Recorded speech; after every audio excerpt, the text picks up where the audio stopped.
Need a horn and the drum roll.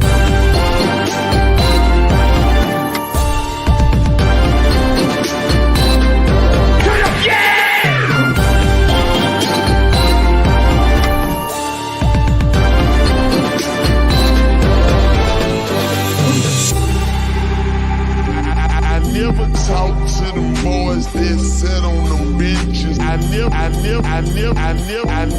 talk to them boys that sat on them benches. I was in the game on 4th and inches.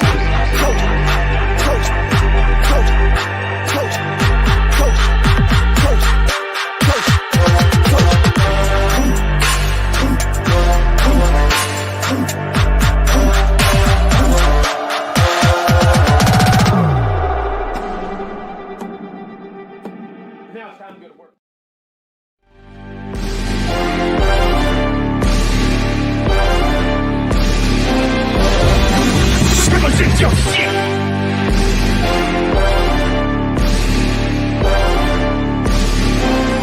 Need a horn and the drum roll.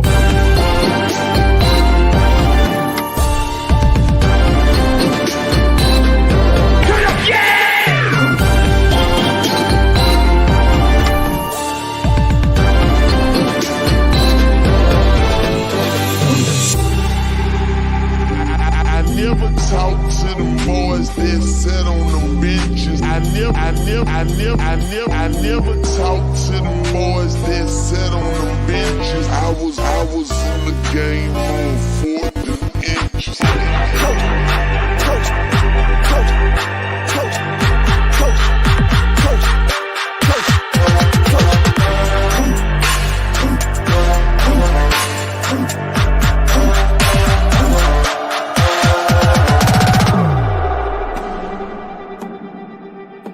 Now it's time to go to work.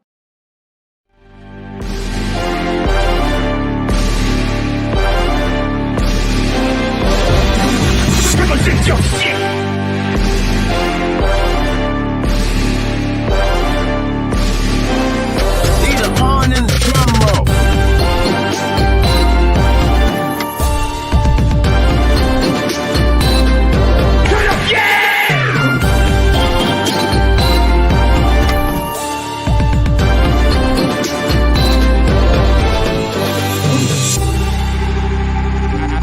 Never talk to them boys that sat on them benches. I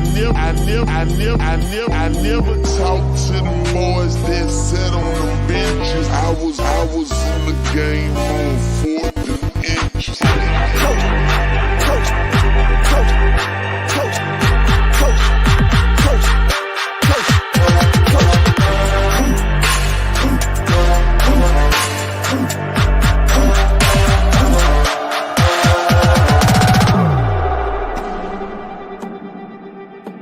Now it's time to go to work.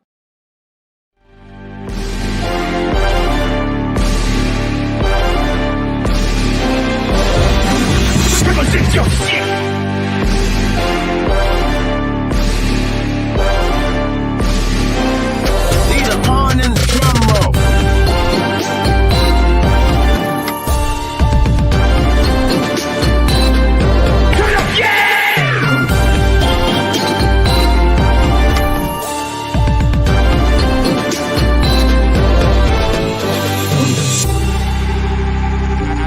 Never talk to them boys that sat on them benches. I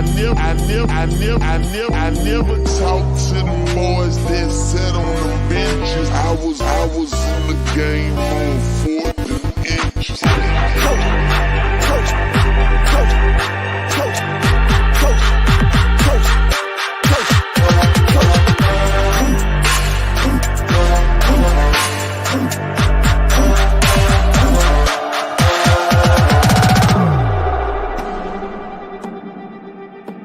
Now it's time to go to work.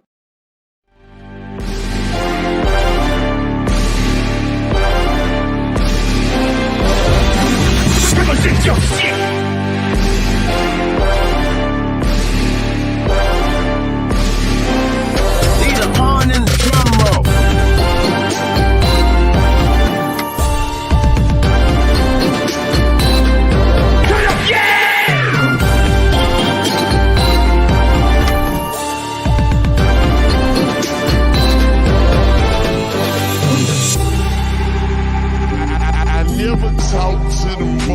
that sat on them benches. I never talked to them boys that sat on them benches. I was in the game on 4th and inches.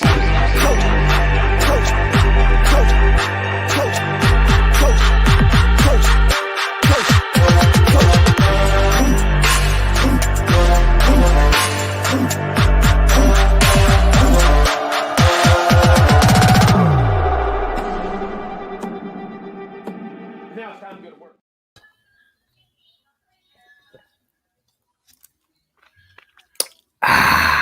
Woo! Well, today was a great day.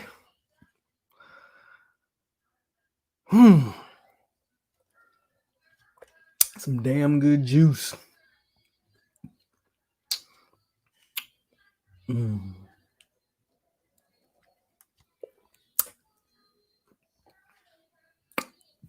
lot of dubs. A lot of dubs today. Someone took a damn big L today. Oh, yeah, we're going to troll a little bit. I don't give a damn. But first and foremost, welcome to 863 Seminole TV. This is Saturday Night Live.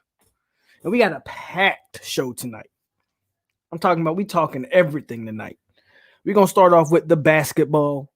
Then we're going to talk about what everybody wants to talk about on this football. And that 554 yards rushing. Who did that? We're going to talk about that. And then we'll end up, by all means, if you want to stick around to the end, we will talk about Anthony Joshua and some boxing talk tonight as well. And I am your host, POLK, a.k.a. AloMoney, a.k.a. the goddamn truth. And hit that like button on your way in. Shark. But boy, oh boy. Trying to let the chat fill up a little bit more before I get to this roll call. So before I get to this roll call, let's let the trolling begin. Holy shit, Miami. Y'all not finna pretend like this game just didn't happen. Now, normally, I don't say too much about, especially this year. My squad is trash. Shakur Stevenson does fight tonight. I think that's on ESPN Plus. Normally, I don't come in here and I don't talk too much trash about no team because, boy, my team is not very good this year. But all I know is FSU, as bad as Adam Fuller is and as bad as this defense has been, we ain't never given up no 554 yards rushing. We ain't damn near give up 800 yards in one game. Miami fans, y'all got lots of explaining to do. Y'all got lots of explaining to do. Y'all spent the entire week.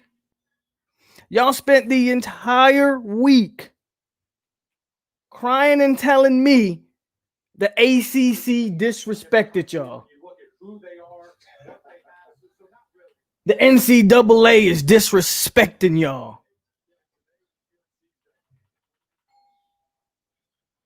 What the hell happened tonight? I'm going to let y'all sizzle on that for 1 second. Somebody want to ring my doorbell. I'll be right back.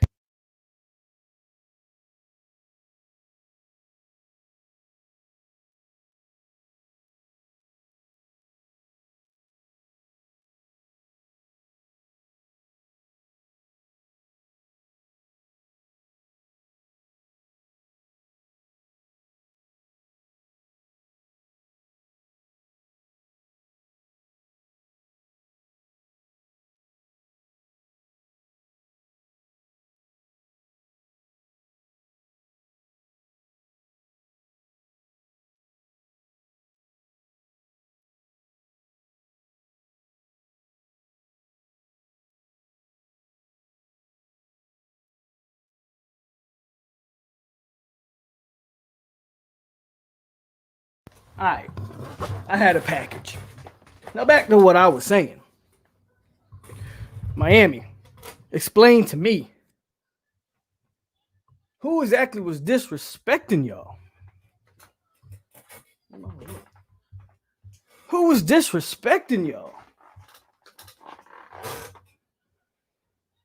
I said it before this embarrassing game, but I said it. I said, you guys had a solid season. You can't call it disrespect because then you haven't really played any good teams. And the one good team you played, you lost handily. And then the other good team you played, you could argue that NC State's a solid team. So in the two good teams you played up until today, you were 1-1. However, both of your losses against competent teams have been demolishes. What North Carolina did to y'all today should be criminal. I've never seen that. 500 yards rush, almost 800 yards in one game.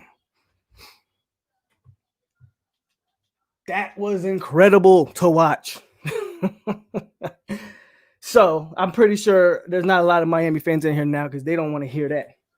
Had FSU lost to Duke, they would have been first and foremost. But respect to Maiden Dade because he's always in here. I see CJ in there. And we about to do a roll call now that more people are here. But again, Miami fans, you cried about disrespect and you didn't go out there and earn any respect. But that's all the amount of time I'm going to spend on Miami today. But we just want to put that out there. Let's hit a quick roll call. We'll go over the basketball game against Florida. Then we'll dive into what everybody wants to talk about, this football game. Well, I try to bring up ESPN so I can have a fight on in the back. So give me one quick second while I do that. Then we'll hit this roll call up. And of course, like I said, then we'll end up on some boxing talk if you want to stick around for that. Come on, man.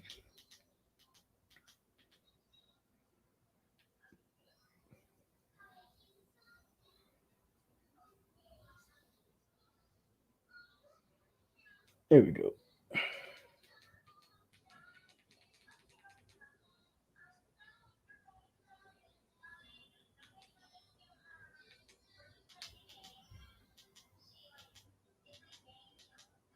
No, I just see. What time do they fight? I don't see that. The fight must be on. It must not be on cable. Anyway, I'll find it. Don't worry about it. Roll call. Peter Shields in the building. Mac Will. Tyler. No Blooded. Giuseppe. D. Thompson. Lorenzo. Kenny Trill. Island Boy. Maiden Dade. Jarvis Jennings. FSU Rose. Irv Gotti. Antonio Dupree. Panama. Montre. CJ. Concrete Hard No. Pat 1984. One Tribe 5. Brandon B. No Blooded. Jen Forey and the boy Wonder in the building. All right, baby. Let's get to the basketball game. Already gave Miami the business. So once we start talking football, we can jump back on that. I'm pretty sure Hurricane fans have a lot to say. But we're going to start with the basketball. Then we're going to get to this because we had a big day for Florida State. Big day. FSU versus UF to start off the day. It was like an 11 o'clock kickoff, 11 o'clock tip off. That was like 6 o'clock in the morning for me. 83-71, FSU beats Florida. First and foremost, prayers. Everybody, please put your prayers out there for Keontae Johnson, pretty much Florida's best player. Really scary moment. I mean, he just collapsed during a timeout where they're saying he had a lung collapse. You got to, again, prayers out to him. Hopefully, last I heard, his family was being flown in. He's apparently in critical condition, but stable condition. I mean, just have your lung collapse just out of nowhere. was very scary to see. So we really hope he gets better. That was really a bad thing to witness. And rivalry or no rivalry, you never want to see a young man have to go through that. He might not ever play basketball again. I mean, that was really something scary to go through. So want to get that out the way, obviously. And then let's get to the actual game. 83-71, FSU beats Florida pretty handily. Scotty Barnes leads the way. Scotty Barnes, I'm telling you, man, game after game, this kid is starting to click. And today he had his best offensive performance. Guy's already elite defensively. But today on offense, he's dunking on people's heads. 17 points, 7 and 10 from the field, 5 assists and 2 rebounds. Hey, once Scotty Barnes gets this thing clicking, man, he's going to be something serious to watch, I believe. I really believe that. MJ Walker also had 17 points, and I don't think MJ Walker missed a free throw all game. I think he went 10 for 10. So those are the two players that led the way for Florida State. As far as the Gators go, Scotty Lewis had 19 and Trey Mann had 17 and 8 rebounds. Really, the game was never really close. The game started off really close. Then FSU went on a nice little run at the end of the half there. And then after that, once the second half came, FSU kind of asserted its dominance. And, maybe that could attribute to the young man who got that injury. I don't know if that took Florida out of the game. You'd have to think it took him out of the game a little bit to see something like that. But yeah, easy win for Florida State. I think that's 7 straight wins versus the Gators. And I believe that was the 25th straight home win for Leonard Hamilton and the Noles. So good stuff from FSU hoops. Here, son. You don't bother me until I get on here. We've been sitting here all day. You ain't bothered me. So good stuff from the basketball team. Nothing more really to talk about there. Again, unless anybody's got something they want to add. This FSU team is looking like the best team in the ACC. Raquan Gray is definitely a main cog in the rotation. Yet every time I watch him, I get upset because I look at him, I look at his body type, and I always say, why was he not due to be a first-round offensive tackle? I believe. What Leonard Hamilton has built at Florida State at basketball team has been nothing short of remarkable. Now let's get to this football game. Not gonna waste no more time. This is what everybody comes here for. This is what they want to talk about. Florida State beats Duke. First of all, we jump out to a 28-0 lead. But in typical FSU fashion, no leads ever safe. Duke comes back, scores 21 straight. But before we get to that point, offensively,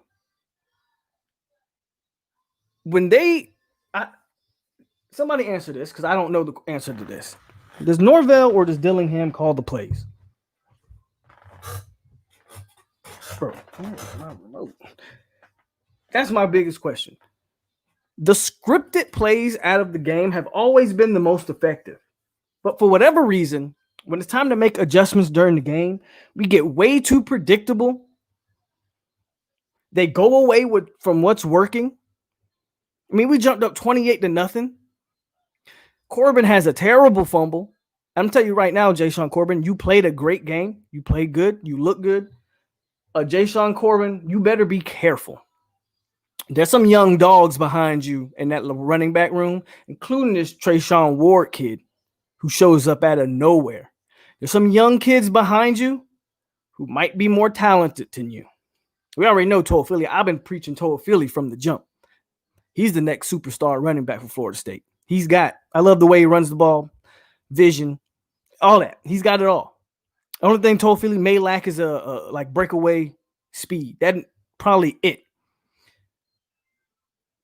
Corbin, you played a great game. I'm not going to take anything away from you. That fumble is unacceptable. You can't fumble that ball right there.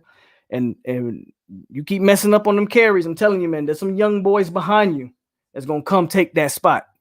I like FSU's running back depth, even without the Damian Webb.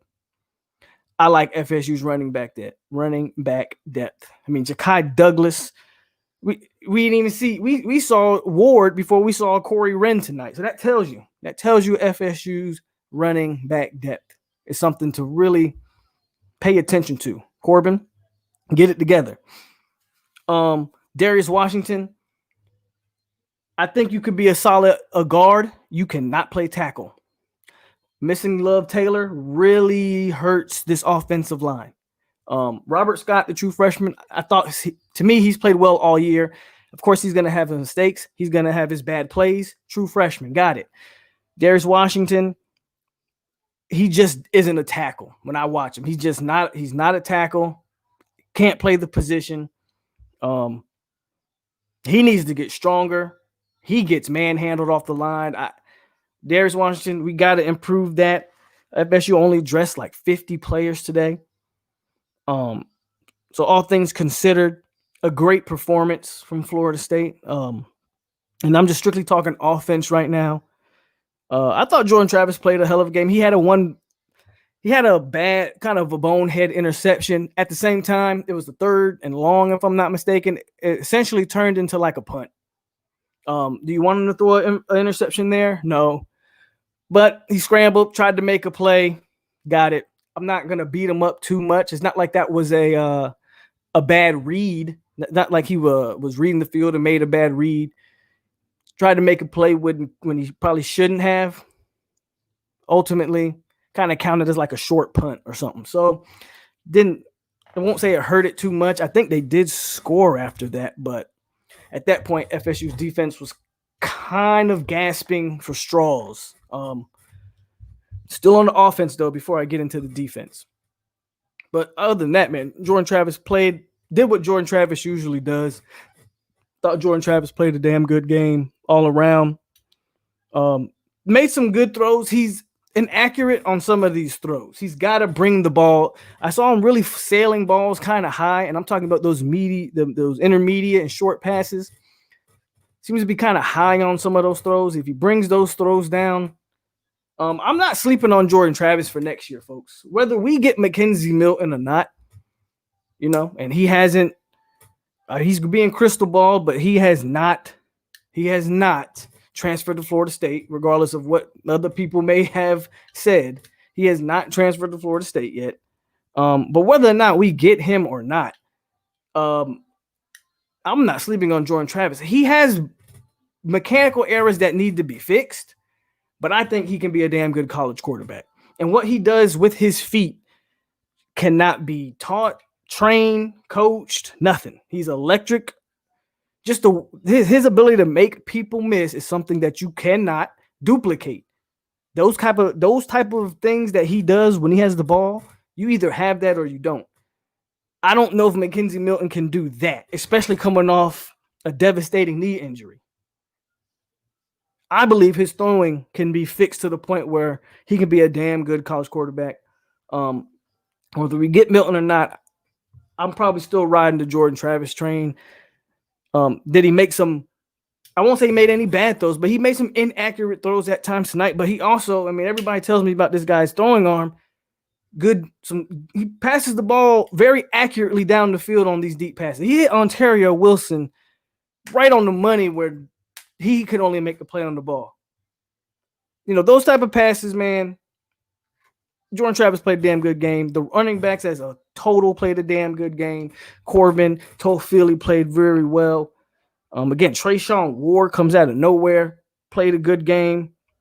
And for what it's worth, I thought some of the receivers played well. We really were heavy running tonight. So Cam McDonald, he's not a very good blocker, but I thought receiving, we know what that's his strength. Offensively, I was happy with what I saw offensively. When the play calling's right, when whoever's calling these plays doesn't get predictable.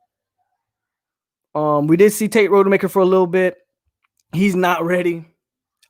Been saying that from the beginning of the year. Rodemaker wasn't going to be ready.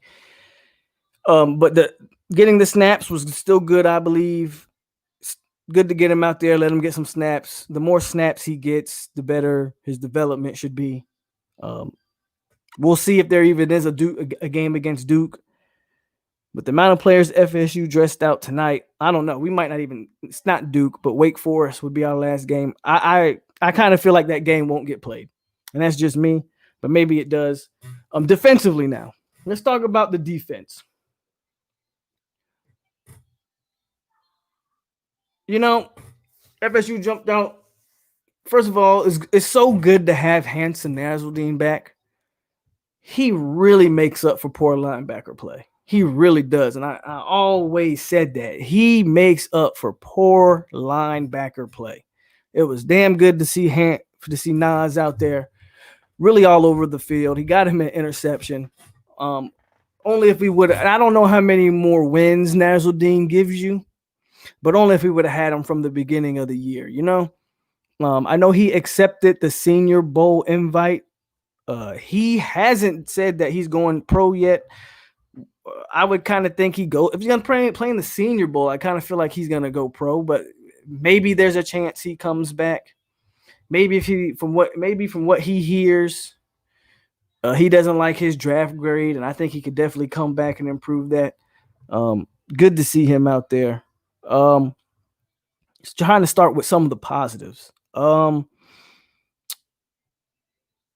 Defensive line, I thought for the most part played okay. When the thing with the D line, and it's always been with the D line, they play well when they're put in a position to play well, man. And this is going to go back to Adam Fuller because it just is what it is, you know. They need to stop standing up J-Rob and Kando. They just need to stop doing it. When those guys are able to get in the 3-point stance, put the hand in the dirt, and rush the passer, that's when they're most effective. I saw a call tonight where he literally dropped J-Rob and Kando on the same play in the zone coverage. Drop them back on the edge in the zone. Why? Where does that? Again, when I talk about Adam Fuller being trash, I understand that some of the play from the players lack, but when you put your players in positions like that, what are you expecting your 6'5" defensive ends with very limited lateral movement? Their job, what they do best, Kando especially, is to rush the passer, get up the field. J-Rob is better at setting the edge, run contain on the edge. When you know those are what they do well, why in the blue hell are you dropping them back? Both of them on the same play at the same time. I thought that was a dumb call. And of course, North Carolina, I don't think they picked up the first down, but they got like 6, 7, 8 yards or something like that. They completed the pass, granted, right over there where J-Rob was in coverage. So when I see those type of things, that's where I say Fuller has to go. Defensively, they kind of buckled down back in the second half. We got plenty of turnovers tonight. Shout out to Brandon Gant. I thought he played a hell of a game. I'm forgetting his name. Travis J had a great interception. For our secondary to be as limited as it is, with only 3 corners, and I thought, especially the safeties, I thought played a damn good game today. Jerian Jones is easily probably the worst corner on this team. Nobody gets more pass interference than Jerian Jones. And every time I watch him, I go, yeah, that was a pass interference. Like, it's not a situation where I'm watching a Jerian Jones and I'm like, oh, that was a bogus call. They shouldn't have called that on Jerian Jones. Every time I'm watching Jerian Jones and the ball's in the air, he holds. He grabs the jersey. He holds. He wraps his arm around the receiver. I am tired of watching Jerian Jones with pass interference calls. They might want to move him to safety. And maybe, I don't know. I understand we're loaded at that safety position. I mean, Travis J, Brandon Gant, Raymond Woody. Whether Nas comes back or not, I'll just add his name in there. Sidney Williams, Green McKnight. I mean, that's 6 safeties right there off the rip. I'm probably forgetting some guys. So I understand why maybe Jerry and Jones you don't play him at safety and you probably need him more at corner, but man, he can't play man. He might be better. It may be better to play Jerry and Jones as a cover 3 corner. He is not a man. He can't play man. He holds and grabs. He can't play man. So Jerry and Jones was the one guy, in my opinion, defensively that really stood out as a negative. I thought everybody else, for the most part, played good. Fabian Lovett, I don't know if he ever came back in the game. He had a pretty scary moment at one point where I don't even think he was moving on the field. So let's also keep our prayers up for Fabian Lovett, but he did walk off on his own will. So that was good to see. So we're real thin at D-line, but I saw Quayshawn Fuller get plenty of reps. They played a lot of guys on defense tonight. I saw DJ Lundy played offense and defense. DJ Lundy played made some good plays at linebacker tonight. Dix was a little hit or miss. He had some really bad moments where I thought he was completely out of position on some of the Duke long runs. But he also had some decent moments where he made some solid plays. But yeah, to me, defensively, other than Adam Fuller's play calling, which I at this point, I don't understand how you can continue to defend it. Stop telling me the players are bad. And it's not about the players being bad. Watch how they're lining guys up and what he's calling. And he's calling really messed up situational football. He really is. So other than Adam Fuller and Jerry and Jones maybe just not being as talented as some of us may have thought, it is what it is. The defense is kind of who I always thought they were. So I'm not really, not going to come out here and be mad about it. The fact is FSU put 56 on the team. You can't be mad at that. Duke or no Duke. FSU put 56 up. We didn't get blown off. We didn't get, blown out. Thank God. Let's see. Let's go. Let's see how many yards we gave up. I am curious about that. Again, but we already know Fuller's trash. And Duke did, real talk, if you want to talk about defense, they really only gave up 21 points. Those last couple touchdowns from Duke were really in garbage time. FSU was playing a ton of backups down the stretch. Much needed. I'm glad that we were up so much that we were able to get these kids playing a lot of snaps down the stretch. I was happy to see that. So I'm trying to go to the stats right here just to see exactly how many yards did we give up today.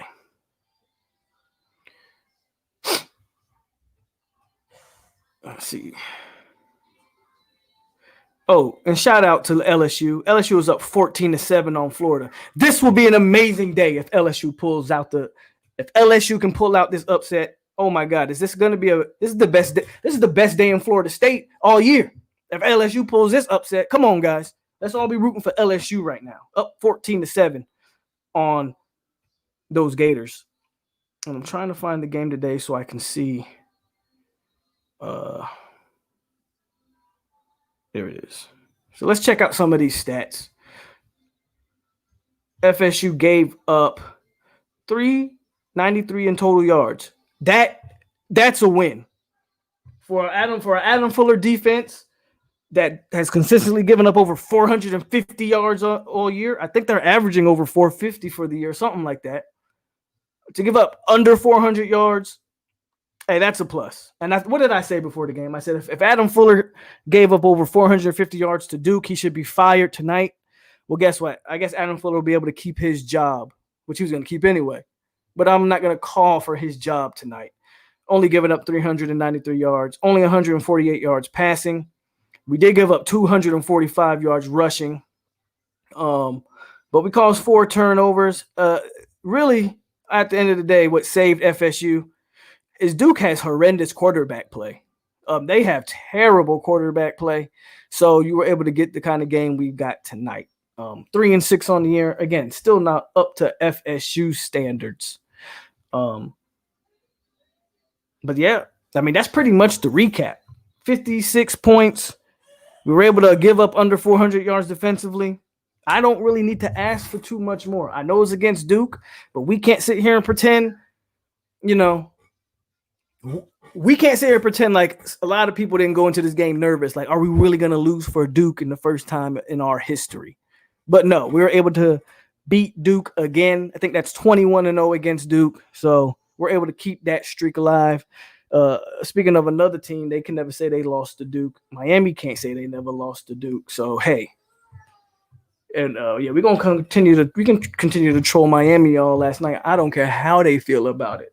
Let me get to the comments. Y'all going off in the comments right now. So I'm gonna scroll up a little bit and see what y'all are talking about. So we're gonna start here because this is the last comment I remember. Leno Hamilton is a great coach, no cap. CJ, some fans are just excited the team is 8-2. They don't care about anything else. Our fans are delusional. Those are facts, specifically the new generation fans. It's always great to see Miami lose. Duke scoring 35 points is still unacceptable. Absolutely. But I'll take under 400 yards. But I we got to take it in stride. Small wins for this defense. Again, if you're not watching this team and not seeing how this defense is being called, I don't know how much is going to improve until we get a new guy in there that's in charge of this defense. As far as I know, I think Dillingham does call the plays. Kenny does. Yeah, so they're saying Kenny Dillingham does call the plays, which maybe Norvell needs to take that over. When I see where the offense stalls to me is where Dillingham tries to go outside, like something will be working. What is the read option or the bubble? Something to be working.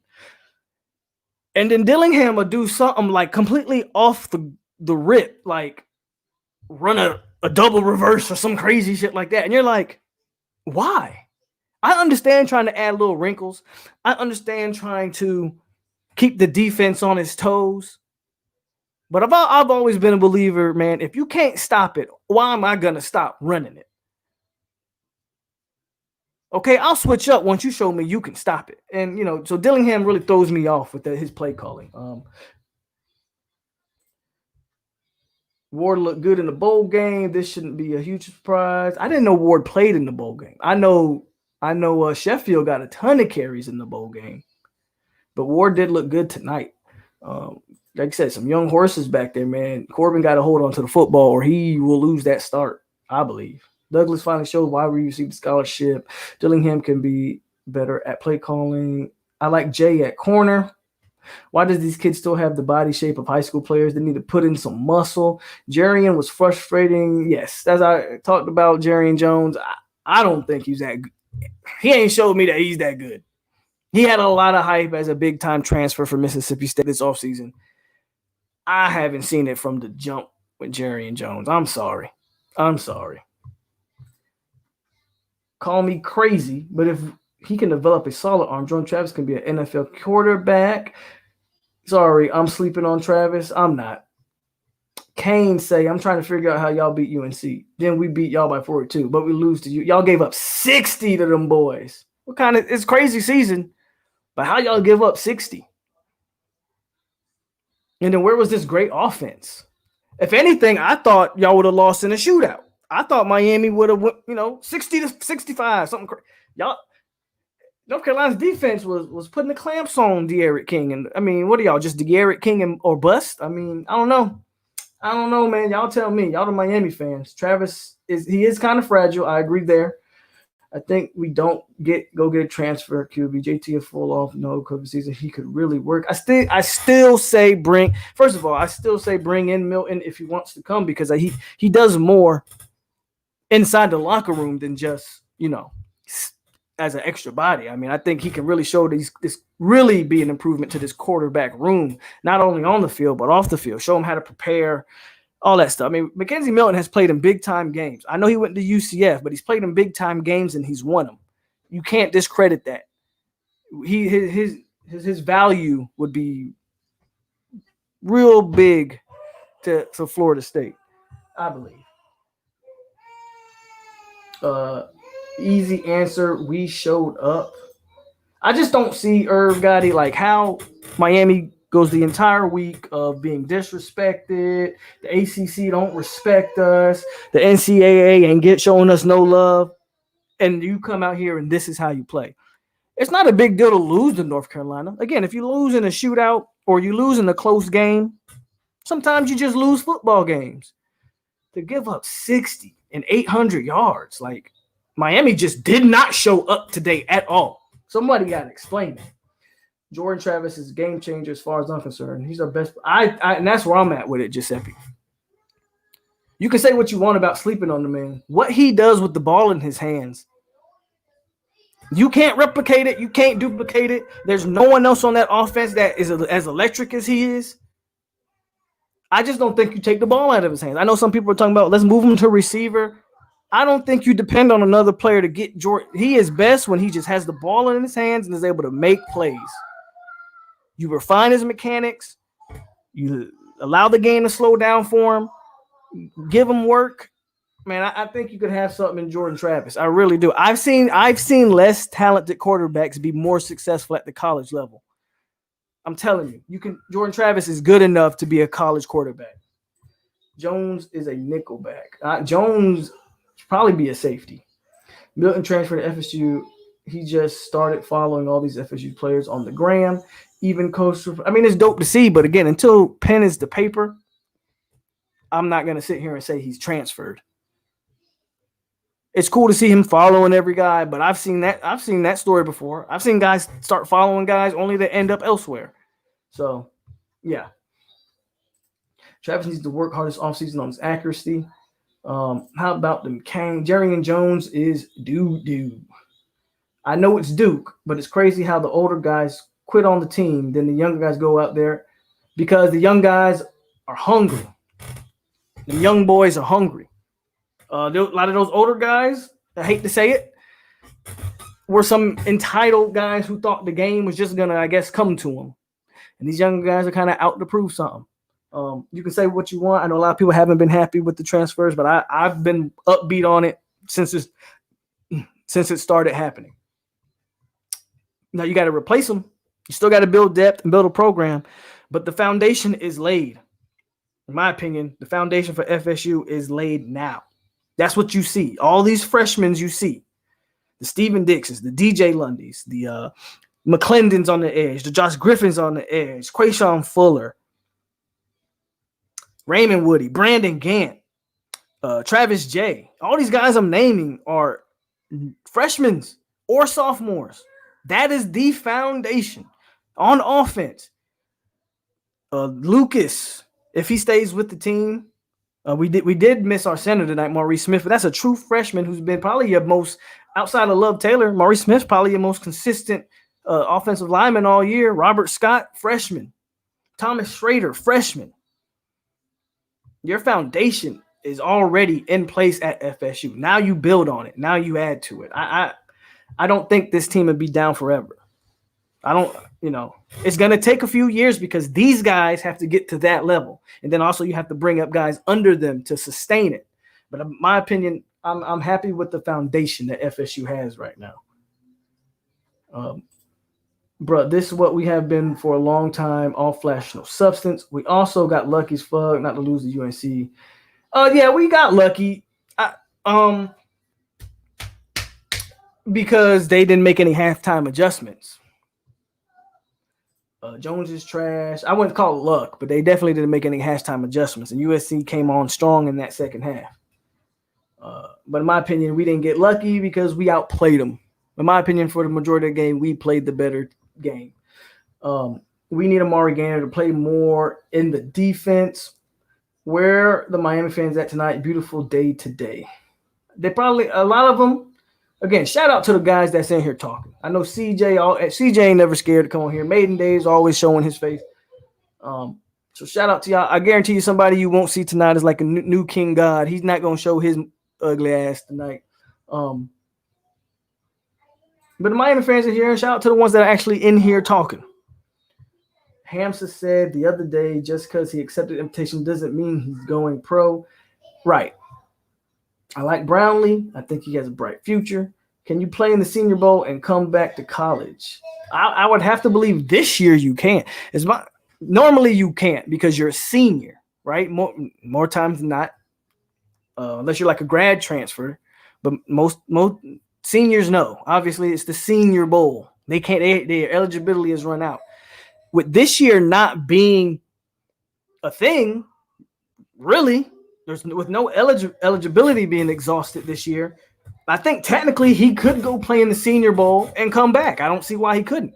As long as he doesn't sign with an agent, he still has eligibility left. J. Robert Kane Doe do not need to be dropping back and covered. Yep. Fuller needs to damn go. Rose, I saw that too. North Carolina literally only needed 20 yards to reach 1,000. Ain't that crazy? Fuller obviously can't coach. I think Travis should replace Jerry and Jones at corner. I'm kind of there with you too. I would like to see Travis J maybe in that position. I'm tired of seeing Jerry and Jones there. B. Gant was B. Gant was out there hitting. Very good game from Brandon Gant tonight. Glad to see it. Fuller got to go, no lie. I've seen high school coordinators with the better scheme. I think Travis J should replace Jones at corner. Jones is ass. Next year, outside corners need to be Brownlee and Tate. I'm very excited to see how DeMaury Tate comes next year, man. Move Akeem Dent back to safety. Fuller has to go. Wasn't Jones. I think he was, and that's my thing. I think it was a safety at Ole Miss.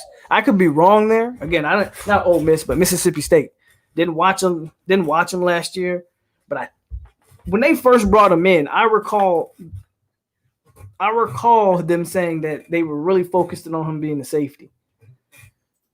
Dent's not gone. Dent played tonight. So I don't know who told you, Mr. Wolf Strange, that Dent was gone. Dent played tonight.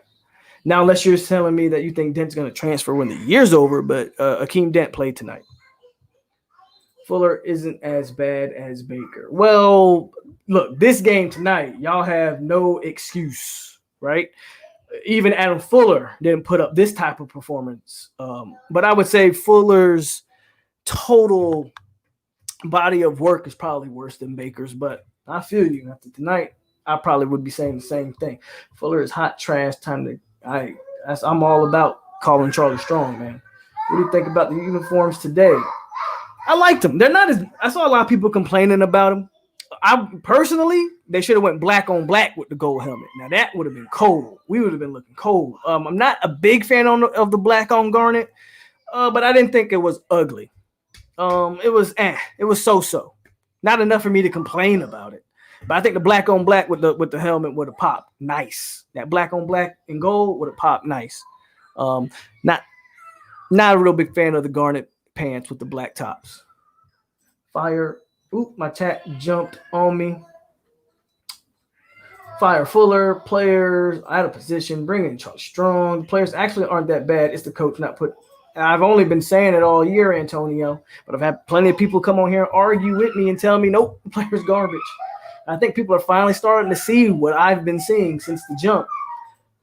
We didn't see Warren Thompson tonight. We didn't need him. Yeah, I don't think Warren played tonight. He did dress out, if I'm not mistaken, but I don't think he played. Could be wrong there. People forget Duke played Notre Dame. Much respect to Duke, keeping it classy. Defense is not coached up. Jones continues pass interference. I said that. Jones, I'm tired of seeing Jerry and Jones. Yeah, they still play deep. Polk, can we link in? Yeah, CJ, if you want to come on here, feel free. Anybody else want to come on here? Definitely tonight. Let me know. Absolutely. Not FSU standards, but I'll take improvement. That's what we got to do. We got to take the improvement, man. Got to understand where we're at and where we're trying to be. Miami gave up the most yards in the FBS history between two backs. I don't think at the Power 5 level I've ever seen a team almost give up 800 yards. And I'm not talking about some Pac-12, because Pac-12, Big 12, they don't play defense. In the ACC, man, they boys gave up almost 800 yards. Candy Cane snapped in the half by Tar Heels. Well, I figured this would happen to us, but not like this. I'm pissed. Shout out to Dennis. You really thought that was going to happen, Dennis? Oh, man. 66 points, over 800 yards. That's really tough. That's really tough. I knew Williams would run all over us because Louisville did it to us. 44 is a dog. Yeah, we've all been talking about Brandon Gant all year. I'm excited for Brandon Gant in the future. Him, Polk County native out of Kathleen High School. Very excited for Brandon Gant. Calling out to the Seminole boosters. Please put your funds together for yes, please. I feel like FSU been feeling the whole. Yeah, I feel you. Polk, link me in. I'm trying. Link me in. I'm trying to tell you. Let me post the link. I think CJ want to come on here and tell us how he really feels. So I just posted the link. Anybody that want to come in, can't forget Corbin is coming off a major knee injury. He is getting his legs back. Good point, Shane Graham. He did get out. He did have an injury, and Corbin is also running at a weight that he's never ran at. He's up to like 220. He was not that big at A&M. I think it was like maybe 205, 210 at A&M. And 10 pounds doesn't sound like a lot, but believe me, it is. You can feel it. I hope y'all get my kids acting a fool. Give me a minute, CJ. I'm gonna bring you in here. Let me finish with the comments. I'm bringing in. So you're absolutely right. He's coming off a knee injury. He's running with more weight, but you still can't make that fumble. You can't make that fumble, man. If Milton comes, he's starting next year. Sorry, not sorry. Better arm than JT, more experience than Chuba. I feel you, Kenny Trill. I feel you all the way. Better arm. I feel you. You're absolutely right. How much do we have to watch Jordan Travis run before? I don't know why everybody wants to take Jordan Travis off the field. But I feel you. Miami looks small compared to UNC. What it do? Joseph Hardaway in the building. I thought Kane fan said something. Oops. Jordan Travis could have a big year next year if healthy. Could we win a game without? That's a great question. Obviously, you see what this team did like to a Georgia Tech without him. I don't know. I don't know if we can win a game without him. We need transfers. Glad to see Big Marv. Yep, glad to see Marv out there on the sidelines. You might not be the biggest Marvin Wilson fan, but you can't knock that he didn't just opt out and go home. He's still around the team doing this thing. I mean, take that for what it's worth. Jen, we Chumpa Purdy. Knowles gave me something to look off season. Yes, hopefully, this can give us some momentum in recruiting. I don't think necessarily a win against Duke does. Jay Travis put some muscle. We replaced Fuller. Phil's making an appearance. I haven't seen Phil in here in a while. T2Y. Phil want to fire Baker. All right. Cable guy says even in the Pac-12, I don't think anyone has ever gave over Andrew. Yeah. All right. So I'm gonna read this last comment from Maiden Dade. And I'm gonna bring you in, CJ. Our two linebackers was out last week, and both of them are terrible. And we have good linebacker play, but McLeod and Jennings started today, and we saw the horrible play continue. So Maiden Dade think it's the linebackers. Let's see what CJ talking about. CJ, what up, my boy? What up, Hope? I want to thank all the FSU fans for having my back when everybody else was calling me delusional on my own fan base. Now they see what the hell I've been talking about the whole season. This has been a smoke and mirror season. And I said this time and time again, King can only beat the teams that's horrible or decent. He cannot play good against a talented team or even better talented team that got a good coach. Been saying that the whole season. The defense, I've been saying Baker, he needs to go with Manny. Manny needs to go with him. Been saying that the whole season. King, he's a great running back. I've been saying that all season. Ain't nobody listening to me. Even when King was doing good against some horrible teams. And I told you, remember, we was on live with T2Y. And I said that boy can play good against these bad teams and not talented enough teams. Of course. Yeah, I'm going to talk about King. Yes, I'm going to talk about King. Did you see him? He can't compete against a good team. I mean, yeah, Y'all did give up like 800 yards, but at the same time, where's the offense? Like y'all should at least Thank you. y'all should have been able to score with them. You know what I'm saying? I was surprised. I wasn't surprised that North Carolina was scoring. I was surprised that y'all wasn't scoring with them because North Carolina don't got a good defense. The reason why is because the fact is we wasn't tempoed enough. See, we used to running teams down with the tempo. You can't do that against a very talented team like that. It ain't gonna work like that unless you got a quarterback that can place the ball where it needs to be deep. You have to beat teams like that deep first. Then you can do your run. Make them respect the deep ball. Then after that, you can go with them with the run. But as long as we got a quarterback that can't sit there and place the ball over the top instead of throwing a dart, then after that, and then you see a lot of them passes was overthrown. It was thrown too wide. I mean, they're not scared of his arm. They're scared of his run. But they wasn't even scared of that. They shut everything down. And then after that, we had Zion in there instead of having what's called Donaldson in there. I mean, the coaching rotation was horrible. The adjustments was not there. It's the same thing for last season. We were the same 6 and 17 for last season. Just had two more teams on the schedule that just wasn't good enough this season. That's it. Chris, so you an FSU fan? I'm not an FSU fan. I am not an FSU fan. I just respect FSU because with them being on top, and then if we get on top, then can't nobody fuck with neither one of our teams. We'll be talked about for years like we always been talked about. It's the best rivalry regardless of how shitty either one team is. But I'm just saying, I've been saying this stuff ever since, and I've been called crazy. I talk like Skip Bayless, but now y'all see. And this, you remember I told T2I, I said it's gonna be a game I'm waiting on for us to lose. You remember when I talked about that, Pope? I said I'm waiting on that one game, and I said it was gonna be North Carolina. I said it was gonna be So North did you Carolina. feel? Here's my question: did you feel? Because I don't know if you saw it, but I did a couple lives earlier in the week. The one on Monday, and then I did one with the basketball game. But of course, we always still talk football regardless. Right. Did you see your fellow fans talking about the disrespect from the ACC and the NCAA? Like they felt like. Did you feel like they felt that y'all should have been considered for a playoff spot or should have been considered for the ACC championship game? Because my whole thing was, how y'all gonna be considered? And I don't know, CJ looked like you froze, so you might have dropped off. Okay, no, I got had a text message. My whole thing was how y'all disrespected, but you literally haven't beaten one good team. Unless you want to say NC State was a good team, and I'll give you that. I would say that we didn't get disrespected. I was kind of like, I understand Georgia. It was like two teams that had two losses, right? So I was like, okay, well, at least maybe we could be above them two. But as far as being disrespected, I don't think we were disrespected. I think they seen what I already been talking about. We were 6 and 17. We still that same team. Just had two teams this season that wasn't, worth nothing this season, like Duke. You know what I'm saying? So I just think that they already seen what I already knew.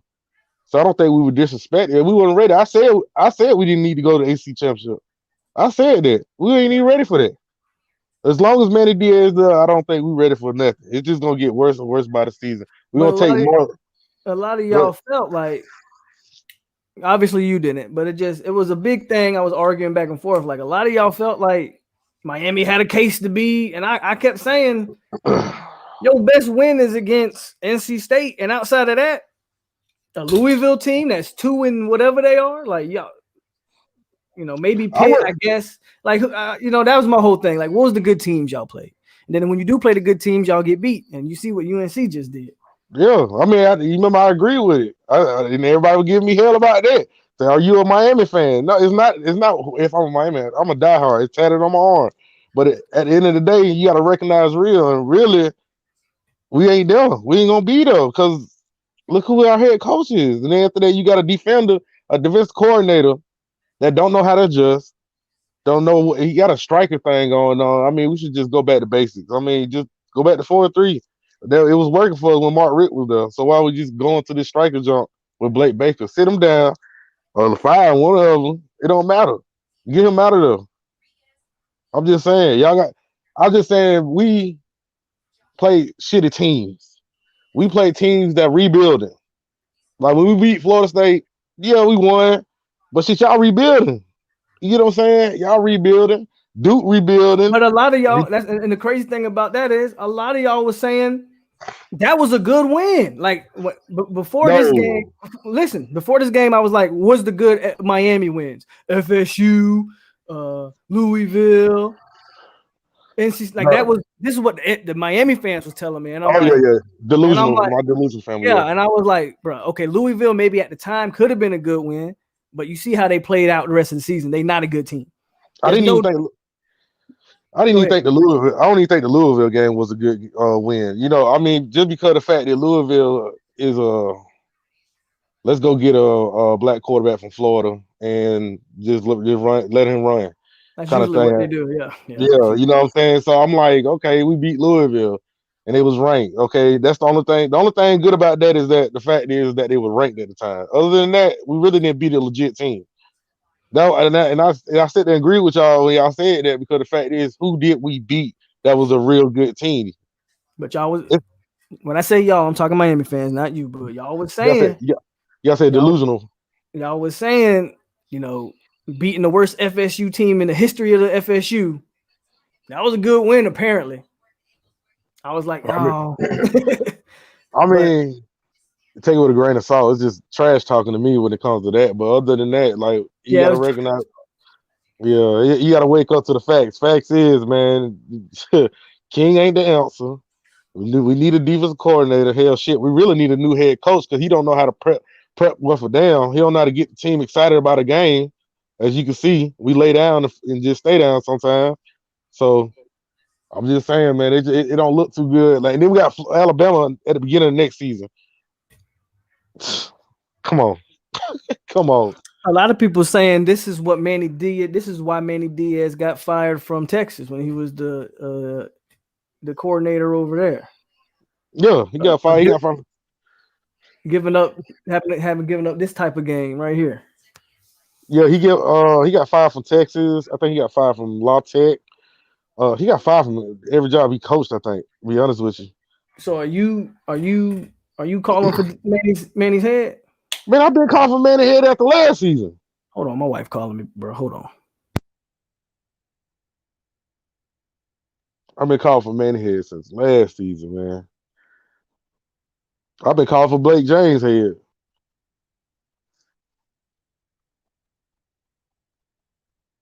That don't make no sense. Well, yeah. But a lot of people calling for Manny head. You one of them? You think Manny need to go? I've been saying, I've been saying that since last season. I said we need to get rid of Blake James and Manny. We need to get rid of Manny whole staff except Feely, because I got to give it to him. He's a hell of a strength and conditioning coach. But other than him, get rid of everybody. Everybody. Right. Lashley play calling is suspect. You think that too? I think no, because you remember I told you it's the same thing that we have been doing since Jaron Williams and Malik Rozier. Our coordinator's been calling plays that fits their arm capability. And I've been saying that. And you can see that yourself, because when Enos was there last season and he let Perry come in, he let Perry wing that thing down the field. He switched the whole play calling for him. You know what I'm saying? Like, it's all upon who the quarterback is what the offensive coordinator gonna play the strengths to. And that's all that he was doing. So I can't blame Lashley because he's doing what he got. You know, King is not that arm talented like that. Ryan Mitchell, I think, trolling. I don't know if he's a King fan or what, but he But you know what? Al Golden actually did a good job on the offensive side of the ball. It's just the defensive coordinator he had to get rid of. It's the same scenario. That's what he's saying pretty much. Lashley calls run up the middle every first down. Come on, bro. So okay, I don't watch y'all like that. Is he really that predictable? You feel me? Okay, and this thing about it, the reason why, and I can explain that, because you have to call run plays because of the fact is that our quarterback is a runner.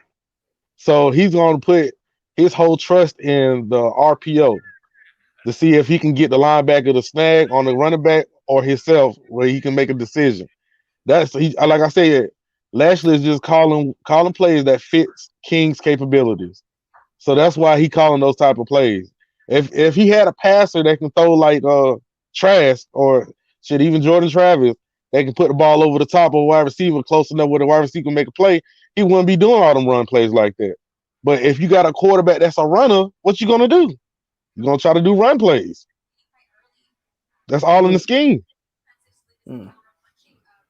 So that's why I can't blame Red last season. I really couldn't blame Eno because the quarterback wasn't arm talented enough. He just playing towards the strength. And this was y'all last game of the season, huh? Because I think Yeah. y'all Georgia Tech game got canceled, right? And I'm glad. We didn't need to play Georgia Tech either. But We at didn't least need you to play Georgia probably would have ended the season on a winning. I mean, this is a No. bad way to end the season right here. No, we I mean, don't. y'all be in a bowl game, but it probably won't be a New Year's bowl now.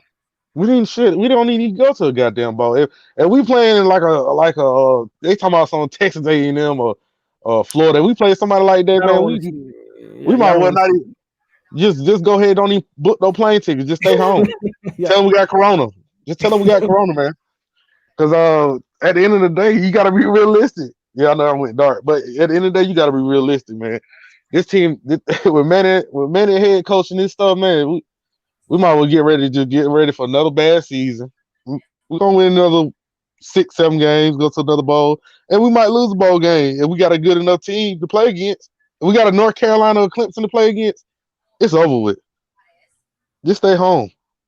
Don't even go. Georgia Tech would have won too. I'm just letting y'all know that. No, I don't think so. I think y'all would have beat Georgia Tech. Let me tell you something, Paul. We don't lost to Georgia Tech twice. I understand that, but Away and home. I think Away and home. Georgia Tech don't got the talent that a North Carolina got. It ain't even about that. This is why I say that, because when we played 2018, I was at the game, and this was the triple options. This was the triple option year. What he said? Audibles the falls on the offensive coordinator.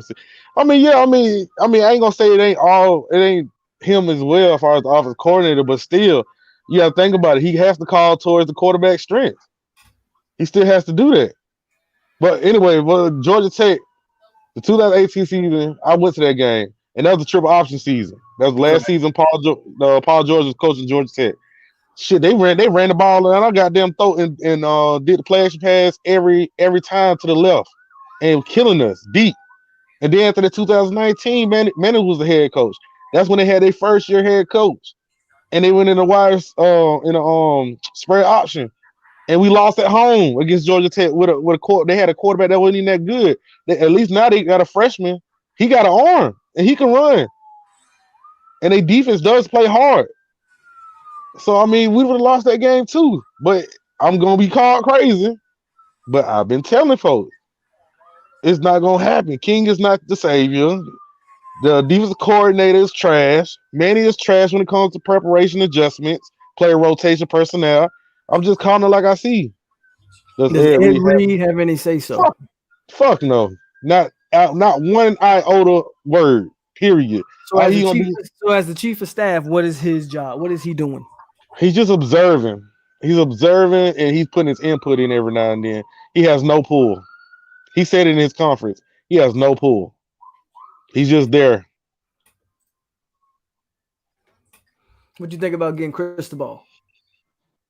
Man, let me tell you something. We want everybody. A lot of people wanted Cristobal, but you know why we didn't get Cristobal?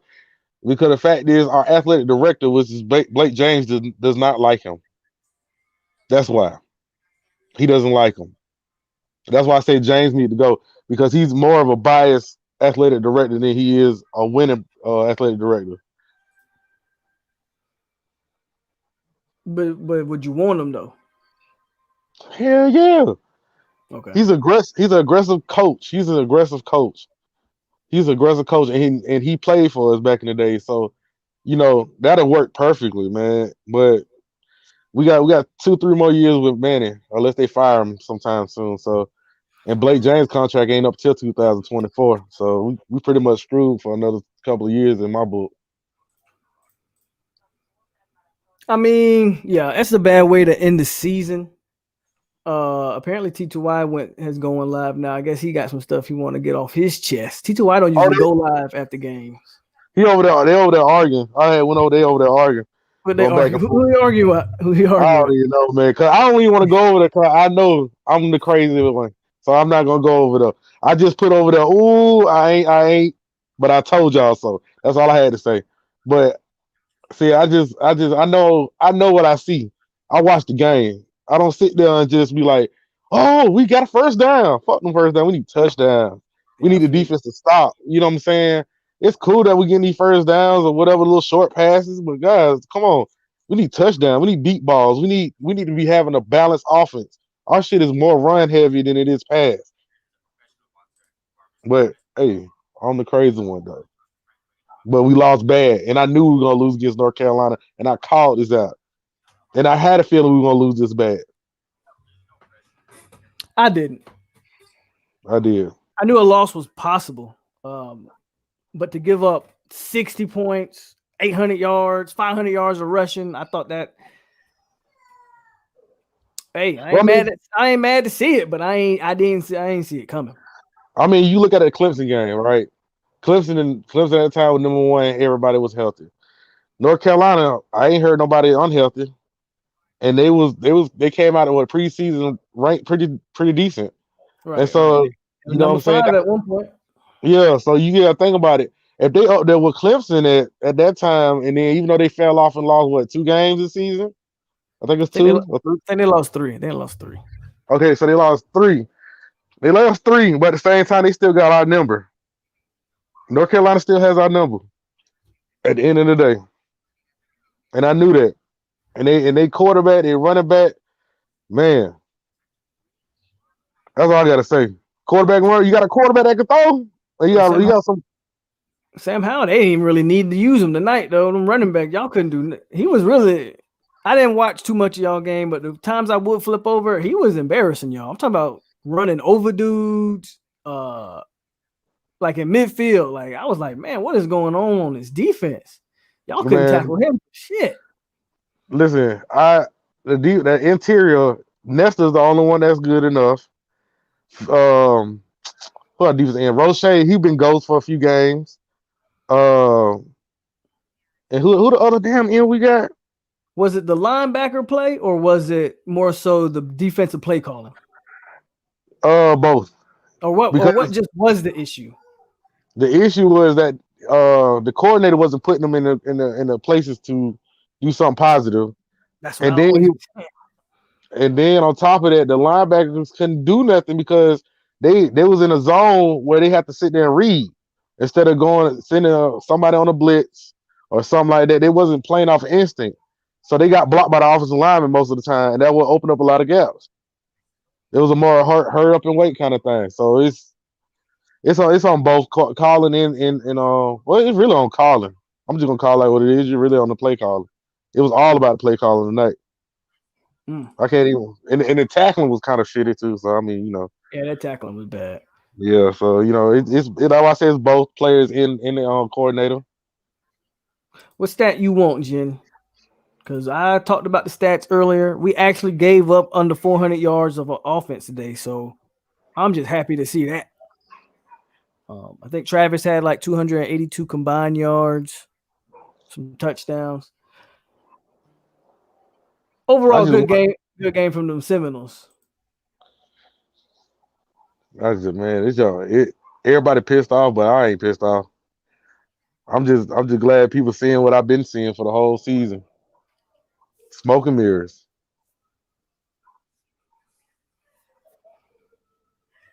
I don't think that y'all should end. Y'all, you can't help it because the game's already been canceled, and I guess you will get a bowl game. But I think at this point, y'all might want that Georgia Tech game Exactly. That might need to be the bowl game for us. because that was a bad way to go out. I ain't see that happening. But at the end of the day, you still what? What y'all finished 8-2 this year, right? Yeah, might be 8-3. Well, you still got the bowl game, depending on who they match y'all against. Yeah, might be 8. Well, it probably will be 8-3 because I doubt it'd be a sorry team. We got that King pull us out a win on, so it'd probably be 8-3. I mean, if Florida stumbles here today, which last I checked they was losing Let me check real quick. Last I checked, Florida was losing. I think like 21-17 or something. Yeah. 24-17 LSU's up. LSU need to go ahead and hold on to that. I'd love to see that. Man, we got to play Florida in the bowl game. This is going to be ugly. I ain't gonna lie to you. Yeah, y'all could. I mean, if Florida lose tonight, that could be y'all game. Florida or Georgia. Probably an SEC team. If I had to guess, they're gonna match y'all against an SEC team. Yeah, it's gonna be ugly too. It's gonna be ugly. Does Miami got the money to get a high-profile head coach? Oh, Mark Rick left us with a good amount when he resigned. Right, so but y'all didn't have to pay him nothing, right? no, but when Manny came in, we offered him a pretty decent amount of millions for some weird reason. Right now, yeah, we do, because our boosters and trustees and stuff like that, they got the money. They'll push it up if the university ain't got it by itself. So we got the money for You it. say the AD doesn't like Cristobal, so that's not happening there. If the AD don't, as long as the AD's there, y'all ain't getting Cristobal. No, that's not gonna happen. So the question would be, if you got rid of Manny Diaz, who would be the legit target for Miami? Oh, I mean, you have to wait like any other program at the end of the season, what comes available, or you can go to an analyst that used to coach in the NFL and won a Super Bowl, like Bill Cowher or something. You know what I'm saying, or whoever. It's a whole bunch of stuff. You don't never know. You got to wait till the end of the season, because a lot of NFL head coaches might be gone after this season. Yeah, but my guess would you would want somebody that's gonna come in and be able to recruit Miami off the bat. Yeah. Well, we get like, who was it? Alonzo Highsmith. Highsmith, Right. I ain't gonna say make him a coach, but he wanted but to be y'all chief of staff. right. So if, let's say, Manny gets let go, that'll open the door for him to be chief of staff then. And then what you gonna do with Ed Reed? Hell, whatever, you make him a damn. Don't matter. Yeah, I mean, it really don't matter. He's doing shit anyway right now. I'll be honest with you, but just being at the game, so we can just make Highsmith the chief of staff, and then he'll bring in a head coach that he feels is best. Okay. And then he might be able to override Blake James. You never know with Cristobal. Jay Oliver, I don't think we should be disappointed in the win, man. I get it because we gave up 35, but we really gave up 2 touchdowns in garbage time. I mean, when has FSU played a complete game like this? So, I mean, we put up 52? Really only gave up 21. I'm happy with it, but I understand why people are disappointed. But again, we gave up under 400 yards of offense. Thank God Duke has Duke probably got the worst quarterback play I've seen. That guy is probably shouldn't even be playing Division I football. For real. That dude's not good. He kind of helped us out a little bit. Yeah, Kevin Sumlin got fired. What'd you think? No? Yay? Hell no. Hell no. Because he couldn't do it. Like when he was at Texas A&M, he had a second. Every season he was coaching, it was like a 7 to 8 win season, and then it dropped down after that. So no. What about Boy Wonder says Matt Campbell? I gotta look him up. That's the Iowa State coach. Ooh. Iowa State pretty good this year too. Yeah. And he was rumored. FSU was rumored to be looking at him a little bit last year. So I think we just need to take our time and look deeper and really take the time and find a head coach for real, rather than just picking up leftovers sometimes. This is me personally. I'm not sure how we let them gag. I talked about it, man. Look, defensively, we are what we are. Just go back and watch it. Go ahead. I'm gonna get back in the chat because my phone about to die. All right. Yeah. All right. But I talked about it, man. Defensively, we are what we are because our defensive coordinator is not very good at putting players in a position to be successful. I'm not saying that guys don't make bad plays and make the wrong read every now and then. But all in all, when you compound bad plays with being out of position, that's what you're going to get. as a whole, I think you have to be pleased with what you saw tonight from Florida State, because it could have been a lot worse. 56 points or whatever it is we scored. Yeah, you can't really be disappointed in that. I think what most people are disappointed in is the defensive numbers. But again, they had a bad quarterback. They did run for 200 plus yards. Again, but that's not surprising to me.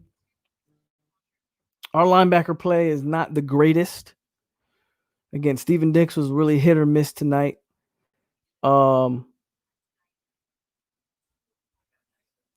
Again, to me, just the quarterback bailed us out on a lot of situations. There were some plays to be made, and the quarterback just threw some bad passes. They had 4 total turnovers. Like quarterback, that Duke quarterback, was not very good. It was not very good. So for me, that is really the reason why the game kind of ended up the way it ended it.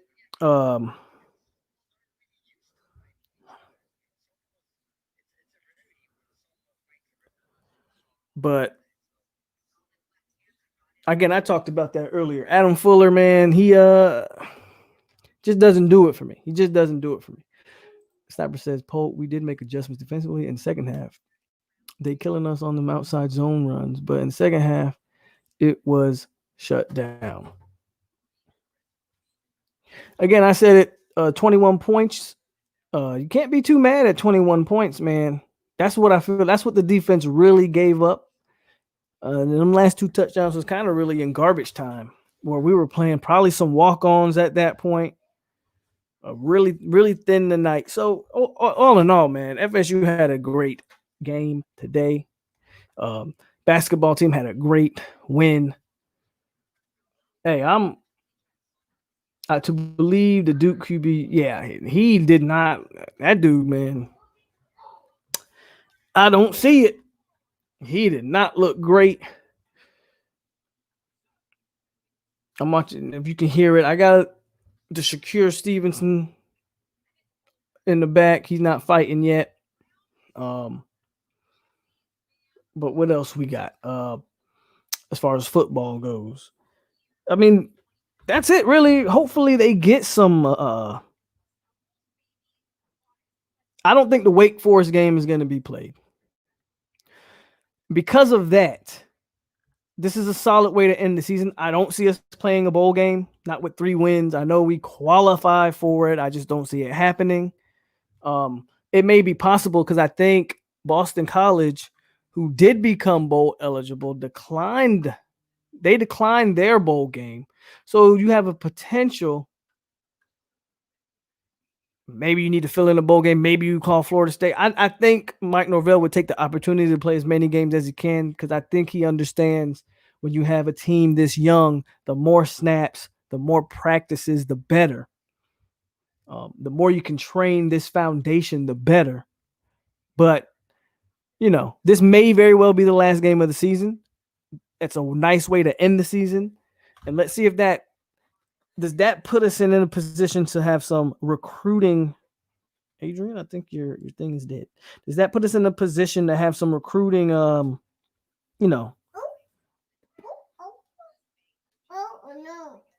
it's going to put us in a position to get a head of steam in the recruiting part of it.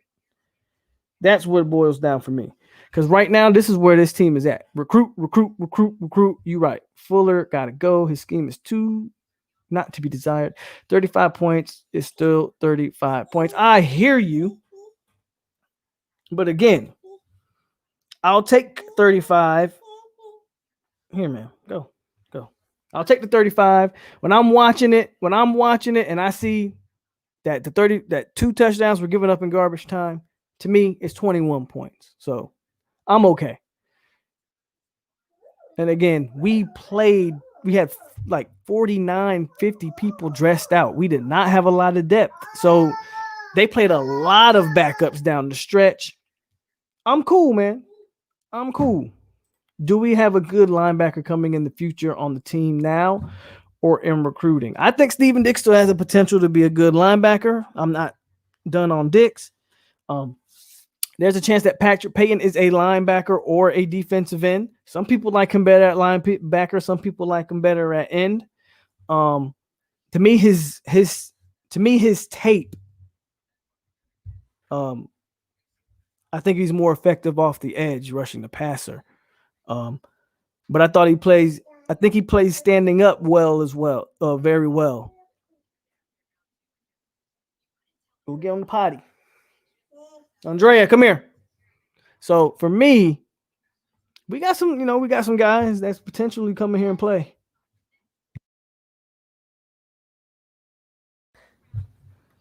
ESPN just said Miami is not a top 10 team, and it's not even close by looking at their schedule. That's only the same thing I've said all year. We definitely have a long way to go, but they were crying about whatever it is they were crying about. You look at the wins, barely beating pretty bad teams. Then you come out here and against the good teams and they get embarrassed. You got embarrassed against Clemson. You get embarrassed against North Carolina. That was a game to give recruits something to look at.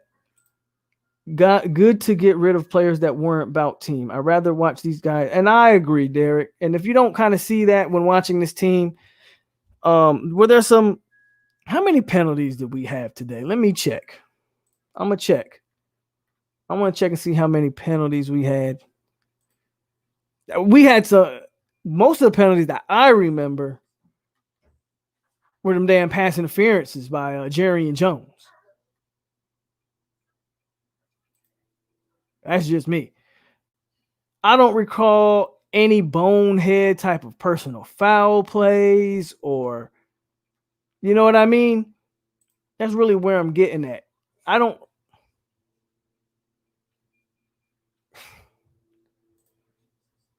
Let's see. FSU had 6 for 57 yards. So, and Duke had 9 for 70. So, all in all, I don't think it was that bad of a performance. I thought the young kids out there played hard. I'm okay with what I saw. What is Fuller's scheme? Fuller don't even know his scheme. You tell me what Fuller's scheme is, because Fuller came into this year saying that it was a 4-2-5, but we've seen him run everything from a 3-3-5 to I don't know what he runs. I've seen him drop 2 defensive ends back in coverage on the same play. I've seen him have the corners 10 yards off the ball on a 3rd and short. Somebody tell me what Fuller's defensive scheme is, because I don't know it. I haven't been able to grasp it since I've watched it.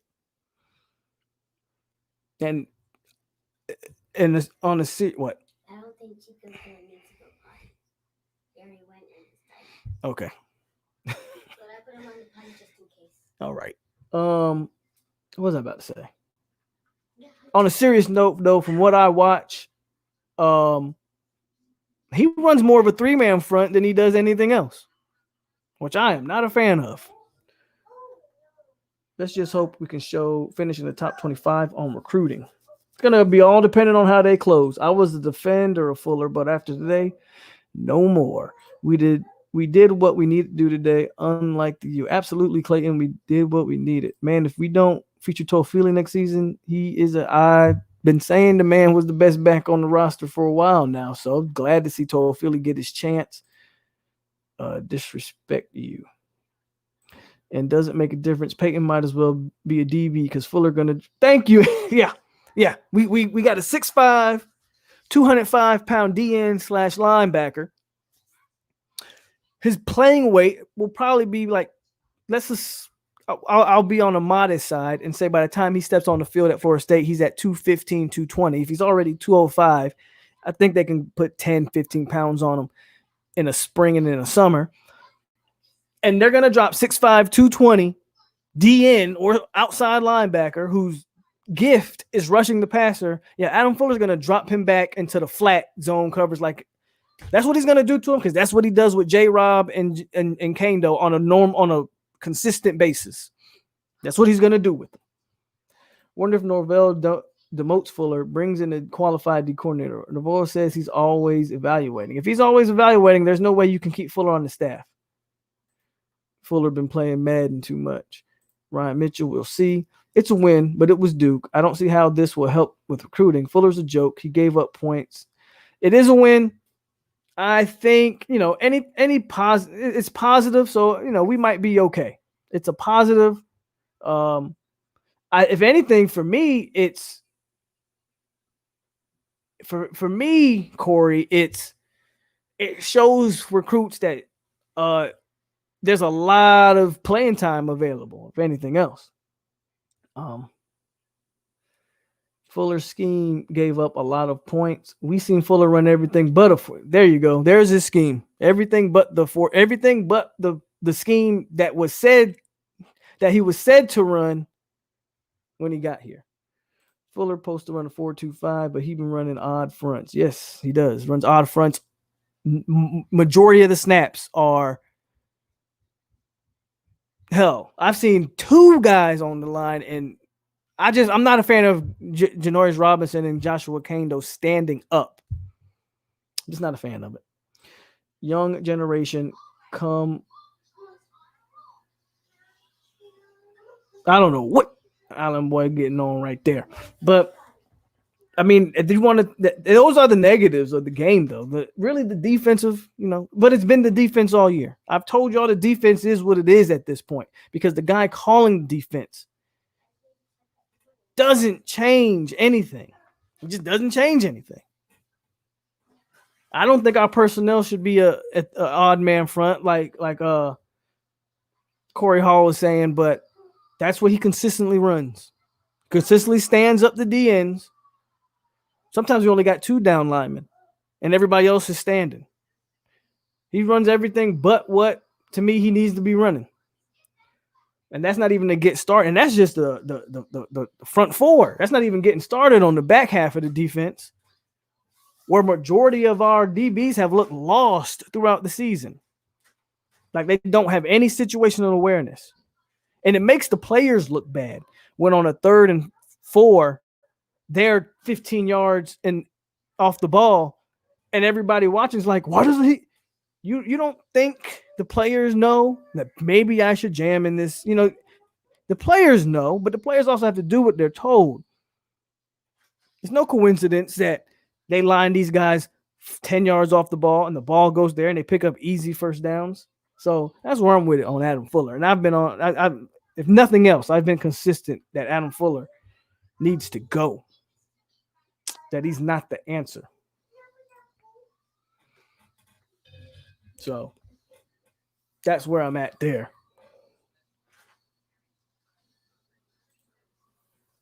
Yep, absolutely. It was good seeing, to me, man, it was really good seeing the young backs. We saw Ja'Kai Douglas. We saw Toafili. We saw Trayshawn Ward, who's a walk-on. Looked fairly good. Seeing the young skill players, to me, was the biggest thing for me that I, coming from this game. Again, I think FSU's foundation is really solid. When you're freshmen across the board, I have no doubt in that will be, I'll be modest and I'll say I have no doubt in about 3 years we're at least an 8-win team. And it might not be what people want to hear, like only 8 wins, but I'm gonna be modest until I see more. But this foundation is enough. Now it all depends on how you recruit back up under it. Foundation's great. Now let's start. You feel me? We got the foundation. Let's start adding. Just build a roof, all this other stuff. Let's see if we can get that. But to me, the foundation is in a positive spot. At 220, Fuller going to have Peyton drop back to safety. That's what he does, bro. Did we run the same offensive play twice? Why don't we run the play until it stop it, like variety? But in all of that's what I talked about that early in the stream, Premier Youth. I said that. I said I don't like the play calling when we talk about offense. I understand adding wrinkles. I understand keeping the defense on its toes and doing different things. But when you're running something and they can't stop it, I don't understand why Dillingham does that. We'll have success with a play on multiple drives where the defense just can't stop it, whether that's whatever it is. And then Dillingham will go completely. Dillingham won't call it for eight snaps or something crazy. He'll start trying. We'll have like 2 positive runs in a row, and then all of a sudden Dillingham wants to go with a reverse, and you're like, why do we call a reverse right there? It's those type of things, that we got to definitely shore up on the offense. Maybe he can work through his own kinks as a play caller. Use this year as what works, what doesn't work. And, I'm more high on this offensive staff than I am the defense by far. Even with the bad plays, offensively, you still see we put up 52. We've seen all year that Jordan Travis with the ball in his hands can get it done. We've seen glimpses of Philly being the next great running back. We need playmakers on the outside. We need some receivers to show up. But we've seen a lot of positives. We've seen a lot of positives from the O-line, especially when it's healthy. O-line, when it's healthy, has been pretty damn good. That leads me to say, offensively, I am not worried.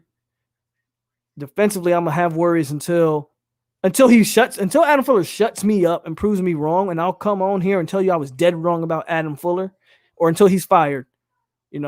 I'm tired of seeing that. I'm tired of Adam Fuller. I saw Norvell give a real bad look towards him at the end of the game. I think he's gone. Give a look to Adam Fuller. Sorry, late to the stream. Hey, it's all good. Appreciate you. Miami Hurricanes lose. FSU beat North Carolina Tar Heels, though. Yeah. Dillingham has always called bad plays in the red zone. And all season, his red zone play calling has been very suspect. We're going to have to win some games from the pocket. I agree, Raider. I definitely agree with that. There were plenty of times where I felt like they should have let Jordan Travis throw the ball. I feel like, and maybe this is just me, when I watch Jordan Travis, I feel like when they actually let him throw the ball to his strengths, he's effective. It's like when they try to force something, I feel like that's when the mistakes happen. Or when they put him in this obvious 3rd and long situation where we know the offensive line on the edge can't really hold up with Darius Washington out there, those type of bad plays happen. But I'm gonna let the offensive play calling, or I'm gonna let Dillingham and the offense, I'm gonna give it time. Again, this year maybe it was an experimental year. We'll see how Dillingham adjusts.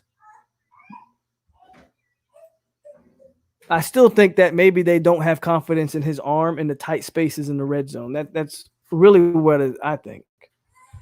Dillingham get too cute with play calling. We should have just put up more points than we did. Let's just hope we can build off this. Fuller.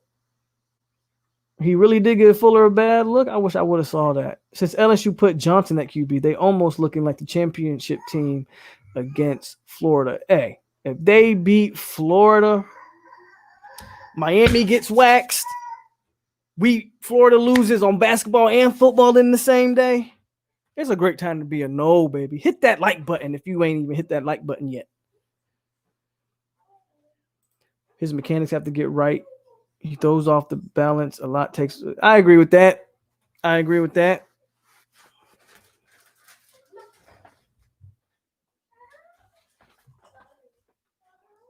41 people in here, man. Hit that like button. I got Virginia Tech and Virginia on in the background, which I'm not really paying attention to. But Tech is up 27-7. Why is he crying? He wants to watch his end still, but he already did. Okay. 27-7, Tech. And then also got the boxing going on here. Well, Shakir Stevenson is not fighting yet. Speaking of boxing, if you ain't see it or hear it, that pretty much went about as I expected it. Anthony Joshua knocking out Kurad PULEV in the 9th round. Yeah. I thought AJ Pre looked fairly solid. Anthony Joshua looked fairly solid. So a little bit boxing update there. Is Jordan left-handed or right? I believe he's right-handed. because maybe that's why you don't let him throw much this game. He had a splint on his right hand finger. I didn't notice the splint or see the splint, but I believe he's right-handed. I could be wrong. Never paid attention to what hand he throws with. I think he's right-handed though. I wonder why we stopped running screenplays. They started the year off running them. Beginning of the year, well, they ran a fairly what I like. So I'm not a fan with this offensive line. I'm not a fan of the traditional screenplay. This offensive line doesn't sell the block well enough. They basically, if you read this offensive line on a traditional screenplay, they give it up. You know the screen's coming right away. They don't sell the pass block long enough for the screenplay to really develop. And that's why they haven't been successful at it. What I am a fan of and what they do run a lot now is the bubble screen, where they make it look like Jordan Travis is running and he's able to pull the ball. And it's basically a backwards pass to a receiver or a running back in the flat, just kind of waiting, where they're giving Travis that option to either run it, or once the defense pays attention to Travis, he's able to flick it out. I do like that play. I like that play, but yeah, we went away from the traditional screen. I just think the offensive line isn't good enough to run those screen plays. Other than that, I'll take this win. I saw some recruits at the game. Hopefully we can steal some other guys next week. Again, hopefully, I hope FSU, I mean, our main pitch really has to be playing time. My biggest issue, if I'm a recruit looking at how FSU plays, if I'm a defensive recruit, I am not really ecstatic about the play calling defensively. I'm just not. Now, maybe an 18-year-old or 17-year-old recruit doesn't even look at it like that. He just sees an opportunity to play. And me being an older individual and actually watching stuff, offensively, when we're talking about trying to recruit some of these receivers, FSU doesn't take a lot of shots downfield. I don't think, hold on, let me see here. FSU didn't have a receiver. Yeah, our leading receiver was a running back with 77 yards, but he did have 2 touchdowns. FSU didn't have, I'm trying to see the receivers. FSU receiver, look, Kentron Portier had 1 catch. Our tight end had 1 catch. And Ontario Wilson had 2 catches. Our receivers didn't do much. Now, you can look at that 2 ways. You could look at it as the receiver, if you're a recruit, you can look at it as, okay, there's a bunch of opportunity to play. Or you can look at it as, they don't have a quarterback that can get me the ball if I'm a receiver. Do I really want to go there? So that's kind of a double-edged sword when you talk about recruiting. Yeah. Our receivers blocked fairly well on the perimeter at times.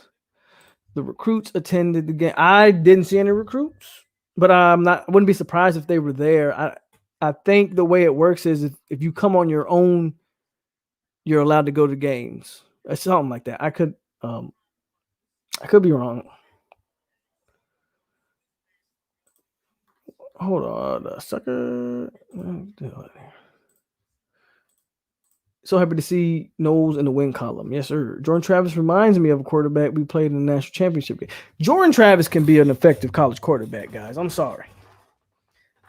He can be.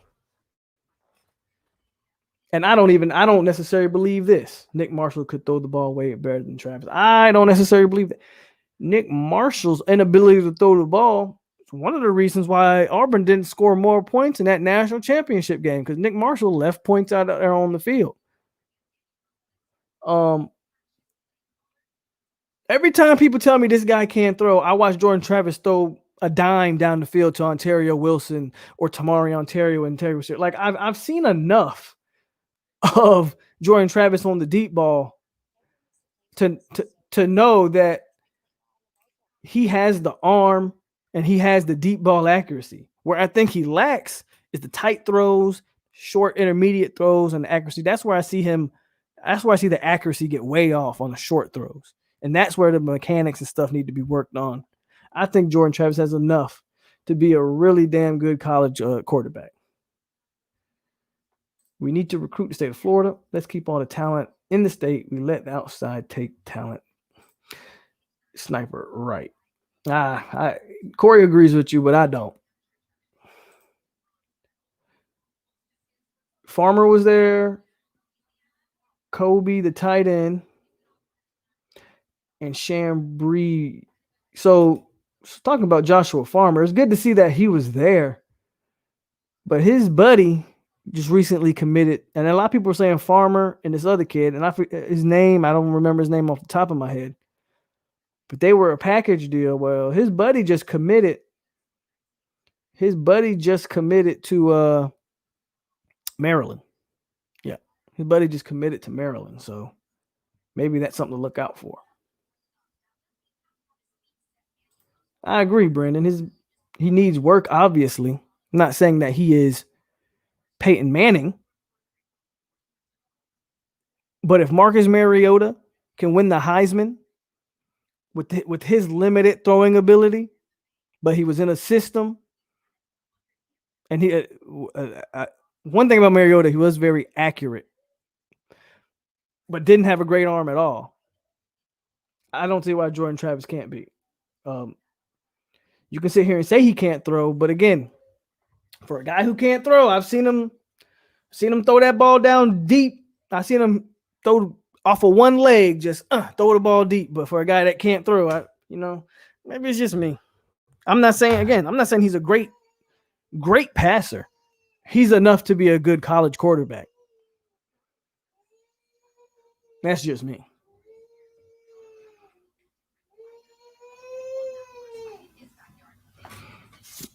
He's struggling throwing the ball. LSU's beating Florida 27-17. Bet. That's what we need. Back to this. He struggles throwing the ball. The game plan's so simplified when him throw the ball. The game plan was simplified. It's not about how simple or complex the game plan is. It's about doing what works for the quarterback. That's all that matters. I keep going to talk about Mariota. Oregon ran one of the most simplest offenses under Mariota, but it was designed to get the ball out of Mariota's hands quick, and Mariota was throwing to literally receivers that were 10 yards open. And you could do the same thing with Jordan Travis. I'm not saying Jordan Travis is Peyton Manning. I'm not damn sure not saying he's Jameis Winston.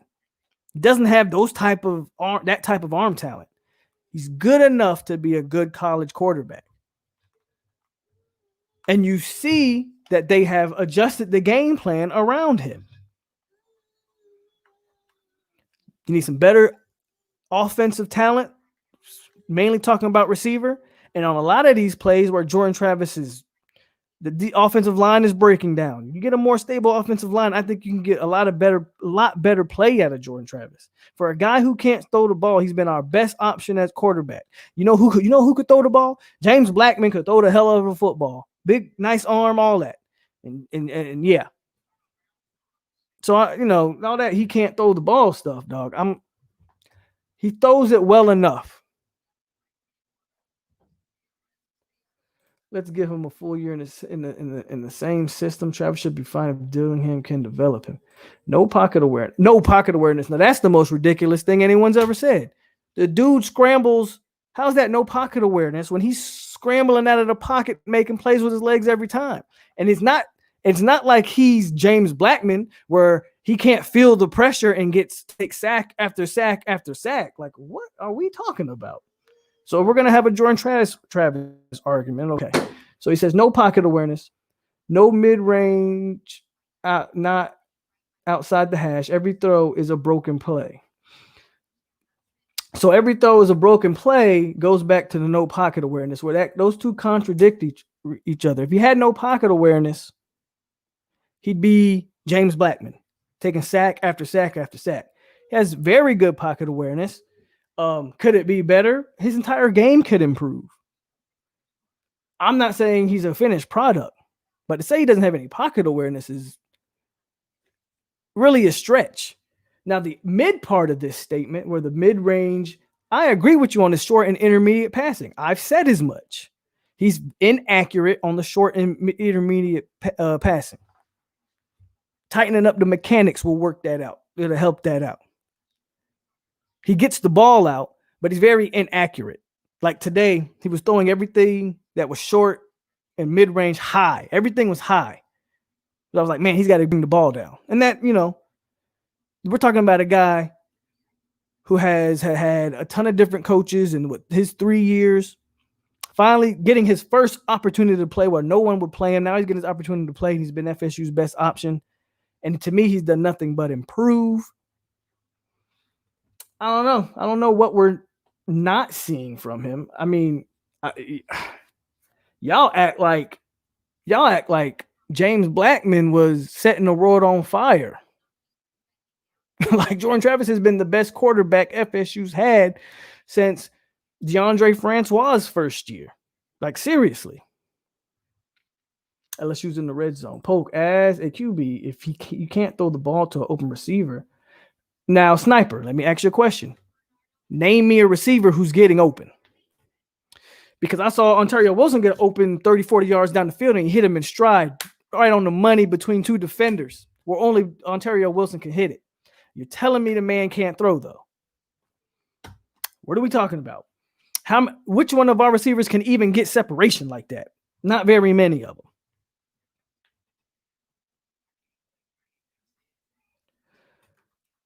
Travis gets more muscle on his frame. Whether you're learning the playbook, working in the offense, he's been the best option because of his legs, not arm. Well, you're not wrong there. Obviously, he's been the best option because of his legs, because he's electric with the ball in his hands.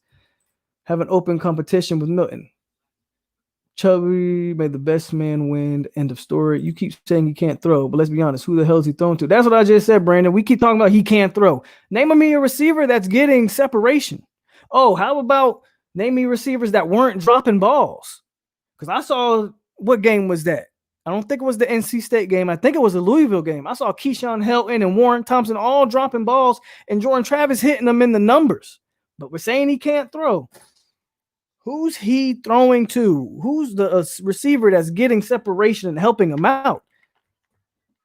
His only help he gets is in the running game. Our running backs today was our best receivers.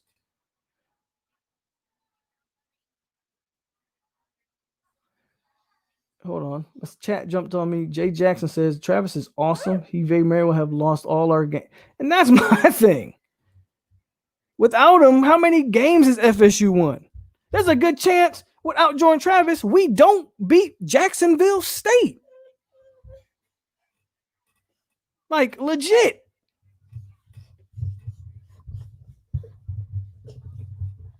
Hey, man, what are you doing?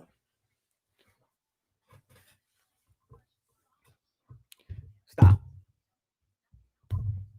I said stop.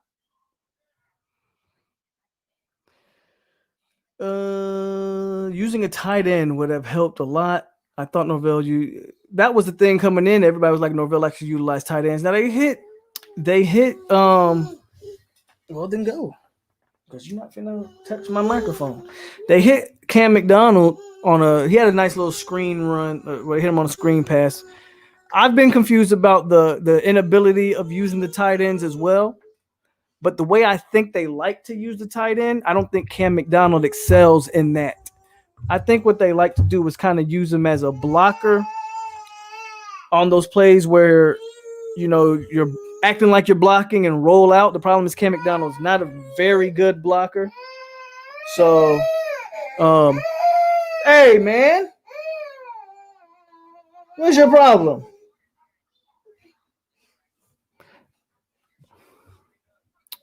So it doesn't really help. Travis is legit. He just need development. He just rolls out the pocket, POLK. He don't never step up, manipulate the safeties. He's an athlete. We don't have a quarterback that can do any. You're talking about next level stuff here, Corey. I'm not saying he's next level, except for when he's running the ball. We ain't got a quarterback on the roster that can manipulate the safeties. Okay, that's a whole different type of stuff we're talking about here. As far as stepping up in the pocket, he steps up in the pocket. Now, there was a play today where he went outside when he should have stepped in, but I can dissect every quarterback that way, where I find plays where what he should have did, he didn't do, and some plays that he does right. We can dissect it if we want. I'm not saying the dude's elite, except for when he's running. I think he's special when he's running. But I think we're just so quick to just throw him away. Like, oh, Mackenzie Milton coming off of a busted knee. He tore his knee to shreds. I'm all for him coming in. And if he wins, I'm all for Milton being the guy. I just think with an entire year in the playbook, with Jordan Travis working on everything, I'm just saying it wouldn't surprise me if Jordan Travis was able to beat out Mackenzie Milton. He would not win against Milton in a QB competition. Time to beat Taysom Hill for us. If we get Destin Hill, he will start. He has no choice but to start day one. Destin Hill will be the best wide receiver in the room, bar none. Hell, the wide receivers were dropping balls for Purdy. Absolutely, they were. Purdy's first action. They couldn't catch nothing for him either. When's the last time you saw him look off a safety? He never does. The play calling is very simple for him. That's okay. You know who else didn't look off safeties? I keep saying it. Mariota didn't look off safeties. Johnny Manziel didn't look off safeties either. It's okay to adjust your system around the guy's strengths and not his weaknesses. Everybody's not Jameis Winston, bruh. Every college quarterback can't look off the safety. If you think that, then I don't really know, man. Heisman winners have been done a lot with little talent. They can scheme up around Jordan Travis and make him be effective. I'm not saying he's an NFL prospect. So when you start talking about manipulating the safeties and doing all this stuff, I'm not saying he's that type of quarterback. But you know who else wasn't that type of quarterback? Lamar Jackson is another one who wasn't that type of quarterback when he was in college. And I would dare say their running abilities are very similar. I mean, you don't have to be all of that. You know what you have to have? A coach who can scheme around what you do great. And can he throw the ball just enough to keep the defense honest? I believe he can. The question is, can you put enough talent around him on the outside to have a legit threats at wide receiver? Because if you don't, then defenses can key on on what he does right. What he does well, I mean. I agree. I think the offense has potential to be great. And again, I'm not knocking Mackenzie Milton either. And Mackenzie Milton comes in and he is the guy and the best guy for the job. Give him the job. Give him the job. I'm not sitting here telling you that Jordan Travis has to be the starter. I'm just not one of these guys that's so quick to close the book on him and just throw him away and say, yep. Because everybody thinks we're about to get Mackenzie Milton. That's just, that's just not me. Little man want to get in the chat. Little man want to get on my nerves. We need a kicker. Yeah, we do. Our kicking game has not been good. Our field goal kicking game in the entire year has not been good. I don't know what's going on with that. It's odd. Cam McDonald never gets thrown high balls to take advantage of his height. They don't use him. I gotta keep defending him. I gotta keep defending him, bro. I gotta keep defending him. True that. Yeah, special teams wasn't all that special. Average which way is better than recent years. Jay Jackson agreed. Need more plays designed for McDonald. Mariota did look off safeties. Thought you would have known that. You saw he did against FSU. Mariota don't look off nothing. If Mariota was able to do all of that, Mariota would still be a starting quarterback in the NFL.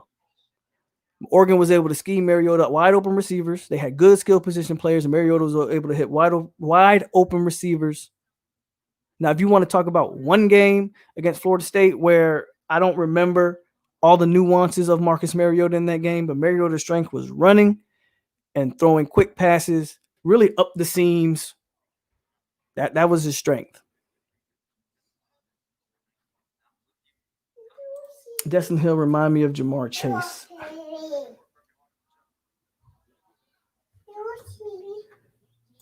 Did you see the stats they posted early in the game? Travis was tied with Charlie Ward in yards, TDs with fewer games. He's good enough to win a Heisman.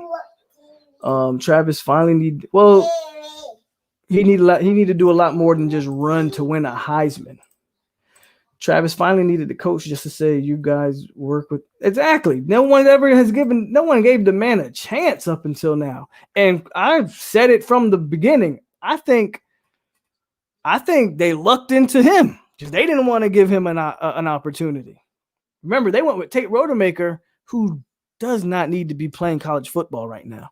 Tate Rodemaker looks lost. But they went with Rodemaker before they went with him. You're right. He's good for college, but Blackman could have been good.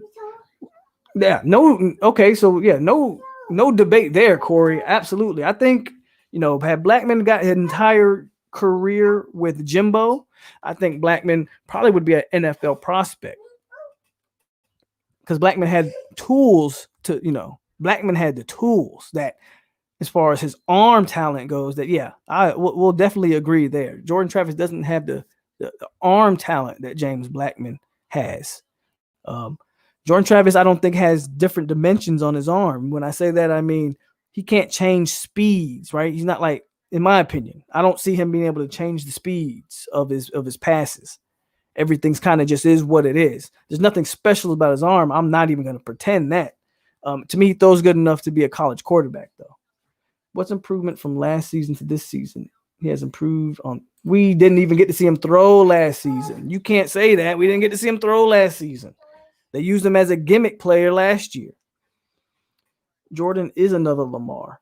Lamar just had quicker first step and better overall speed. Jordan Travis will be a great college quarterback. Sniper, you act like Travis been playing college football for even a year. Thank you. And he didn't even start this year off being the starter. I mean, we are just so quick to just say, give up on Jordan Travis. I guess because people think Mackenzie Milton's going to come in and be the guy. I would have reserves on that just due to the injury the man suffered. He may play 10 times more timid than he played while at UCF. Usually when a guy suffers an injury like that, it's going to take him a while to get confidence back in his leg. It's going to take him a while to not be scared to take a hit. This is his real first year playing football. Well, being the starting quarterback. Because last year, they used him as strictly a runner. The same way they tried to use him against Miami to start the season.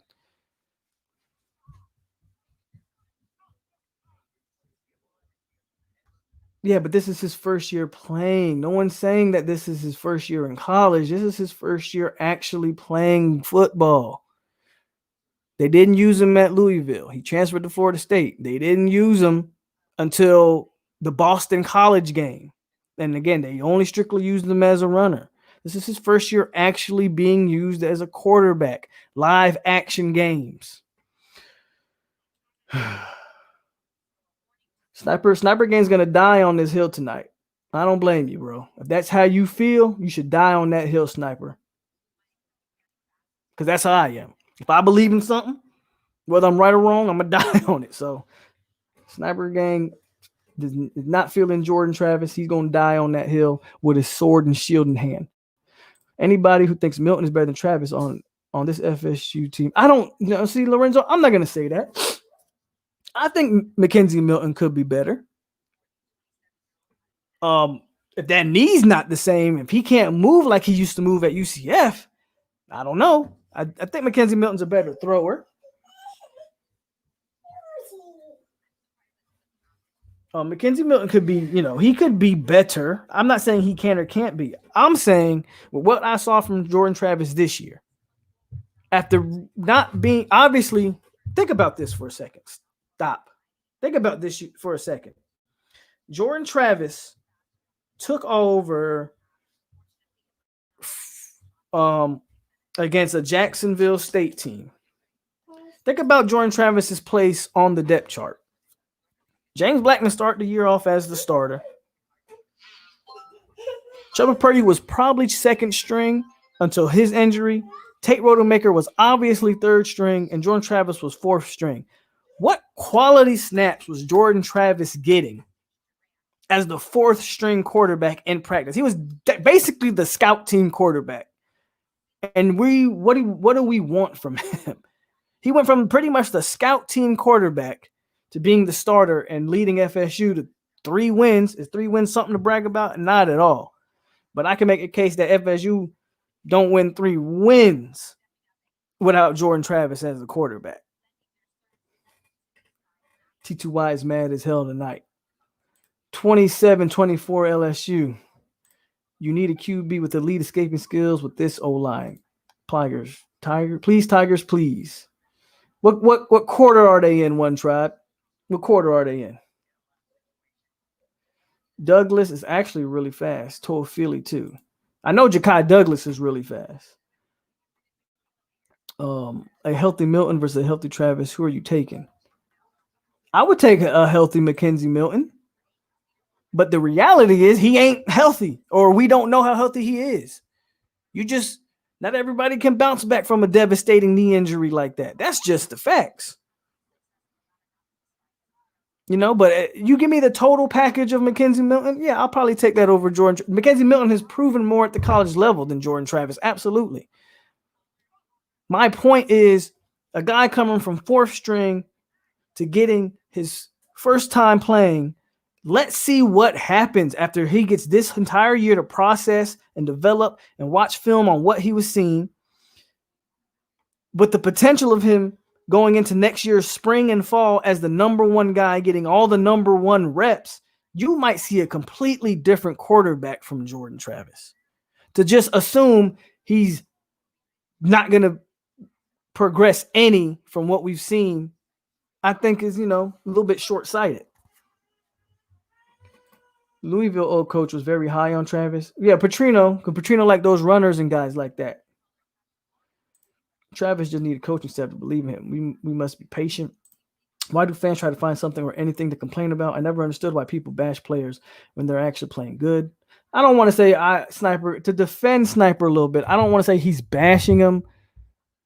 I think he's just trying to say we have to get a better play out of the quarterback position, and he doesn't feel like Jordan Travis is the guy. And that's fair to not feel that way. I'm looking at Jordan Travis and his potential, right? I can sit here and tell you that he's not the guy right now in terms of, if Jordan Travis never improves from what we see, yeah, that's not good. I just think that you have a guy with a ton of room to improve, and to just write him off because we think we might get Mackenzie Milton is a bit short-sighted, man.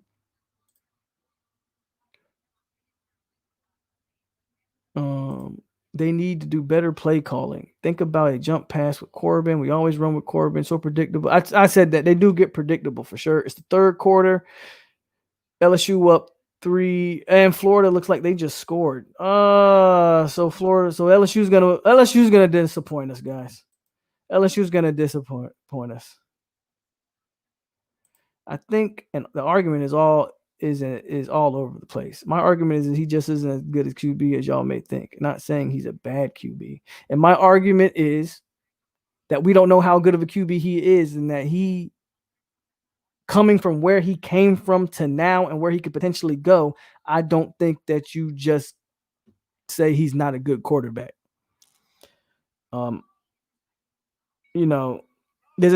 There's this guy named Baker Mayfield, man, who was a walk-on at a bunch of different colleges and eventually was a Heisman winner and all of that stuff.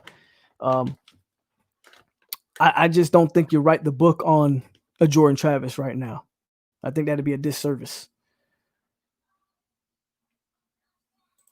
How is that bashing someone? I never said he was trash or a bad QB. Stop trying to put words. Tony at Florida is just like Percy Harvin. Dude is slippery, man. LSU's going to let us down, guys. LSU's going to let us down. I'm sorry. It's just, I foresee it. It was nice while it lasted.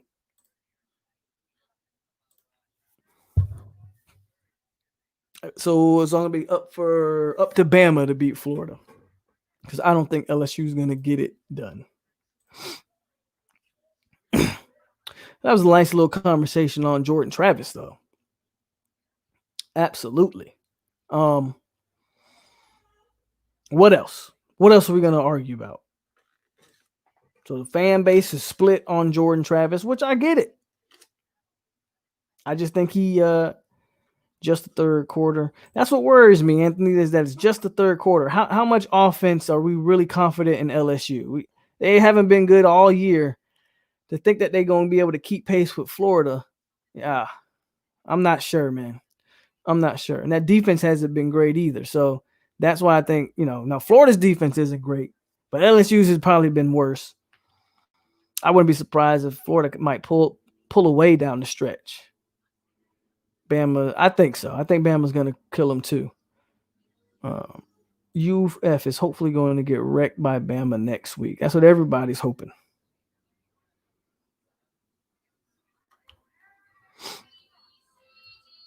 But I know we are happy with our running game. I think all of FSU fandom can agree that the running back position is very bright. I've been on the record of saying that was the most talented room on offense, and they continue to show it. Whenever guys are given that opportunity. What, man? You are aggravating me. What?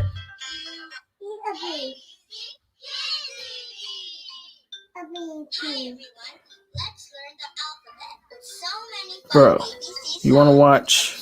Here, want to watch this? All right. See ya.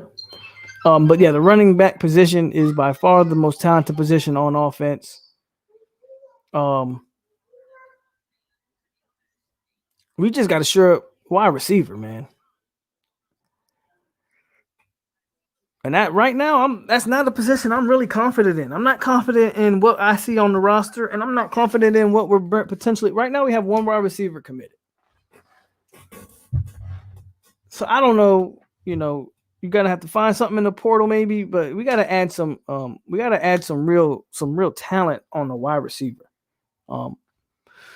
Tyler said, "Who surprised me today?" Trayshawn Ward was the first surprise on offense. He had some pretty good one-cut ability, like some good vision. I didn't see that in him. Good balance, right? He just didn't go down when the first guy touched him. I didn't see Ward playing that way. So that definitely surprised me. On defense,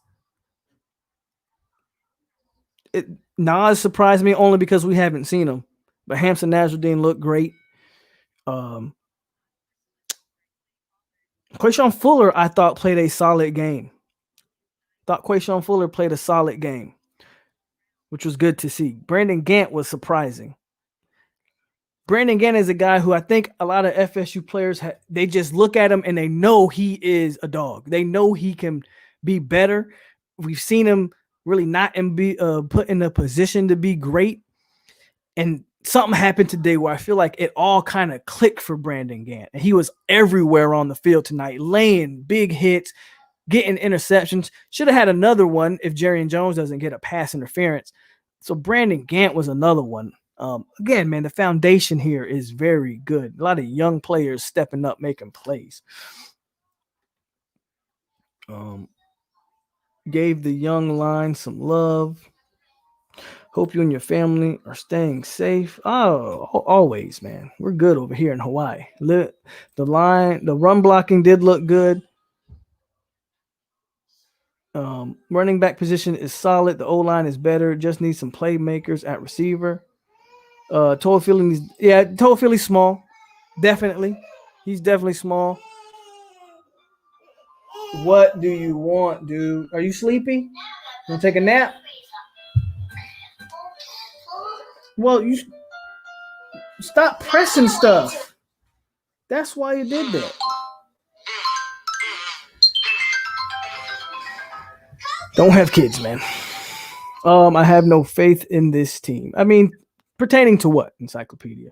The season's all but over now. So, this team is what it is. This team, you've seen this team. Next year's team is going to be a different team. So I can't say that I have no faith. If we're talking about for the rest of this year, assuming we play Wake Forest, I have I have no knowledge of this. I just have a feeling that Wake Forest game is not going to be played. I just have a feeling, and I could be wrong. So for this year, there's no faith. Next year's team, it depends on what this offseason looks like. Brownlee did have a good game. Scariest part was that they allowed 35 points after forcing a lot of turnovers. Well, I said this before. To me, they only allowed 21 points. Those last 2 touchdowns, in my opinion, was really garbage time. Those last 2 touchdowns came with a bunch of backups in the game. Letting them score 21 straight was a bit disheartening. But I look at it as we gave up. I think this is the first time all season FSU didn't allow 400 yards of total offense. So I look at it as a plus. I really do. I look at it as a plus. Don't like UF, and I want them to lose, but I'm in a household that has annoying Bama fans, so you know where I'm going with this. His mechanics are terrible. He's throwing off his back foot a lot of times. As a QB on the thing, he's throwing off his back foot because you're absolutely right. He's doing that. He's running. Most of the time he's improvising and running on the move. We've talked about his mechanics. You are going to die on this hill, and I feel you. It's not easy for him. This offensive line, especially after Love Taylor has gone out for the remainder of the year. This O-line, Darius Washington does not need to be a left tackle. So this offensive line hasn't been great. He is absolutely right. He's throwing off the back foot because he's not able to set before he throws. There's a lot of things that go into this. It's not like he's getting a stable pocket and then just decides, there's a lot that plays into all of this. What happened to Emmett? Emmett Rice played tonight. I thought Emmett Rice has really had a great or a really solid back part of the season. I thought Emmett Rice has played fairly well down the stretch. He did play tonight. Sniper, you have to battle line. You don't have time to set. You have to get rid of the ball. Basically what I was trying to say, Lorenzo.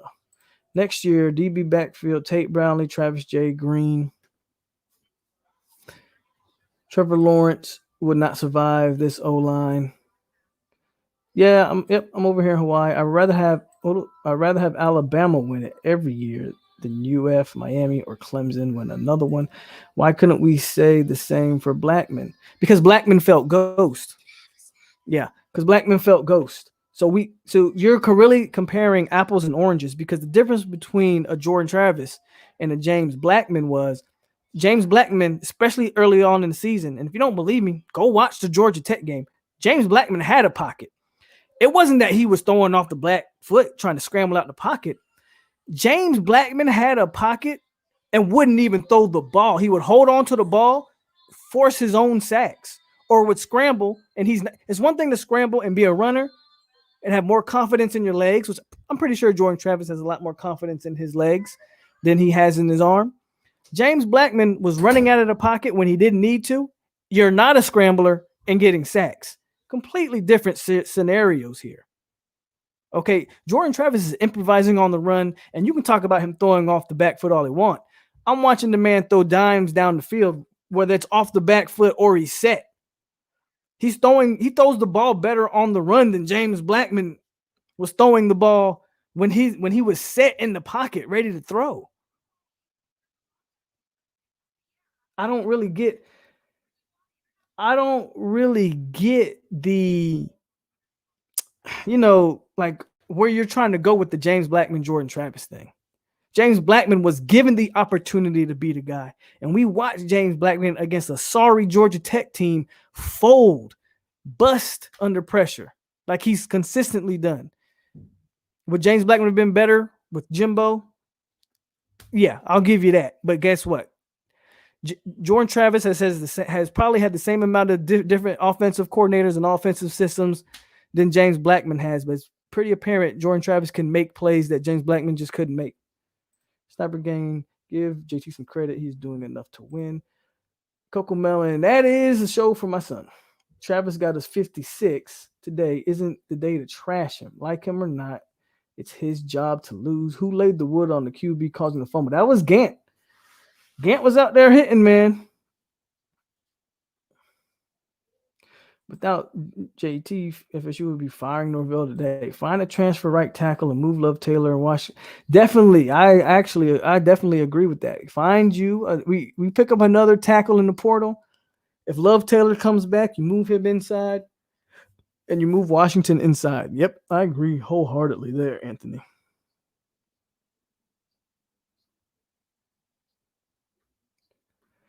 Where am I at? Since you say that, I'm gonna just say receivers were not getting at all. Week 1 receivers were dropping balls too. Could not throw no. Couldn't. Yeah, well, Warren Thompson's dropped balls all year. You're absolutely right. And Tamorian Terry dropped the ball in that Georgia Tech game. And James Blackman also missed a bunch of throws. And James Blackman also took a bunch of unnecessary sacks. You see how it's a collective thing. It's a collective thing there.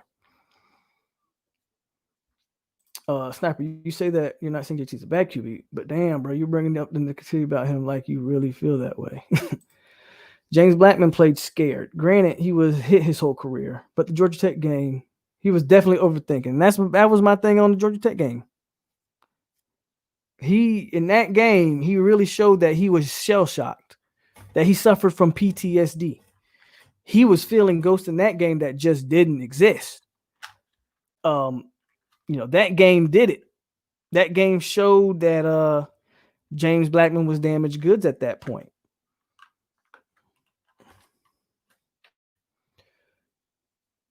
The wide receivers have been trashed this year. I forgot which game Purdy went 0-9. I think all of them were drops.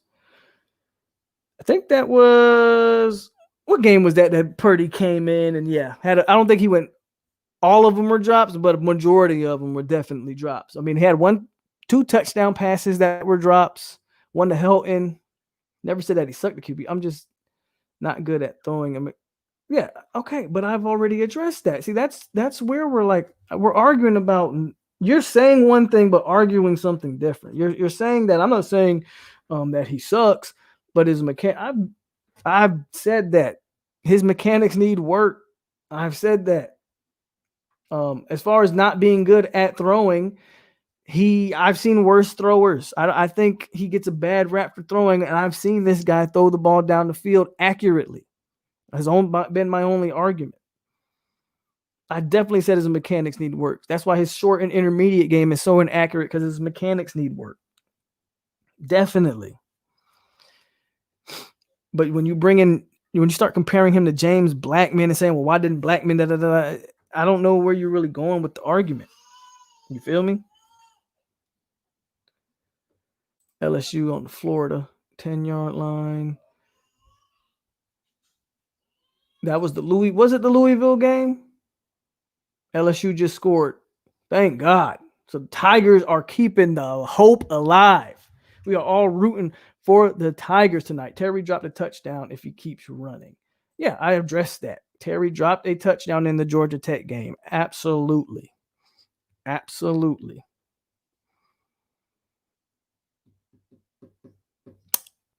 Anything else?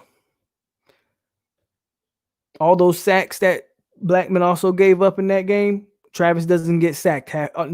Travis avoids all of those sacks, is able to keep drives alive. What play was it? It was in the Georgia Tech game. I'm trying to remember off the top of my head. Blackman had Jay-Sean Corbin down the sideline alone and forced the ball. And I think the ball ended up getting intercepted.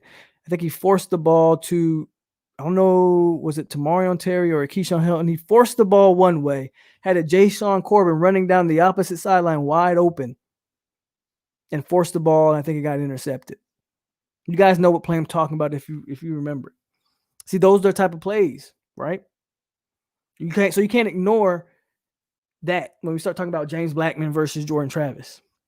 Or how about last year? James Blackman had Tamorian Terry in that Virginia game down the sideline wide open, completely missed the throw, had the pocket and everything. Bad throw. That game, Should have won that game.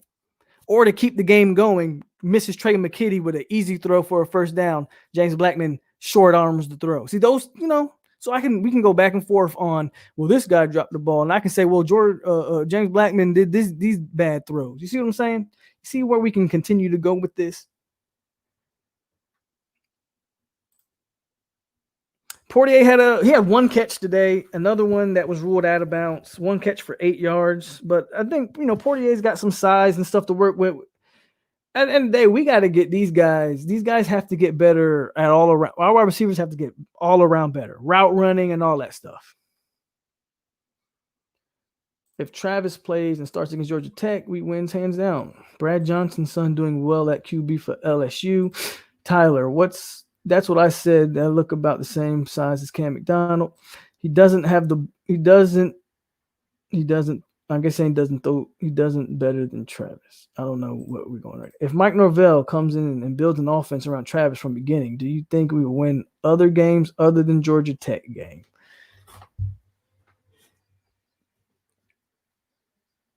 That's tough. I think because we did see Jordan Travis, and our defense would still be a major liability. Jordan Travis did beat North Carolina. I've said from the jump, Jordan Travis, with getting the ones all throughout practice and fall, that Miami game's closer. I don't know if we could win that Miami game, but that Miami game would have been closer. Maybe he brings a different, a lot of it's mental too. Maybe if Jordan Travis is the guy from day one, this whole entire team has a different mentality. It's tough to answer that, man. It's very tough. I hope for Blackman coming in the season, but if Travis started, we had a better season. Exactly, Peter Shields. I think a lot of people had high hopes for Blackman. I remember watching James Blackman in not the spring, but the fall camp. Looked like he had tightened up all his mechanics. And all he did was revert back to what he was.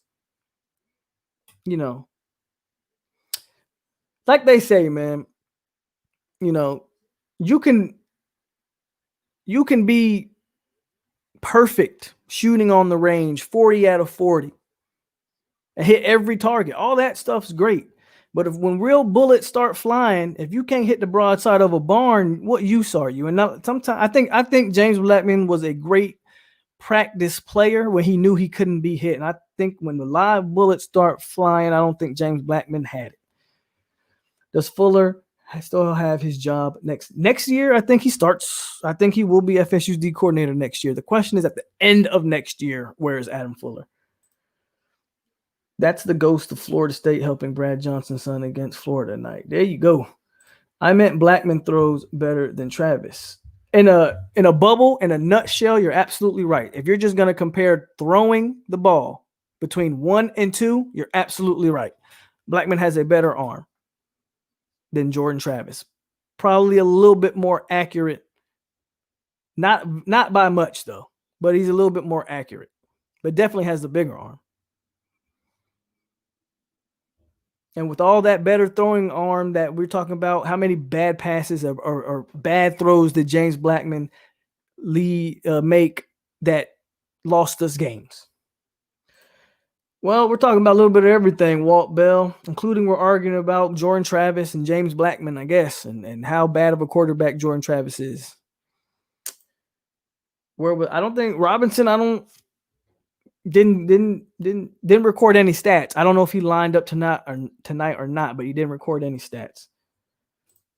Well, it wasn't all Blackman. It was drop balls in the system. Blackman is a pro style QB, but we can't. You're right. Blackman is a pro style quarterback. You can't blame the system on him missing wide open throws, though. You can blame the system on not if they were asking him to do things outside of it, right? I never understood why the Kendall Browse or Willie Taggart, whoever was calling the offense at that point, why you were doing read option with James Blackman. No, everybody knows James Blackman not going to keep, so why even call that play? Right? Those are the things we can criticize. How can you blame the system for James Blackman missing wide open to Tamarion Terry down the sideline in that Virginia Tech game. How was that the system? That play's dialed up perfectly, and he missed it. How can you blame the system for short-arming Trey McKitty for the first down that would have kept the Virginia game going and would have potential to win down the stretch? That's not the system. That's inaccuracy and a bad pass by James Blackman. You can't blame the system for James Blackman feeling pressure that's not there and getting and enforcing and holding on to the ball too long, right? Those are just things that that's what he was. For better or for worse, that's what he was. The fact that he was not developed or miscoached, that's what he was.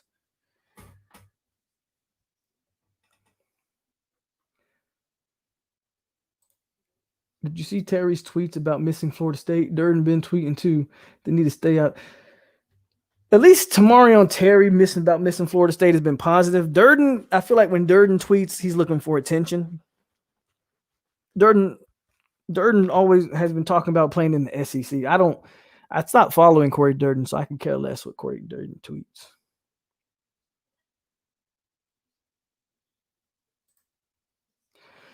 Fuller won't make it to the end of the season if the D isn't better. Again, when did I say Travis was a bad quarterback? Well, when you compare him to James Blackman, who is a bad quarterback, that's kind of what I think everybody would agree that, Sniper, you are insinuating that Jordan Travis is a bad quarterback. That's without saying it, you're saying it. You know, that's just how I feel. Please get Charlie Strong. They had a problem. Florida State always wait until the good options are gone when they want to make a move on someone. I agree with Peter Shields. We say Blackman is a pro-style QB, but he can't navigate the pocket. That too. Charlie Strong sucked at Texas. We're not talking about, so Encyclopedia, we're not talking about as a head coach. You can say what you want about Charlie Strong, the head coach. He was pretty good at Louisville. Yeah, he wasn't great at Texas. But as a defensive coordinator, I don't think you can knock Charlie Strong as a D coordinator. Blackman is a hell of an actor because he made it seem like mental makeup had gotten better or changed, but man, he was done. Yeah, that's what I'm saying. He was shell-shocked, right? He was done mentally, James Blackman. And we can say what we want about James' physical abilities. Mentally, James Blackman was always weak. And that's something I don't even think you can coach it. Obviously, nobody was able to coach that out of him. We could talk about his physical development all we want. Mentally, James Blackman was super high or super low to where when he started doing bad things, he couldn't get out of his own way. If nothing else, Jordan Travis doesn't have that part in him. Once the last play is gone, he's on to the next play. Yeah, but you got to account for the O-lines Blackman played with. Exactly, Corey. Those O-lines wouldn't help Joe Burrow, Justin Fields, Jalen Hurts, Derrick King. You name them, same results. The Travis argument is long and drawn out. Travis is our guy. Charlie Strong was a great D coordinator for Gates. Charlie Strong, if I'm not mistaken, he was a D coordinator for Urban too, right? I can't keep up with all the heads we want to roll on staff. Maybe you like Adam Fuller Encyclopedia. I do not. And I've been very consistent on the Adam Fuller thing. Now, as far as all the heads, I've only called for 2 heads. Ron Dugans and Adam Fuller. Everybody else, I'm willing to allow to stay on and give time. But Dugans, I've seen enough from this wide receiving room. And I've been on Fuller's neck all year. So I'm done with those 2. Everybody else, I haven't asked for anybody else's head. I'm cool with every other coach. I got questions about some. Some of them need to really step their game up. But I'm willing to give a lot of people, a lot of them a chance. The bowl showed that. Yeah, exactly. The bowl showed that about James Blackman. I know what you're talking about there.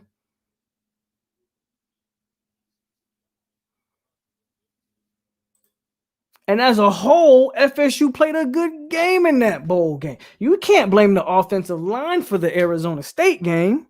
Can you? No. As a matter of fact, don't quote me on it, but I don't even think FSU gave up a sack in that Arizona State game. So, too many times people have made too many excuses for James Blackman. Did James Blackman need better? Yes, James Blackman didn't have the most ideal situation, but neither has Jordan Travis. Miami, DC.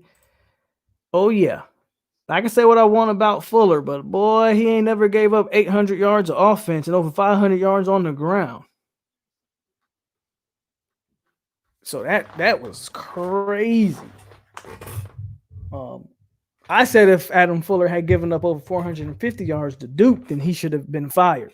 So tonight, like on the sideline or in midfield after the game, Norvell should have just told him, don't even go to the locker room, bro. Just go get in your car and drive home. But he didn't. So I haven't even said too much about Adam Fuller tonight. The question Dillingham right along with Fuller, I hate to admit it, but he's suspect. I can understand the Dillingham questioning. His play calling has definitely been a bit of a like, what is really going on here? I'm giving Dillingham.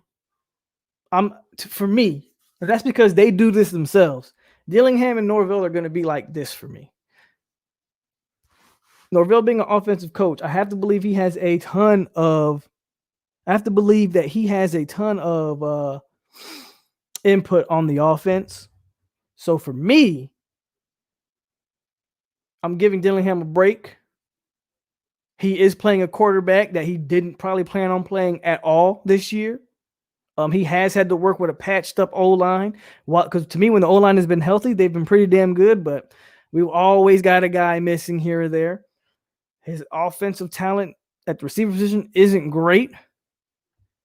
I want to give Dillingham, I want to give Norvell a chance, but I understand the problems with his play calling. I really do. I don't care for Fuller. The only support I've shown him is that I thought players were the problem, not the coaches earlier in the year, and that's not really supported.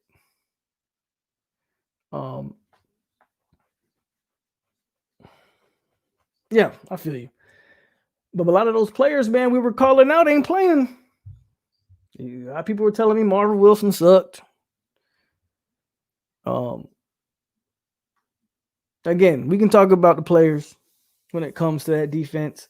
But again, when I watch the D coordinator drop both of your defensive ends into a zone coverage on an obvious pass play, which I don't even...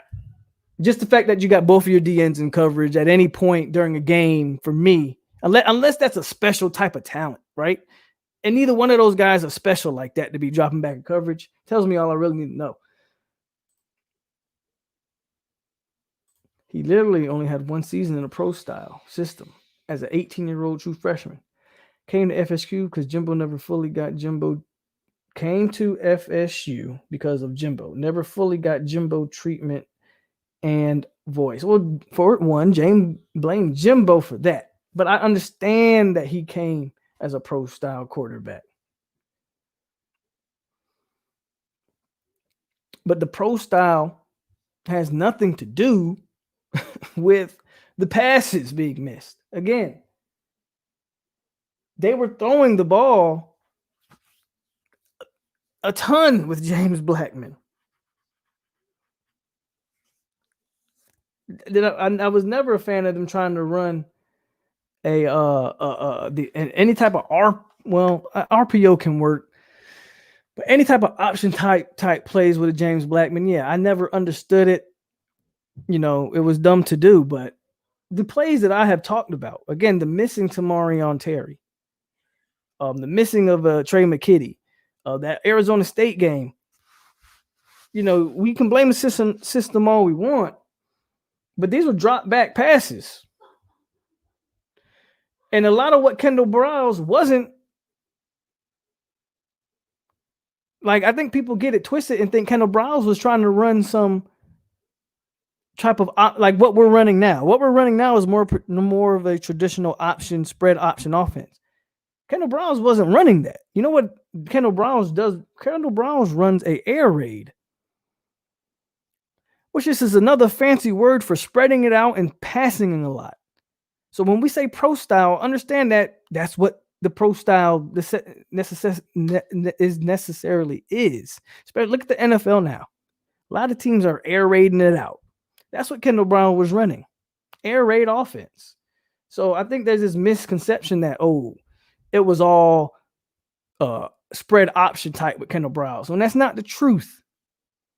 The reason they had Hornibrook in there and he looked effective at times because they were running basically drop back, air it out 40 times a game, so on and so forth. Kendall Browns doesn't do it to the degree that like a Mike Leach does, where Leach will throw the ball 60 times a game, but it's essentially very similar offenses.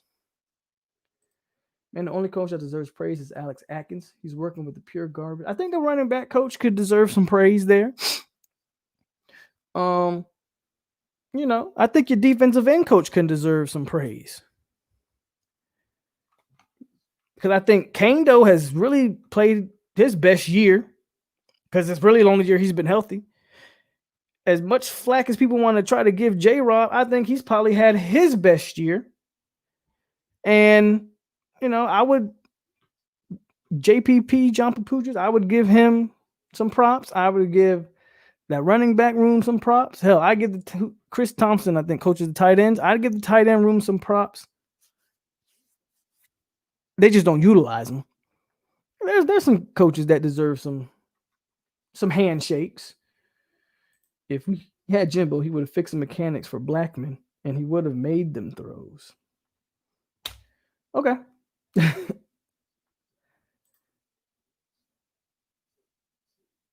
We can't deny that Jimbo is really a master of disguising his quarterback's weaknesses. If we 100%, like if we just real, Jimbo Fisher really had one really talented quarterback in his time at Florida State, and that's Jameis Winston.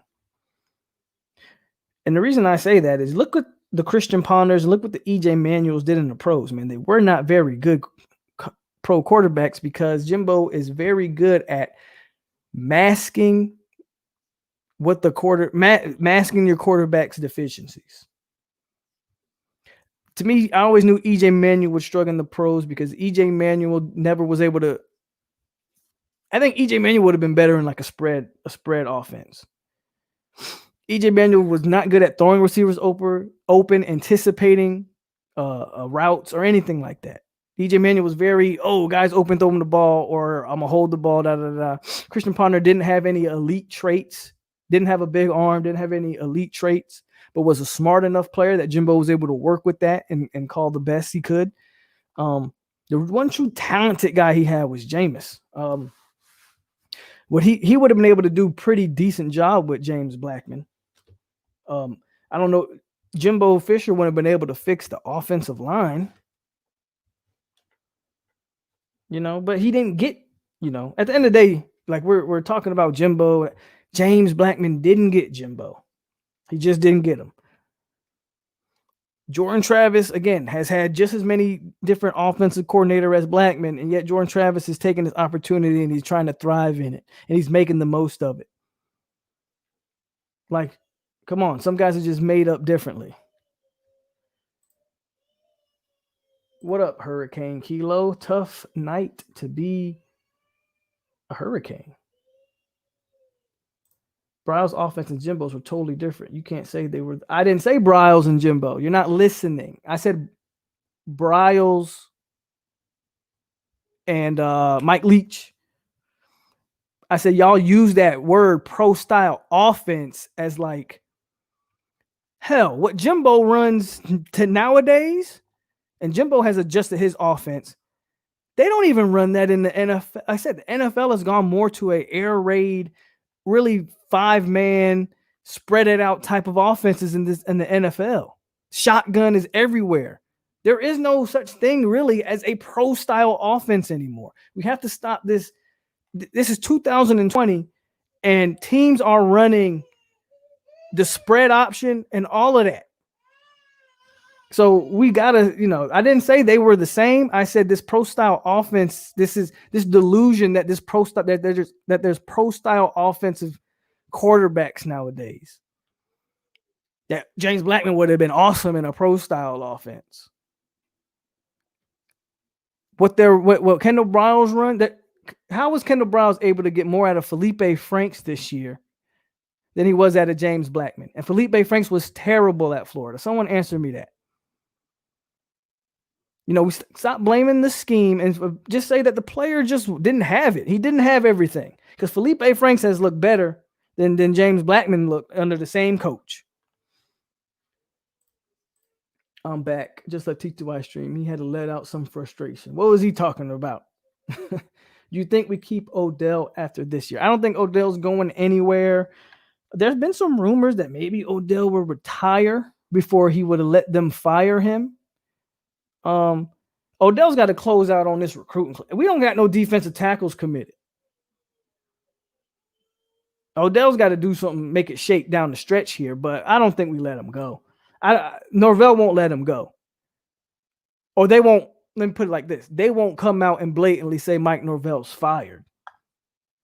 They might say Odell's resigned or something because Norvell don't need that backlash. You can't, whether or not Odell is time for him to go or not, I don't think Mike Norvell wants to be the coach that fired Odell Higgins. I don't think that's a smart look. Maybe you can talk to him unless you try to make it out as he's no longer the D-line coach, but we're promoting him to whatever, or we're keeping him on staff to be whatever, or promote him in the athletic department for whatever. If you can make it look like that, then maybe you keep him or you present it that way. But I don't think Norvell wants to go down as the guy who fired Odell Higgins. Florida 3 and out on the 1 yard line. This LSU UF game is legit. I just need LSU to pull it out. I agree there, Corey. I do think Dillingham. That's what I say. For me, they're like this. So once I start calling for Dillingham's head, that's when it's time for me to start calling for Norvell's head. Because to me, offensively, they are one and the same. In my opinion, if Blackman was a Jimbo for 4 years and didn't have to play his true freshman year, now you could definitely make the case that obviously James Blackman was rushed into a situation that he shouldn't have been rushed in. He was definitely a project player, right? He was probably James Blackman was meant to redshirt year one and maybe even sit another year or two before even like a Jacob Coker, like before he was even on the field. So I don't disagree there. Look, I do think James Blackman got a bit of a raw deal. With playing before he was ready to play. But you know what? We can say he got a raw deal, and you know what? There's some kids who take advantage of those situations and they just thrive with it. Because even in year one under Jimbo, it's not like he was world beater. It was a very conservative play calls with him. It's not like he was out there just showing a bunch of true talent. He did some things, but just pissed off. Was embarrassing. I ain't even gonna lie. Let's compare James Blackman's stats his true freshman year and Felipe Franks' true freshman year. Both were true freshmen at the same time. I'm talking about both. I want to compare both under Kendall Briles. Because James Blackman was a third-year sophomore under Kendall Briles, if I'm not mistaken. Yeah, he was. Because he was a true freshman. Then he had Walt Bell. And then he had Kendall Briles. So James Blackman had been playing college football for 3 years under Briles. And Felipe Franks had been playing football for 4 years. Yeah, for 4 years. Well, I don't even think Felipe Franks played at all last year because of an injury. So you can make the argument that both played 3 years. One guy in his first year under Briles, who wasn't very good, and then one guy under his first year under Briles. That's the comparison I would like to see. Felipe Franks, James Blackman, both under Kendall Briles in their first year. I honestly think we still need a solid QB so we could. I definitely don't disagree. I said that. I said regardless. I don't care if we get Mackenzie Milton. I think we still need to recruit a quarterback. You need as much talent in the quarterback room as possible, regardless. Regardless of if I think Jordan Travis is the future or if I think Mackenzie Milton's the guy, it don't matter. I need talent in the quarterback room. I need development. I need guys to push. One of the reasons I'm so for Mackenzie Milton, whether he's the starter or not, is that one thing I do know, Jordan Travis, one, can learn a lot from him, and he's going to push Jordan Travis to be the best version. No one's pushing Jordan Travis right now. That's another knock. That's another thing about James Blackman. Other than maybe DeAndre Francois that second year, I don't know if James Blackman was ever pushed, and there just wasn't a lot of talent in the quarterback room. I want as much talent in there so guys push each other to be better. That's just me. First year in college football overall should be compared. Why should it be compared? Why should the first year in college football overall be compared and not the first year under? Because the argument is Blackman's had all these different guys coaching them. So show me the first year under Kendall Briles for both quarterbacks. Why are we changing it? Why are we changing it? I don't know, man. I don't know. I want to see what Felipe Franks did under his first year at Kendall Briles and what James Blackman did under his first year. Because it's not like James Blackman was a freshman under Kendall Briles. He was a third-year player under Kendall Briles. He had a grasp of college football. He knew concepts. Same thing as Felipe Franks. But why are we changing the bar now to, let's talk about just their first, because that's the only good year James Blackman had was his first year of college football. That's the only reason why we want to talk about that. And we won't talk about the fact that he just regressed over the course of his college career. And Felipe Franks was nothing to write home about ever. But for some reason, had his best year under Kendall Briles. With Altmaier decommitting, who are at quarterback? I don't know. Well, I named one guy and I forget his name. They are rumoring talking about Jake Garcia, but I don't see it. But I think we did make his top 3. So we'll see. So that we see the potential of what Blackman could have been.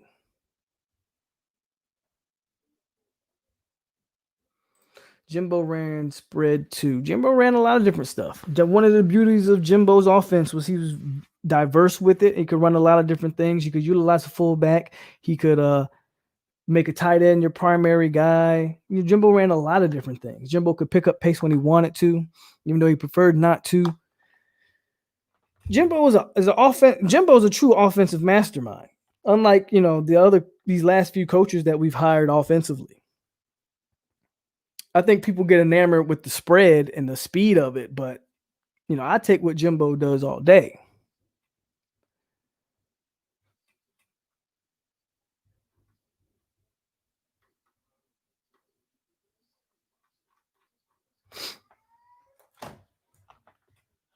It's a good conversation because I completely ran out. I didn't realize I've been on here almost 3 hours. 17-year-old, he went 19-11.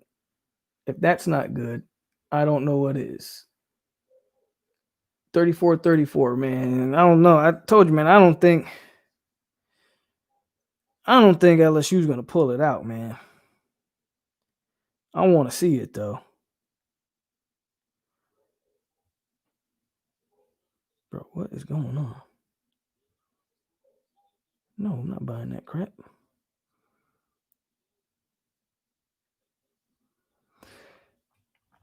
If Odell leave, Odell doesn't really recruit South Florida, though, Corey. Odell recruits Central Florida.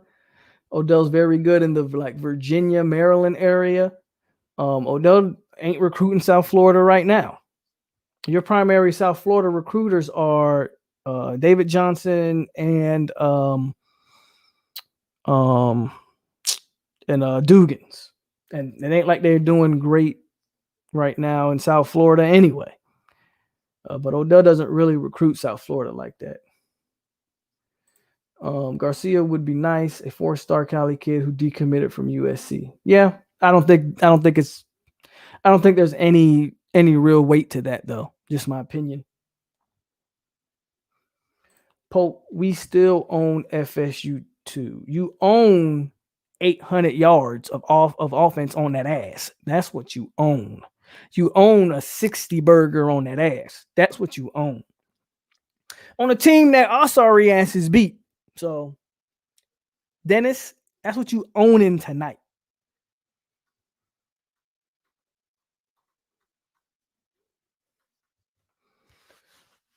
So, yep. That was the. I wonder if Travis is going to get 1,000 yards throwing. How many games has Jordan Travis also missed this year, man? But Sniper, I'm gonna let you have it. I am not gonna sit here going back and forth with you about Jordan Travis, who didn't even play the first 2.5 games of the season at throwing the ball. Then how many games has he missed due to injury? Like, man, we could really do this all day. I ain't doing it. You can have it.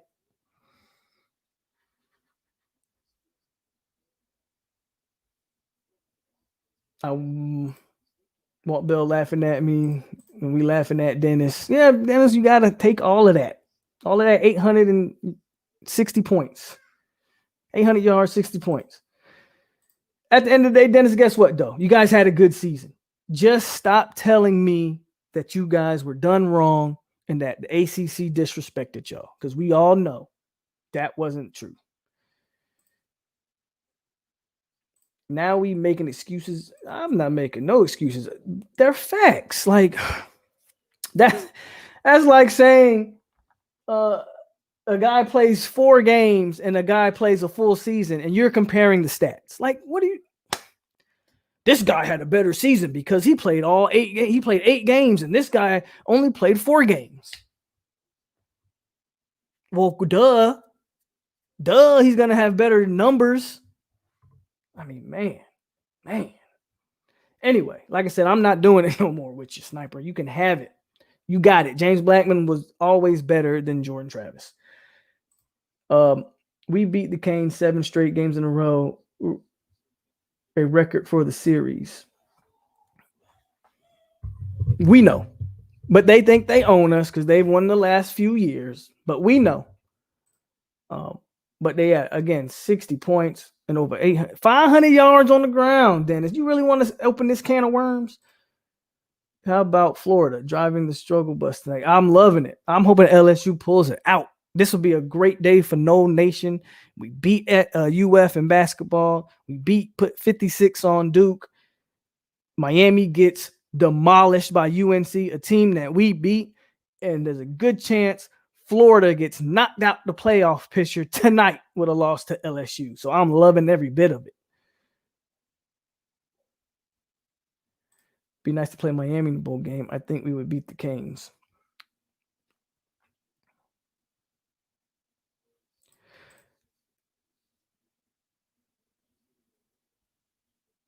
Jay, I'm not doing it. I'm not doing it no more. Sniper's got it. I'm not doing it no more. He's got it. We literally have spent probably the entire hour. I've been on here going on 3 hours, 2 hours and 58 minutes. We probably spent 2 of the 3 hours talking about Jordan Travis versus James Blackman. So I'm not going to do it no more. Sniper's got it. You win the debate tonight. Shout out to Sniper Gang and your debate skills because you just kept going and going and going. And quite frankly, I'm just done with it. But this is the type of stuff I live for, so I love it. But I'm done with this topic. If you want to debate something else, we can do that. But I'm done with this topic. If my team has been in the ACC for 15 years and has yet to win the conference, and Notre Dame joins the conference and plays 1 year and gets in, I would shut up. Yeah, definitely a good sports day for a change. It's got a great sports day for a Seminole fan, I'll tell you that. But LSU's got to cap it off. Win or lose, it was still a good sports day for Florida State. But LSU can really put the cherry on top if they pull this one out, man. 34-34. Matter of fact, I'm gonna put it on behind me. Here, we're gonna watch it live. We're gonna watch the game down the stretch. If I can find, there it is. We're about to watch LSU versus Florida. What channel is it on? Is it on? It's on ESPN. Okay.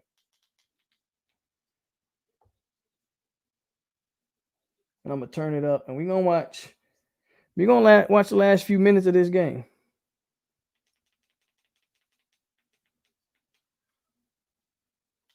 And of course, the boxing just started too. Or no, maybe it's been on. I don't know. I was looking for it earlier. Where's?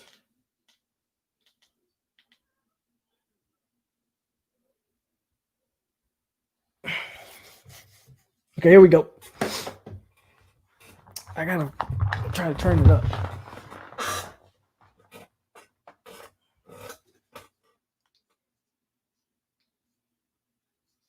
Is that rain? Why is it so foggy? Alexa, turn on room light 1.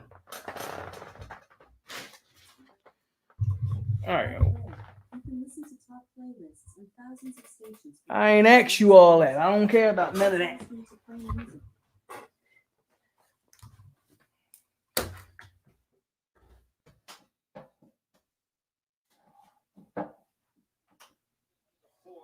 Cade York's career long is 53. Was earlier this year, second year at Vanderbilt. All right, here we go.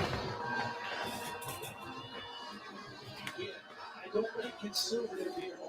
I'm going to make it as easy for Cade York as I can. Be aggressive, Max Johnson, but be smart with the football.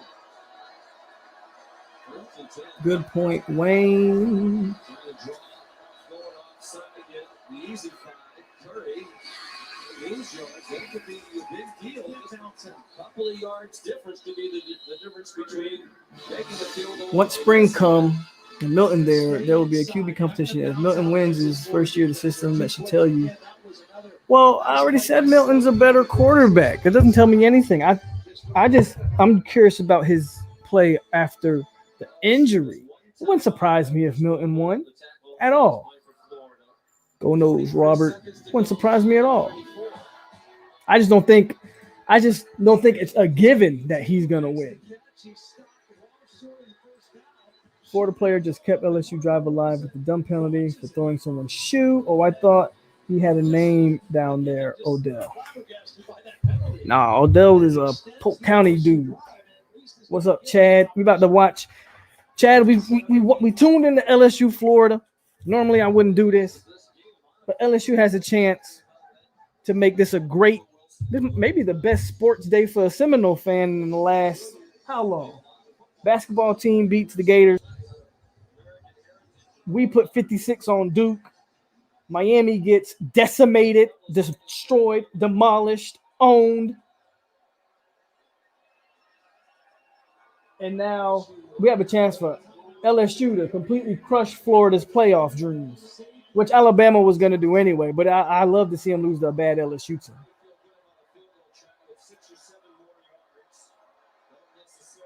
45 seconds left.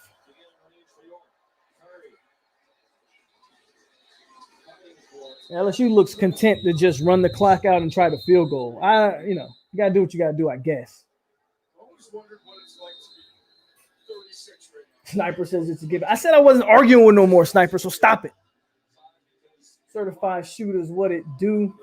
It might be my first time seeing you in here, man. Subscribe to the channel, hit the like button. Thanks for the updates, bro. Just getting off work. Hey, that's what we here for. And then Sniper says, guarantee I'm not reading no more of your comments, Sniper. Feel free to comment, but I said I'm not doing it with you. Let's go, LSU. We're rooting for these Tigers. That's what we're rooting for. That's what we care about. With no timeouts in 32 seconds, you almost have to throw the football. It's 3rd and 8. Trying to keep there we go. That's what do you do now? You have to throw it because you have to throw because you can't spike it. If you run, you gotta have the field goal team ready to run. Look like Gators. Look like the stands in Gainesville kind of packed too, don't it?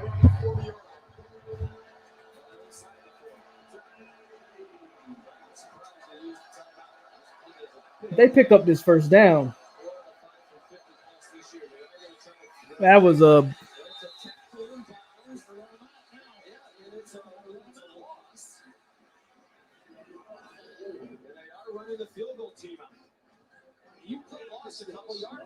oh, that was dumb. Florida gonna pull it out. That was dumb.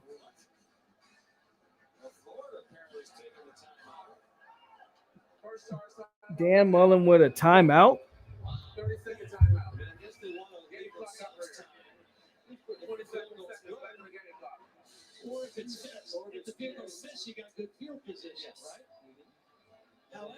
Well, they had 3 timeouts to burn, so I guess if you're Florida,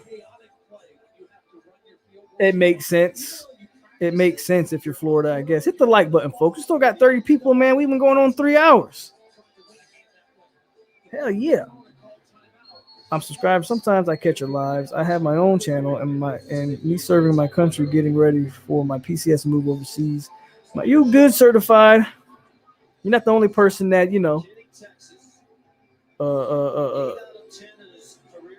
fights the good fight serving your country. Believe me. All right, let's see.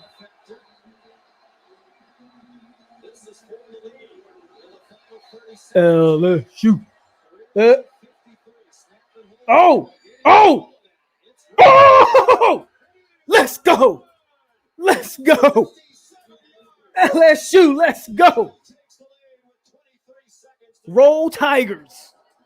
Yes, sir.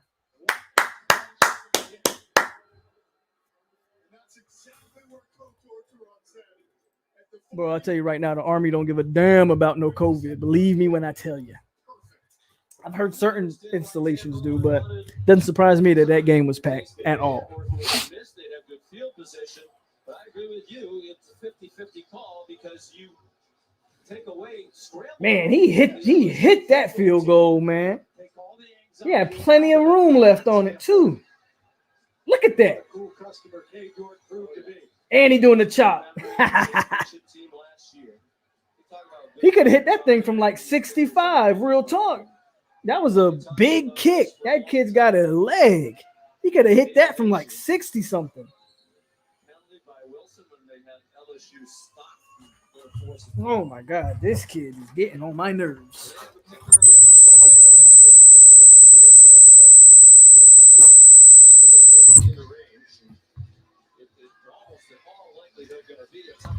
If y'all heard that, I am sorry.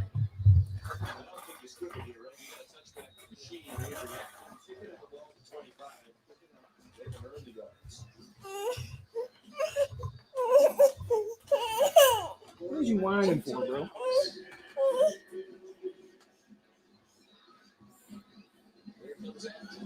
Let's see. Florida's going to be thinking about Kyle Trask hitting something deep down the seam. He's been very accurate throwing those seam routes. And again, let's not forget, even though LSU has the lead, even though they played. I think Florida going to be able to do anything. Got 20. They got 2 timeouts, 23 seconds. I mean, they got decent field position, and they could potentially get in field goal range themselves.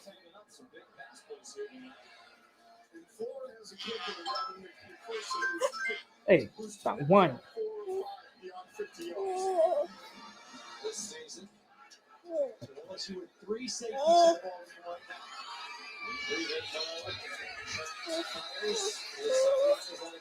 Okay.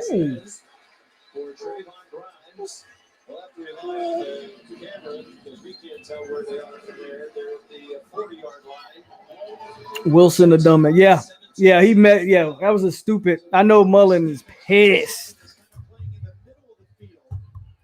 We need to go live and talk football. We could definitely do that. Certified shooters.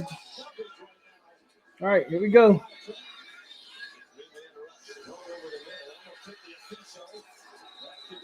See, if you're LSU, this is what you don't do. You don't just let them dink and dunk down the field, knowing they have timeouts to burn.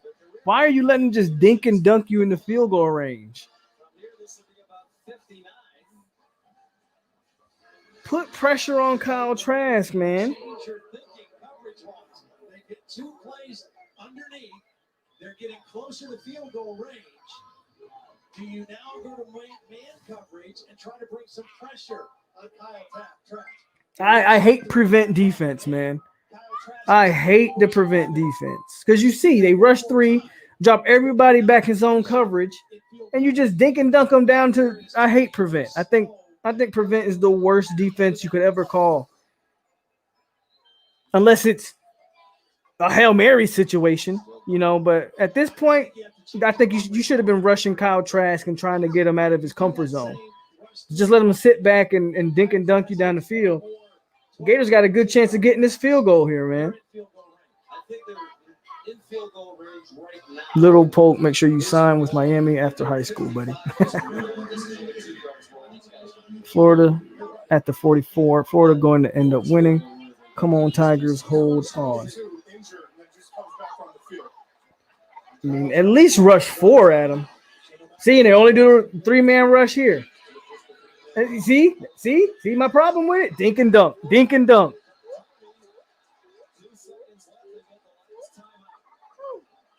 And now they're in a solid field goal position right here.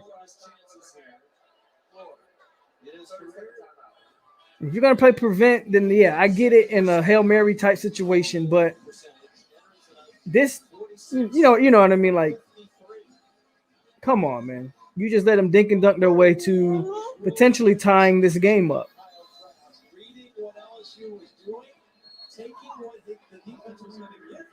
And everybody's gonna talk about Kyle Trask and all the great job he did, and it's like LSU gave him those.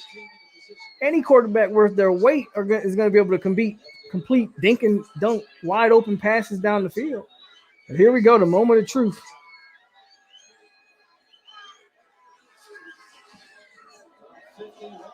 He missed. Ah!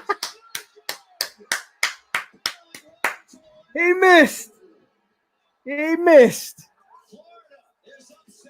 Let's go. Great day to be an O.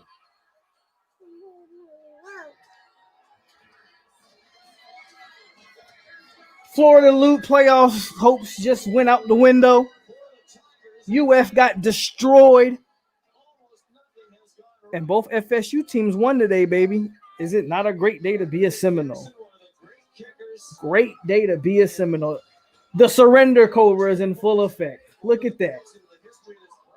He's made 4 career 50-yard-plus field goals, most in a single season in Florida. And look, everybody thought he made it. Look at that score at the bottom, 62-26. Oh, my God.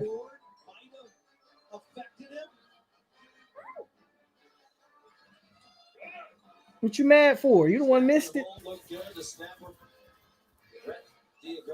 Hey, York, you all right with me? What a day, no nation. Hey, hasn't been the greatest season, man. But to have an ending of this year be like this, potentially, we still got potential Wake Forest game. But hey, let's go. Like Ice Cube said, today was a good day. What can you tell me about how he played and what you thought about him? And now Edo giving his little interview. But man, I knew he would miss. Florida fans can't say nothing. Miami fans can't say nothing. Today was a great. You think us wearing black uniforms had something to do with the basketball team wearing black? If so, Norvell building relationships. I just wish Norvell would have went with the All Blacks. I thought the All Blacks would have been really clean. I don't like the black on garnet. They weren't ugly, but they should have been black on black with the gold helmets. Whew. That would have been a nice combo. Oh, we watching, Derek. We watching it right now. Live. UF just lost. Trash going to Trash is definitely going to the NFL. What a night for Max Johnson and for LSU. So they could avoid being the first defending national champion of a losing season if they win their finale against Ole Miss. What a game! Top-ranked boxing from Las Vegas coming up next. Gators lost. Hey, where are my Gator fans? I haven't seen you guys. Come on, Gator fans. Come on, I'm here for you. I like the unis today. I feel you. I just think the black on blacks would have been a lot cooler, but I didn't think they were ugly. There were a lot of people were kind of not happy with the uniform combination. Again, remember, I'm on FSU Twitter. They complain about everything. We shut up the whole state of Florida. For one day, Panama, we are on top of the state of Florida again. Let's go. UF lost. Yeah, man. LMO at the Gators. Yeah, boy. Laughing at these Gators. Destroy. Where are you? BB Low. Come on now. Come in here. Chad, mother Gator fan. That's right. I know all you guys. Come on. You guys, don't run from us now. Masayoshi Nakatani in the co-feature. But folks, in moments, it is the knockout streak. Don't blink. All right, and I got boxing on in the background. So, hey, if you guys want to stick around for the boxing, by all means, stick around for the boxing. Gators were Tiger bait tonight. They lost to a bad LSU team at that. Imagine what Bama's going to do to them. I'd be interested to see how the Gators bounce back. Do they come back and, Yep, I'm watching it, D. Thompson. We're going to watch it. We're going to watch it live. Why not? I mean, I'm on here for 3 hours. Still got 43 people in here. Hit the like button. I told you guys I'd do a little bit more boxing stuff. So if you want to stick around for it, stick around for the boxing talk tonight because I'm going to watch it. Why not? We in here. Today was a great day. This was a jam-packed show, and I don't think I want to stop just yet. So let's keep it rolling. USC versus. All right, cable guys. I got the Stevenson fight on now. If you want to stick around and watch it live with me, but hey, Alabama's only gonna add to the end. So I hope so. I hope Alabama just takes the soul. Maiden Day, what up, bruh? I know you here for some of that boxing. So, Adrian, you are pressing the button. That's why it's doing that. Whatever. 9 of those victories coming by way them Gators and them candy canes, boy. Got embarrassed. I mean, at least the Gators played. Adrian, stop it. Introducing out of the red corner. He weighed in at 169 pounds, wearing red trunks with black trim. He brings a perfect record. Oh, we got so we about to watch. Got nice little Puerto Rican boy right here. We about to watch this super middleweights right here. So I'm interested to watch this. 169 super middleweights.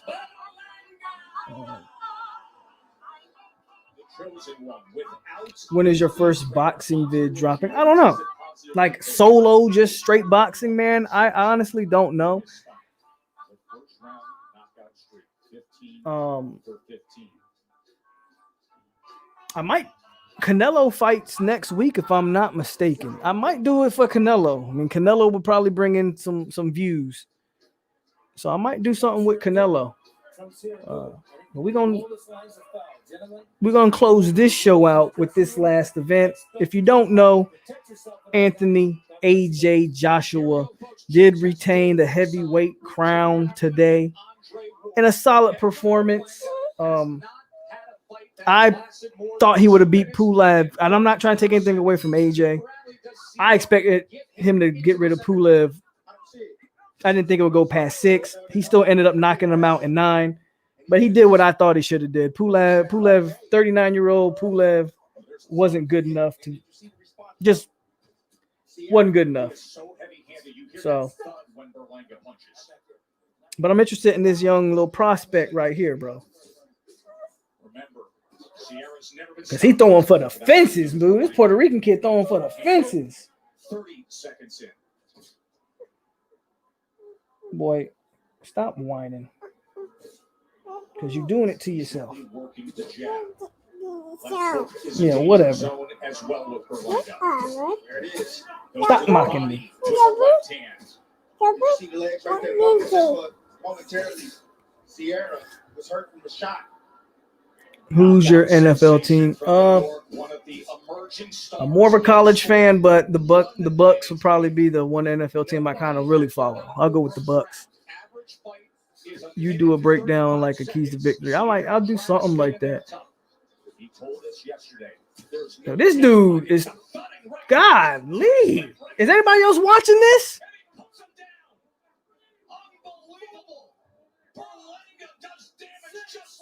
This young boy is throwing for the fences. Jesus. He is 169. He is hitting hard, folks. Now, I think he's a young fighter. Technically, he needs to improve on some things, but oh my God. He's got some heavy hands, bro. The ref needs to stop the fight. I would argue the ref might need to stop this. Anybody else watching this? This dude is getting battered. And you're getting on my nerves with this whining. You need to take a nap or something. 55 more seconds. Oh, wide sweeping right hand. Well on the mark. He wanted the grand slam right Give me there. this. Digs underneath. Uppercut. Right hand up top. Okay, now don't get carried away because he's. Don't get carried away, young man. See, that's where that youth comes in. He's getting carried away. He could get countered with something. But this guy is throwing haymakers. Stalking with that sweeping right hand. Now being patient for a moment. Oh, stop, man. Stop the fight. Yeah, there you go, man. Jesus Christ. Stop the fight. I hate seeing AJ box, bro. His fundamentals be killing. But yeah. I thought AJ fundamentally was pretty solid tonight. His chin is always the question for me. His chin. But he took some decent shots. I thought AJ was pretty solid. I thought he should have finished him out quicker. Every time I watch Anthony Joshua fight, bro, I just think about how much he's food for Deontay Wilder. AJ does not move his head. Wilder would take AJ's head clean off his body. That's all I ever think about. But I thought AJ had a good performance tonight. Get him out of here, coach. Dude is done bombs. Yikes. He's throwing haymakers. Man, he was killing this guy. Never made it out the first round. Crazy. Man, he started the fight off throwing heat-seeking missiles. That's an exciting young prospect right there, man. Yeah, he's got real pop on his punches for sure. Let's show you how he did it. How Edgar Berlanga came in, knowing all the pressure to deliver was on him. And he was just throwing some sledgehammers. And he's punching through the guard, bro. Like he's punching through the guard. And this guy's head's bouncing all over the place. Look at that. He's punching through the guard and he's still hurting this guy. All those punches were blocked. That's crazy. I don't even think he hit him with anything really clean. Most of these punches are being blocked and he's just knocking them all over the place. Jesus Christ. That shot to the ear was over. Give this guy some ranked opponents. Well, he's still young. You know how they do. They're gonna ease him up the ranks. He's only 23, 16-0 with 16 straight knockouts. They're gonna ease him through the ranks. He's fighting in the super middleweight at that. It'll be he'll eventually get there.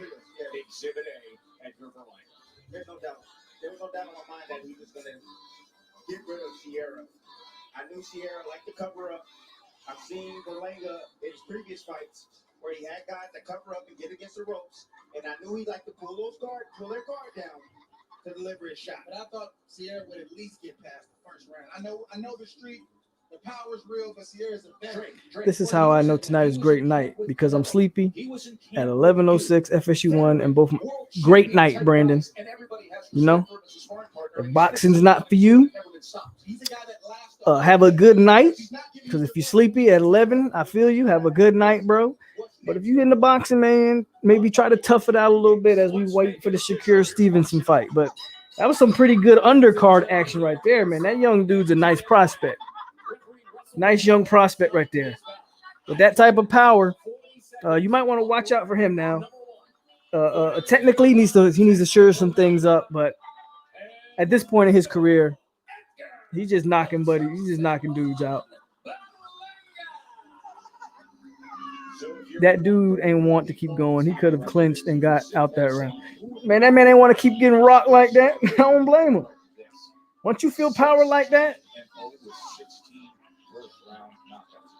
AloMoney went 21-0 with 21 first-round knockouts. And now on the all-time list, at least he ain't went to sleep like old Nate. I think Nate might still be asleep. When is the main event? This is the first fight. I think there's one more fight and then the main event. the one to watch.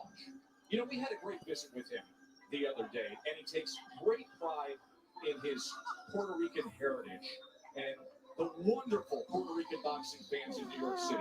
And he grew up a Stop whining. Tito Trinidad fan. And he You're just sleepy. That's why you're whining. with Tito Trinidad, where it really was the moment of passing torch. Congratulations, young man.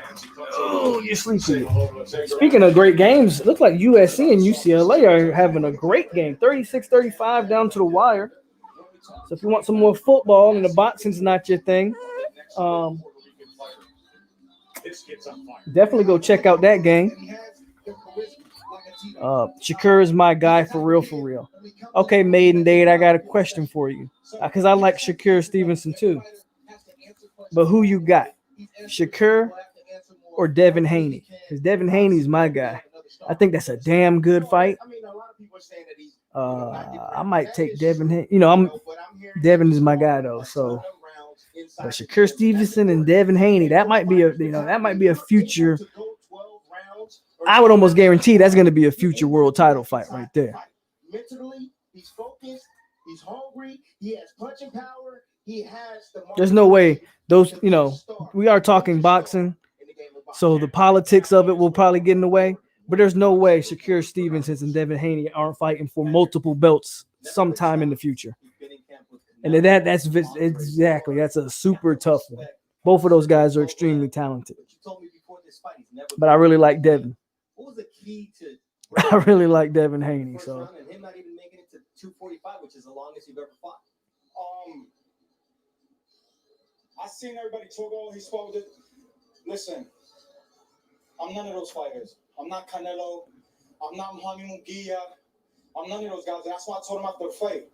I said, you know where the real dude. And we got the work done. I think he'll knock Munguia out. He just name dropped Canelo Alvarez. I don't know what he's trying to say there. I think he knocked Jaime Munguia out, though. Jaime Munguia is not really that impressive to me. Just stick it to the game plan. I've been on the phone consistently with Uncle Dre, with Coach, and he just told me. Agreed, bro. Got to keep an eye on this kid. Got to keep an eye on this kid. I like what I'm hearing from this kid. This is my first time watching him. This is my first time hearing him talk. I love his confidence. I love a little swag he got. And he backing it up in the ring with them bombs. Backing up in the ring with the bombs. I think he would beat Jaime Munguia right now. I'm not a fan of Jaime Munguia. He might want to calm down on the Canelo talk, though. You might want to calm down a little bit on the Alvarez talk, but I think he probably beat Jaime Munguia right now.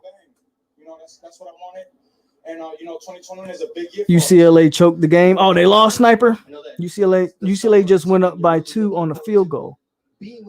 A Sniper just said UCLA just choked the game. How did that help you build to who you are right now? A different mindset.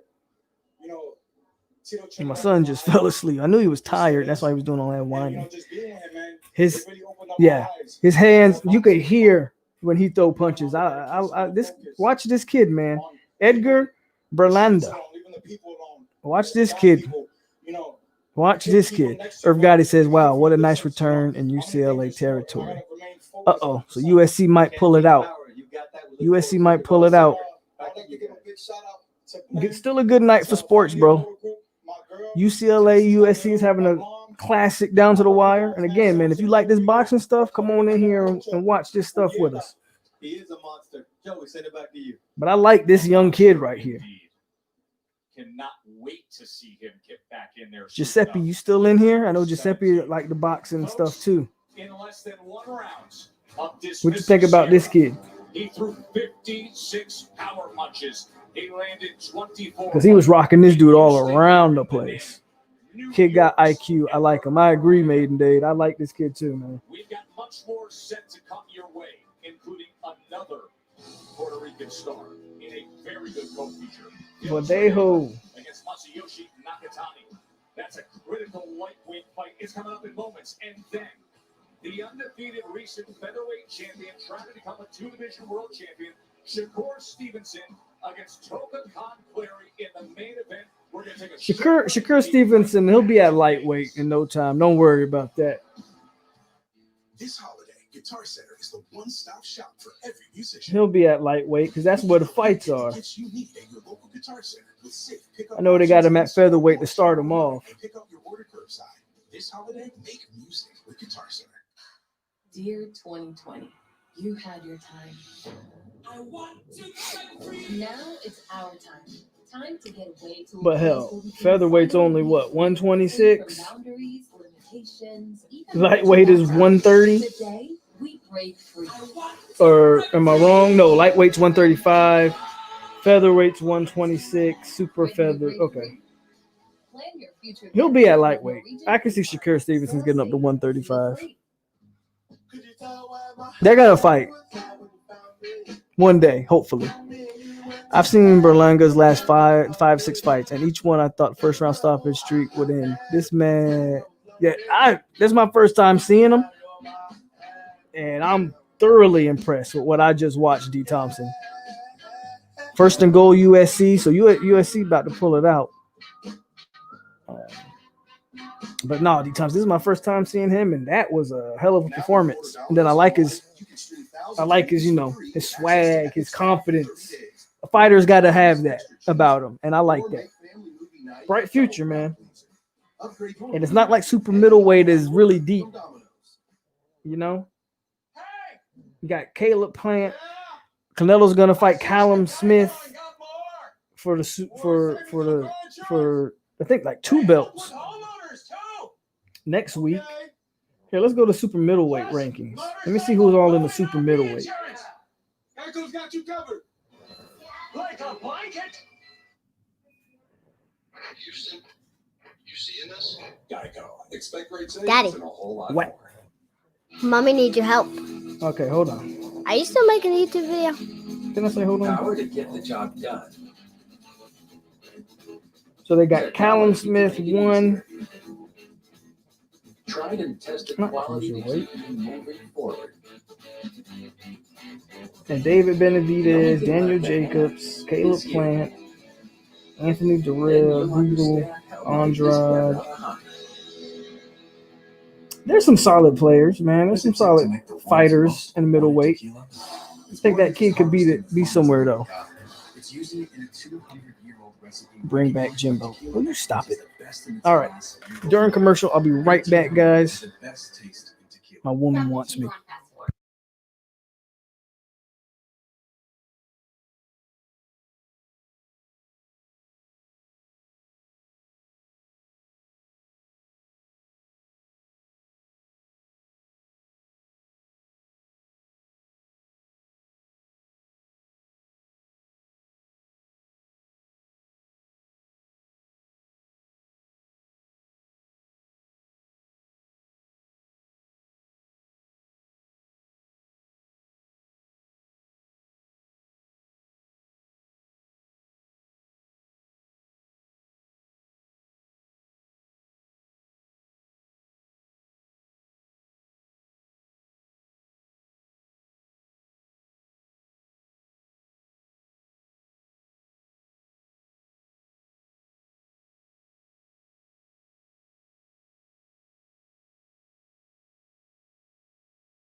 big shots. He answered the question. Destroy. Take a shot. He showed boxing. What's up, man? He's more of an aggressive guy. He pressed forward. Good to see you.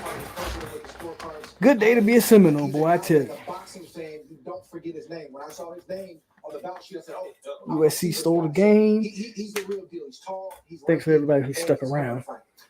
Had to go get some groceries. He's tall, he's lanky, and he comes to fight. 3 out of the 5 wins USC has won at Did the he end. lose to a tall, lanky, come forward fighter? You know, this fight, I believe, can still the show. I believe it's what's going to boil down to how bad both these guys want. Correct me if I'm wrong. Isn't USC undefeated? Am I wrong on that? We've been writing off Nakatani's last fight as USC's undefeated, yet no one's talking about them as a potential playoff team. I think that's a little bit of a disservice. Yet Ohio State's going to get gifted. And USC has played more games than them. He's predicted a 5th round knockout. So maybe he knows something that we don't, fellas. Doing some talking there. My man from Osaka, Japan's doing some talking there. Nakatani says he's going to get rid of Felix Verdejo in 5 rounds. We find out the co-feature is next. I think there's going to be a second good fight right here, man.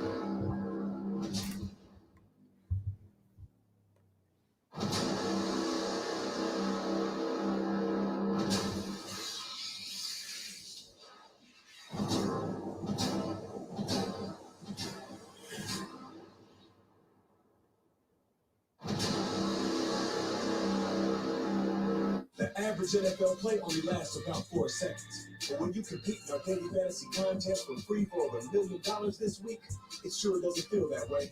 With that kind of money up for grabs, time has a way of slowing down. Oh, These shoot. passes feel like a lifetime. That last ditch goal line reach, an eternity. Feel it for yourself when you play for free. I'm just now seeing this from Jay Oliver. My bad, Jay. Thanks for the $15 donation, brother. Monster Angus thick burger is tempting you with sizzling bacon and 1/3 pound Angus beef patties. Get close to the screen. Focus, unfocus. Who's really in control here? The Monster Angus thick. Actually, this looks like a pretty solid car, Maiden Date. This holiday, Just all the way around. One-stop shop for every musician. Probably definitely going to be a better car than that Anthony Joshua fight. With safe pickup options in store or shop online. Yeah, USC's 5-0. That should be getting more playoff consideration. What does it take to make the That's world's just me, most though. awarded tequila? It's more than just harvesting the finest blue agave. It's using it in a 200-year-old recipe recognized by tequila experts as the best in its class year over year. 1800, the best taste in tequila. I spent 9 years in and out of the prison system. Companies didn't want to take a chance on someone with a history like mine. But within No cat 3 to toy 4 Philly days of searching around Indeed, needs to be I was bench, offered a job. runs too I had the fast. opportunity to make something of Shut myself. up. What are you talking about? Destroy, man. How is Gator Nation feeling right now? Because I tell you right now, Seminole Nation is amazing. Miami got embarrassed. You guys lost to a 3-win LSU team. Your playoff hopes are all but done. And we put 56 on Duke. Oh, and our basketball team whooped y'all up and down the court. Serendipity. How's Gator Nation feeling 15 tonight? minutes could save you 15% or more on car insurance. Monster Angus thick burger is tempting you with sizzling Yeah, bacon exactly. and I would take 1/3 Angus you. beef patties. Give me Get USC close to the over screen. Ohio State. Focus, unfocus. Who's really in control here? The Ohio Monster State just Angus has the thick name. burger, Carl's Jr. and Harvest. Feed your And Justin heart. Fields, I get I it, but spent 9 years in and out of the prison I system. argue USC's Companies resume is didn't want better. to take a chance on someone with a history It's just like me, mine. though. But within 3 to 4 days of searching around Indeed, Ohio State I was already offered was a gifted job. a spot in the I Big had the Ten opportunity championship when to they make something of didn't myself. earn it, according to Big Ten rules. By chefs and nutritionists, fully cooked and ready to eat in And that's 3 when they're gonna minutes. gift them. They're gonna give them a playoff spot. Watch, and that they don't deserve, in my opinion. I don't agree with Dabo Sweeney on much, but on that I do agree with Dabo on. You don't have to cook anymore. We don't have to cook anymore. You don't have to cook anymore with Freshly. Now you can get nutritious, delicious meals delivered right to your door. Go to freshly.com today. I don't know where my remote is, so I can mute it It's a terrible feeling.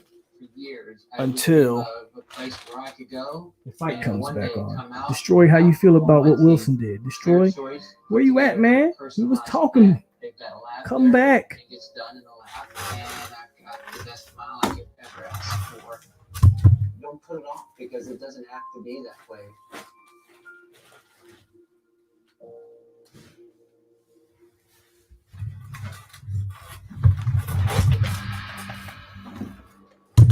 Number one is laugh.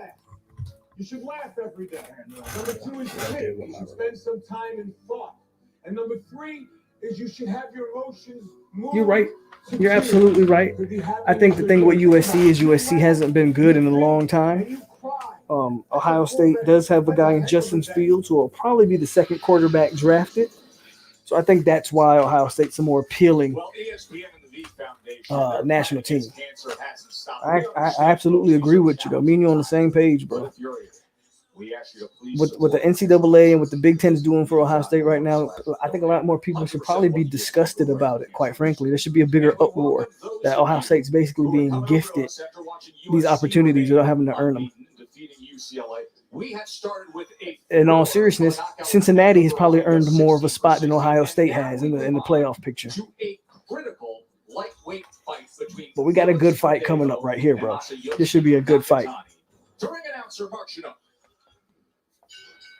Ladies and gentlemen, we return to the action here inside MGM Grand in beautiful Las Vegas, Nevada. This is boxing. This is Top Rank, presented by Hall of Fame boxing promoter Mr. Bob Arum, and brought to you by Geico. This bout is scheduled for 10 rounds for the vacant WBO Intercontinental Lightweight title. Our judges at ringside: Tim Cheatham, Max DeLuca, and Patricia. I think Nakatani gonna get him. And the man in charge at the I want to go for Verdejo, but I got a feeling Nakatani gonna get him. Introducing first, out of the blue corner, presented in association with Taken Promotions. He weighed in at 135 pounds, wearing black trunks with gold trim. He brings a record of 18 wins, only 1 defeat, 12 wins coming by way of knockout. From Osaka, Japan, Masayoshi Nakatani.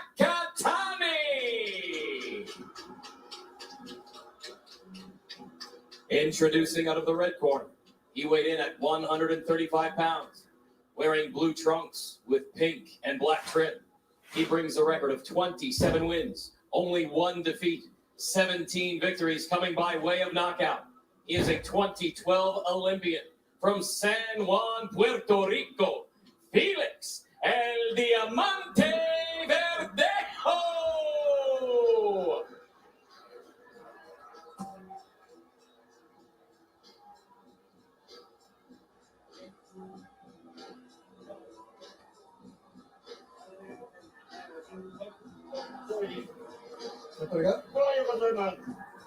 Gentlemen, I gave you guys your instruction in the dressing room. I expect a clean, fair fight start to finish. Protect yourself at all time. Shout out to Top Rank Ring Lady. Oh, absolutely. Absolutely, D Toms. I was thinking that my damn self. My wife might be listening. Hasn't fought in a month, 2 years, bro. And that loss was to Teofimo. I agree. I think they went to see a hype up Fields and Lawrence matchup. Absolutely, Cable Guy. That's exactly what I think they're shooting for. It's about somebody holding you accountable and rising up to a standard of discipline and maturity. That's what it's all about, you know. Okay, they coming up. Verdejo came out fighting. I like Nakatani because of his length, his height at this weight class. I think he has an advantage over most guys. But I hope Verdejo, I would like to see Verdejo get it. But that length, man, if this kid throws that jab, Nakatani, if he throws that jab, he could dictate this entire fight. Trey, the last time we saw Verdejo, it was right here, July 16th, in this ring, in a fanless atmosphere, the COVID-safe MGM Grand bubble. Ooh, he just took a good hit. With his power. TKOing the previously undefeated. He took a good hit right there. Verdejo landed a nice one. It really put a stamp on the way we were thinking things were trending with him. Because he did it with ease. He seemed to be just a size difference is so glaring, though. If he uses his size, I think he could really dictate this fight. And got him out of there and didn't waste any time. Oh, Verdejo!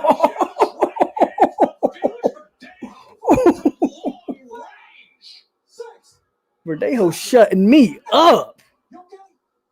Yeesh. He hit him with a monster. Sweeping shots. Verdejo on the attack, standing right in the pocket. Okay, Verdejo better be careful. Comes in from Verdejo. That right hand just missed Nakatani's chin. Nakatani is right there. Nakatani's keeping his head too high, man. Tuck your chin, man. That's how you got caught. That's Nakatani's game. And that's a fighter mentality. He recovered well from that knockdown, though. He's stable. He's recovered very well. That just shows you that he's in very good condition. He recovered well, man. That was a good shot, though. Woo. It's been a good night of fights. Just a good sports night. Good move for Verdejo. Nakatani's landing right hand, right over the top. On the left side of Verdejo. I don't like that shot. It's landing high on the head. If he just I hate Timothy Bradley. Shut up. He can hurt Verdejo. Timothy Bradley might be the worst commentator in all of sports.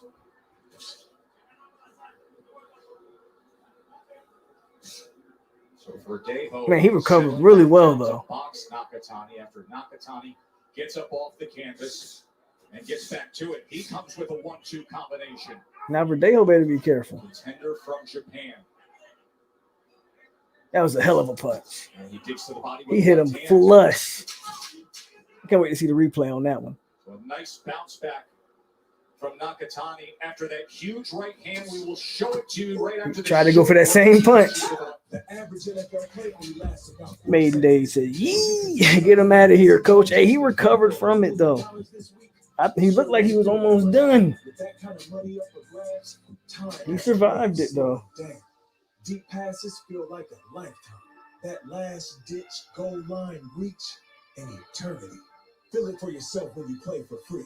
Download the DraftKings Daily Fantasy app, sign up with the promo code, craft a lineup, and make it rain. As a human ski lift, there's only one way to refuel. The DQ $6 meal deal. Entree plus a refreshing Coke, fries, and sundae. All full size. Just like that hill. DQ. Happy tastes good. Here's the knockdown score. Look at that. I don't know how he got up from Ooh. this right hand, landed full extension. That was a hell of a punch. That right hand. That was a hell of a punch. Look at the jab. He got looking at the jab. Yeah.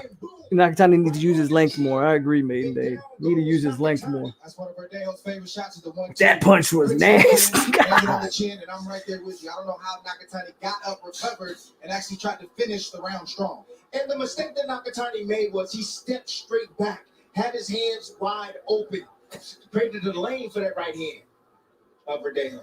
You never. Nakatani needs to use his size more. That was the first time. You got all the length, all the physical advantages, and you're playing right into what Verdejo wants.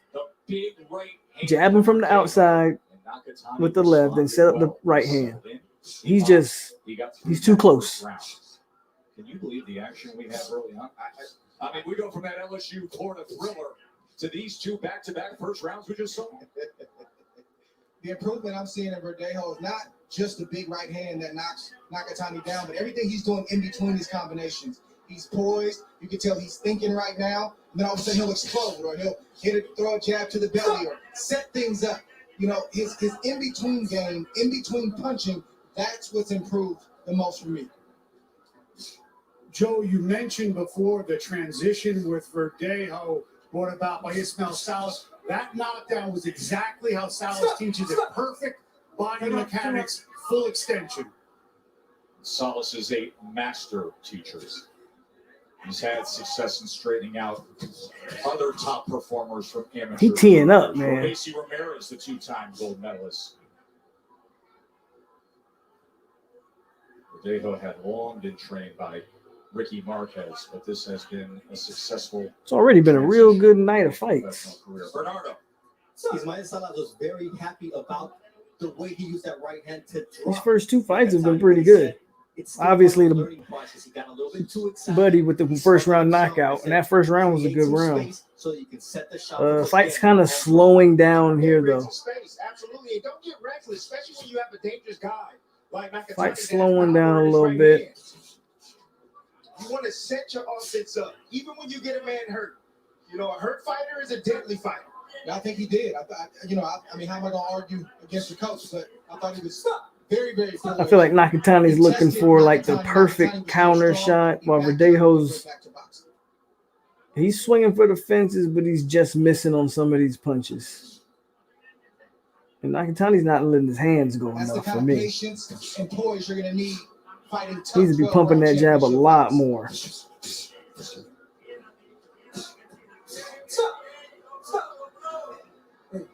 Watch behind the head. Okay? So Dino Ruiz, third man inside the ropes with the warning to Nakatani as we come to the end of round number 2. Top Rank Boxing on ESPN Live from Vegas. Stick around.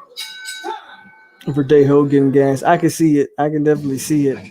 Okay, he's throwing every punch with bad intentions. And he's not hitting. One day, you will become all that you dream of and more. And everything will be different. This world is not ready for all. It's a new Wonder Woman movie, it looks like. Wonder Woman 1984 in theaters and streaming on HBO Max. Download the app today. Wow. I wish I could get a deal on a smartphone, but I'm not a new customer. Well, actually, now new and existing customers can get our best smartphone deal. It's historic. That is historic, which means I'm making history, right? Yeah, I don't know if I'd exactly. Wow, me, Dave Brown, existing customer who got the greatest deal in history. Just like every other customer gets. Oh, that's cool too. It's not complicated. AT&T is making history. Everyone gets our best smartphone deals. Glad you're with us for an exciting night of Top Rank Boxing here on ESPN. All right, let's go round 3. Verdejo come out strong. Jesus. Nakatani taking these shots. In round number 1. And Dre, The question is, how does Verdejo act when Nakatani finally connects on him? Ooh! Nakatani, man, he's getting hit with some shots. Because he turned the jab into something. Not just something, but a flush left hook on the chin of Nakatani. And the left hook is clicking, the jab is clicking, but that right hand is a major problem right now for Nakatani. Verdejo the one that came out aggressive, though. He can't take too But you many got of those shots right to. on the button like that. Nakatani's not throwing any punches. Look at this. The one downfall that I see Verdejo, the mistake that he's making is that he's getting a little bit too greedy with the headshots. Yeah, You know, I he's see able that. to hit Nakatani with power shots, and that's his focus. He's not focusing down on the body. Look at that slender body that Nakatani has. That's how you break this guy down. You hit him with your best shot up top. If he stays there, then go down to the body. Everyone hates it down to the body.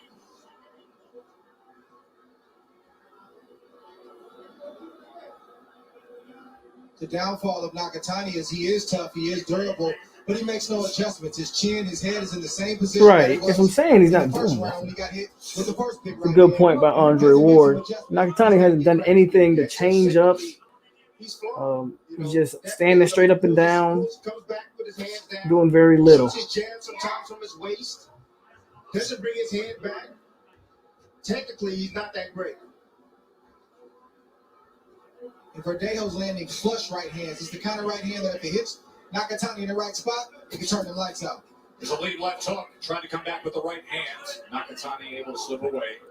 His first fight, Nakatani, in 17 months. There you go. If he hits the jab, but you got to follow it up with something. You just can't throw the jab out there and not do nothing with it. Pushed the current champ on that night. First time that Teofimo went the 12-round distance.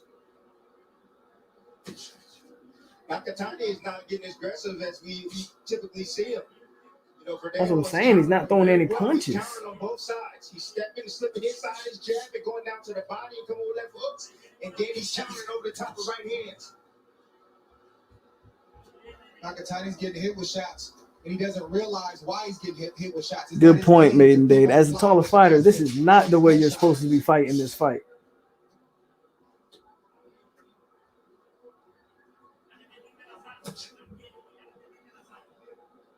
Action's kind of kicked down a little bit. Now we're going more of a traditional boxing match. Companies didn't want to take a chance on someone with a history. One thing I'll say is that dude takes Nakatani can take a punch, boy. But if he doesn't do more, he's going to lose this fight. Our new house is He's not throwing enough Great punches. street, huge yard. There is a bit of an issue with our neighbor's fencing.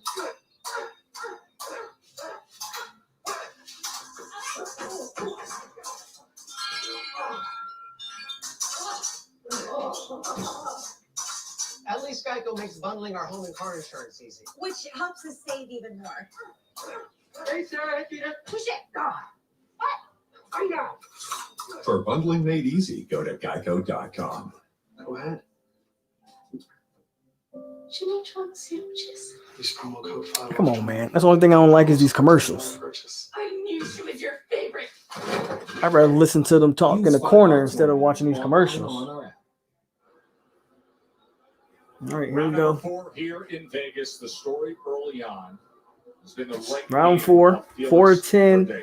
Verdejo's winning every round to me. Verdejo knew he was going to shoot that jab from a little Look bit at too it. close. Nakatani taking some punches, See man. how he shifted his weight from the front foot to the He's back taking foot some and loaded with shots. his right hand. And this one, he went low and then he came up. Look how this dude's head is spinning off his neck.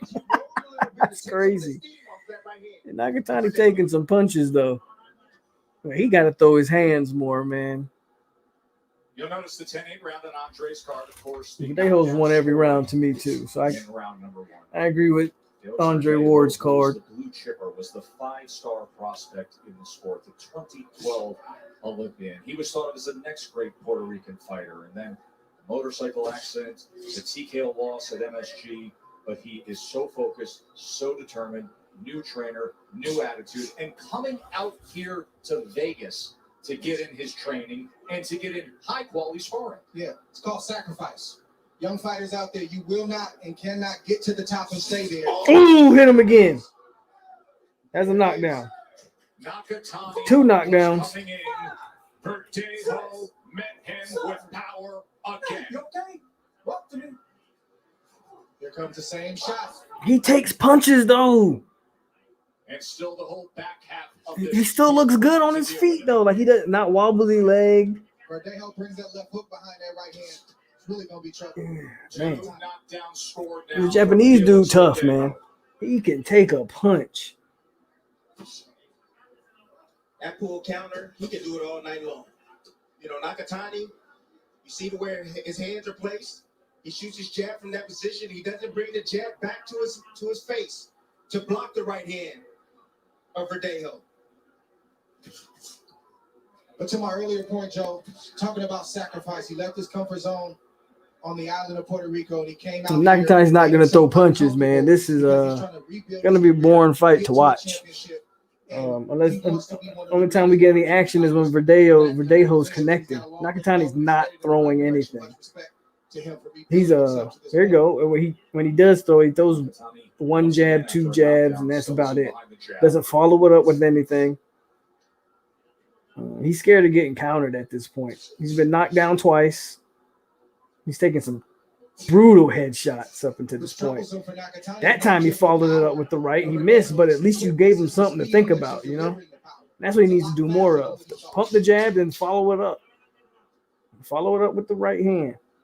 We're going to take a short break, and then when we come back, we will show you that knockdown he just scored. Alice has a All right, another commercial. So I booked you on the Queen Mary 2 with their 2 friends and a nephew. Here's to reconnecting the gang of 3 who it used to be. Did she always talk like that? You believe Alice and her book determined your whole life? Whatever character I write about is essentially about me. Who is the real you?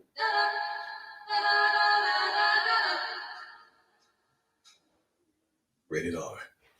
We've known about the importance of wearing a mask for months, and some states are only now putting a mask mandate into place. Only now? It's amazing to me that we are 8 months into this pandemic, and we're somehow getting worse at dealing with it.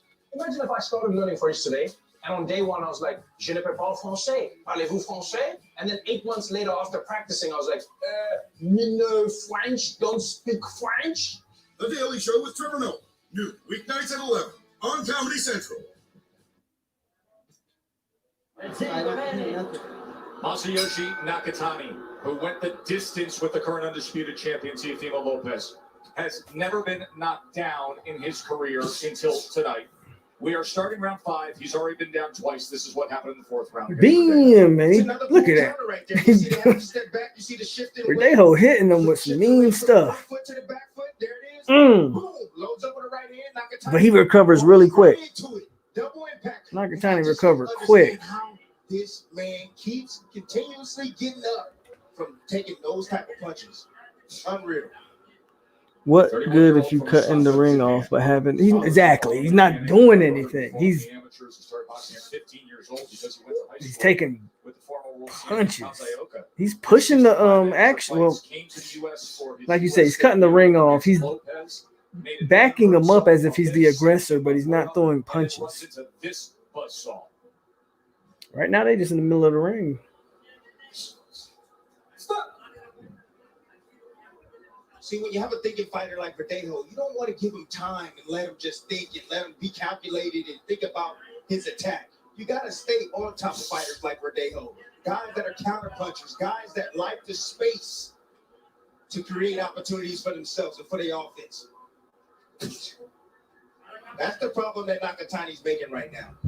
He's going to have to sell out sooner or later, Dre.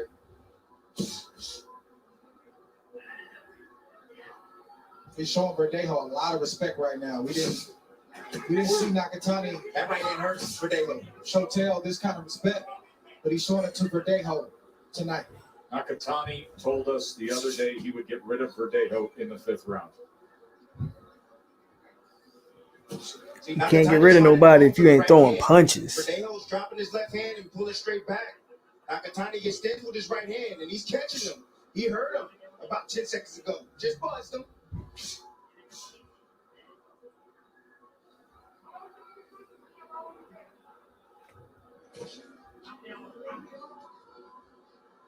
Action's really taking a dive in this one. Ooh. And that's mainly because Nakatani's just not throwing punches. Verdejo's doing all the work. He's doing all the work. He's doing all the work.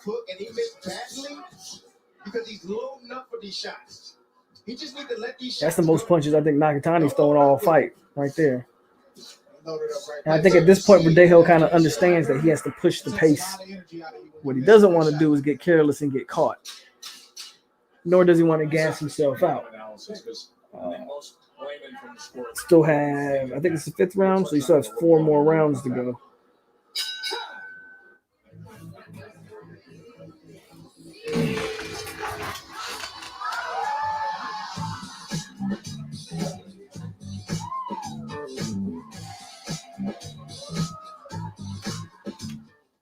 I got a sausage. So you can do better, Steve. Get a freshly made footlong from Subway. You can even order on the Subway app. Did I just get picked off by Deion Sanders? You sure did. Now in the app, get a free footlong when you buy 2 because it's footlong season.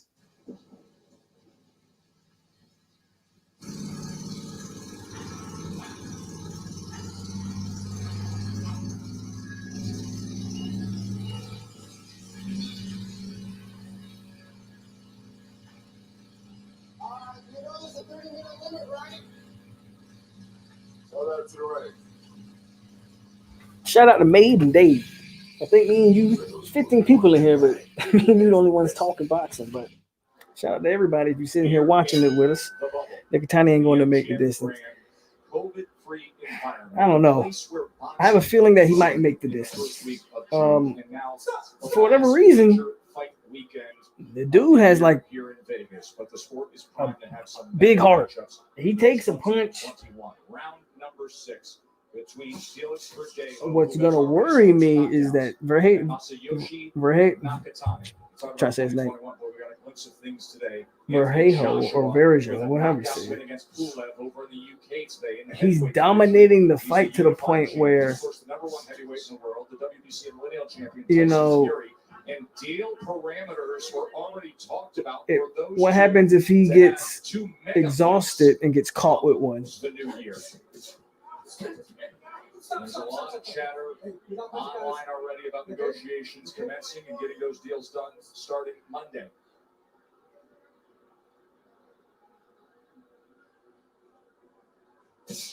to me, Verdejo was trying to hit hard. So, when he's hitting Nakatani, See, he got him again. It's almost like he's pushing. He's pushing with his punches. He just needs to let these punches go. Let them be natural, smooth. Dre, you made the point at the end of the last round about when you swing for the fences and you miss, it takes something out of you. Yeah, it's always been like that. It's also mentally discouraging. It takes less energy, and you feel a lot better when you land the shot. But his chin and recovery is top notch. I agree, man. This Japanese dude has a top notch chin. Yes, he's been down twice, but 9 times out of 10 he's going to take he's taking some bombs, man. And then when he gets up, he's not shaky. He's not like recovers extremely well. You're timing him, and I think you can get him in this round. That's what the instructions are giving to Nakatani. On the other side, Ismael Salas told me, look, I've told him to be patient. We're winning the round, and that's the most important thing. Because Nakatani, I know him since he was a kid. He can take a punch. Yeah. Look, right there, just took a nasty jab. He's been down several times and got up, and he's still in the fight right now. And still coming forward. 2 things Verdejo has to do. Pick up his jab. He says he's got a good jab working, but he needs to get more busier with it to blind Nakatani. And once again, Only thing that worries me is that Verdejo might get caught. Because he's used a lot of energy up to this point. How big is his gas tank? You don't have to throw hard to land hard. And while in Nakatani's corner, I'm telling them to let the 1-2 go. 1-2, straight down. I've been saying that the whole time. Let the hands go. 1-2. Good jab right there from Verdejo. What does it take to make the Damn, I fell asleep the last few rounds. Yeah, the action has calmed down, man. Action's definitely calmed down. That's mainly because Nakatani's not throwing any punches. Wilson literally ruined Florida's chances at a playoff spot by throwing his shit. Absolutely, sniper. Wilson didn't want to take a chance sold on someone with a hard. history like mine. He might not want to show his face on campus. I'm interested to know what happened to him in the locker room. How'd that conversation go between him and Dan Mullen? 15 seconds. That's very interesting. Too short to fully enjoy a Jimmy John's sandwich by this cozy. But I ain't mad at him. But it's all the time you need to type in promo code 5 off 20. He capped my day off great. Now let's see how Shakur Stevenson ends the night. This was a stacked card that started on ESPN Plus. By the way, you can go to ESPN Plus and watch all of it back, but the 2-time gold medalist Robesi Ramirez continues on his win streak. Bam Rodriguez, Jesse Rodriguez at 108 pounds is one of the best prospects in all boxing, and Clay Collard lost. The prize of the bubble, the guy who fought often during 2020, became a cult hero. He took a loss tonight. Head over to ESPN Plus. You can watch back all of the fights from here in Vegas at any point. And of course, there will be all the highlights of Edgar Berlanga and the 16 straight first round knockouts. What a way to start the night. Round number 7 scheduled for 10 here. 7 out of 10. Verdejo's dominating the fight. He hasn't lost the round. He's knocked him down twice. And yet, for some reason, I just feel like Nakatani is a punch away from – I just have a feeling, man. I just feel like he's a punch away from doing something. And I could be dead wrong, but I just have a feeling. A mistake that he makes sometimes when he gets over anxious. The longer this fight goes on, the more I feel like Nakatani just might catch him with something that changes everything. He's going to counter you. He has to keep working on that. So far, Verdejo dominating.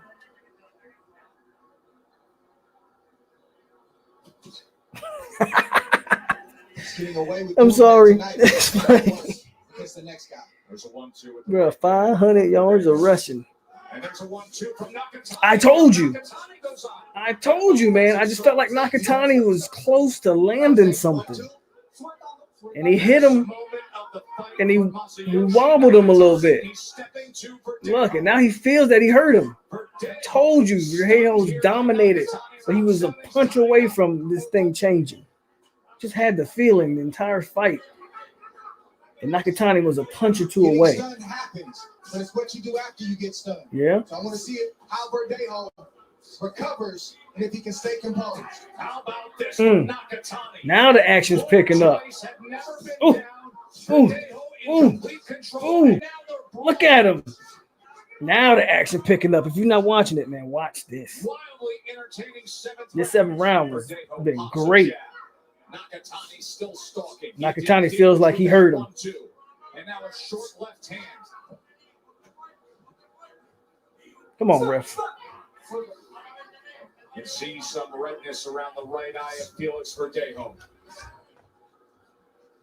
Verdejo doing the right thing. That Japanese dude is a tough dude, bro.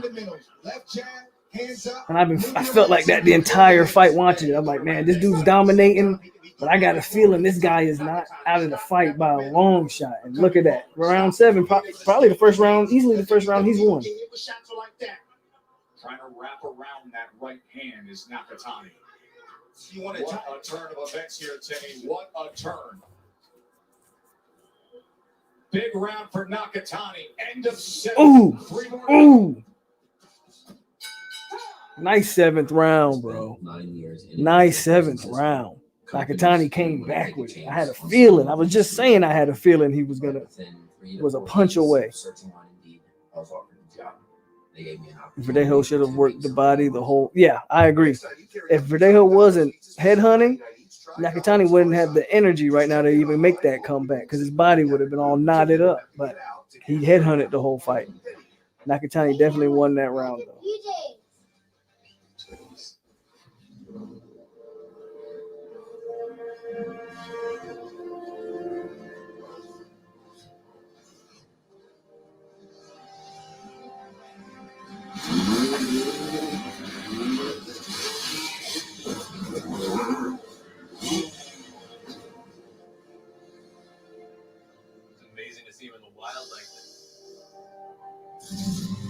For those who were born to ride, there's Progressive. Who in the next big time fighter that will take on one of the Charlos? I don't see. That's a good question, Ryan. I don't know who's gonna. I don't see anybody taking on either Charlo. One dominates 154, and the other one is coming on 160. I don't know. I would love to. There's some fights I would love to see, but I don't know. Wilson might want to enter the witness protection program. Again, I don't know. I wonder if he made it out the locker room. Keeping Nakatani back just enough where he can clear his head. That 7th round was a big time round, man. And Verdejo's looking tired. He's looking tired. And when you get tired, you get careless. When you get careless, you get caught. On the other side, Ismael Salas, he was saying he's looking for one shot. That big power right hand. Move the other way. Use your angles and box him.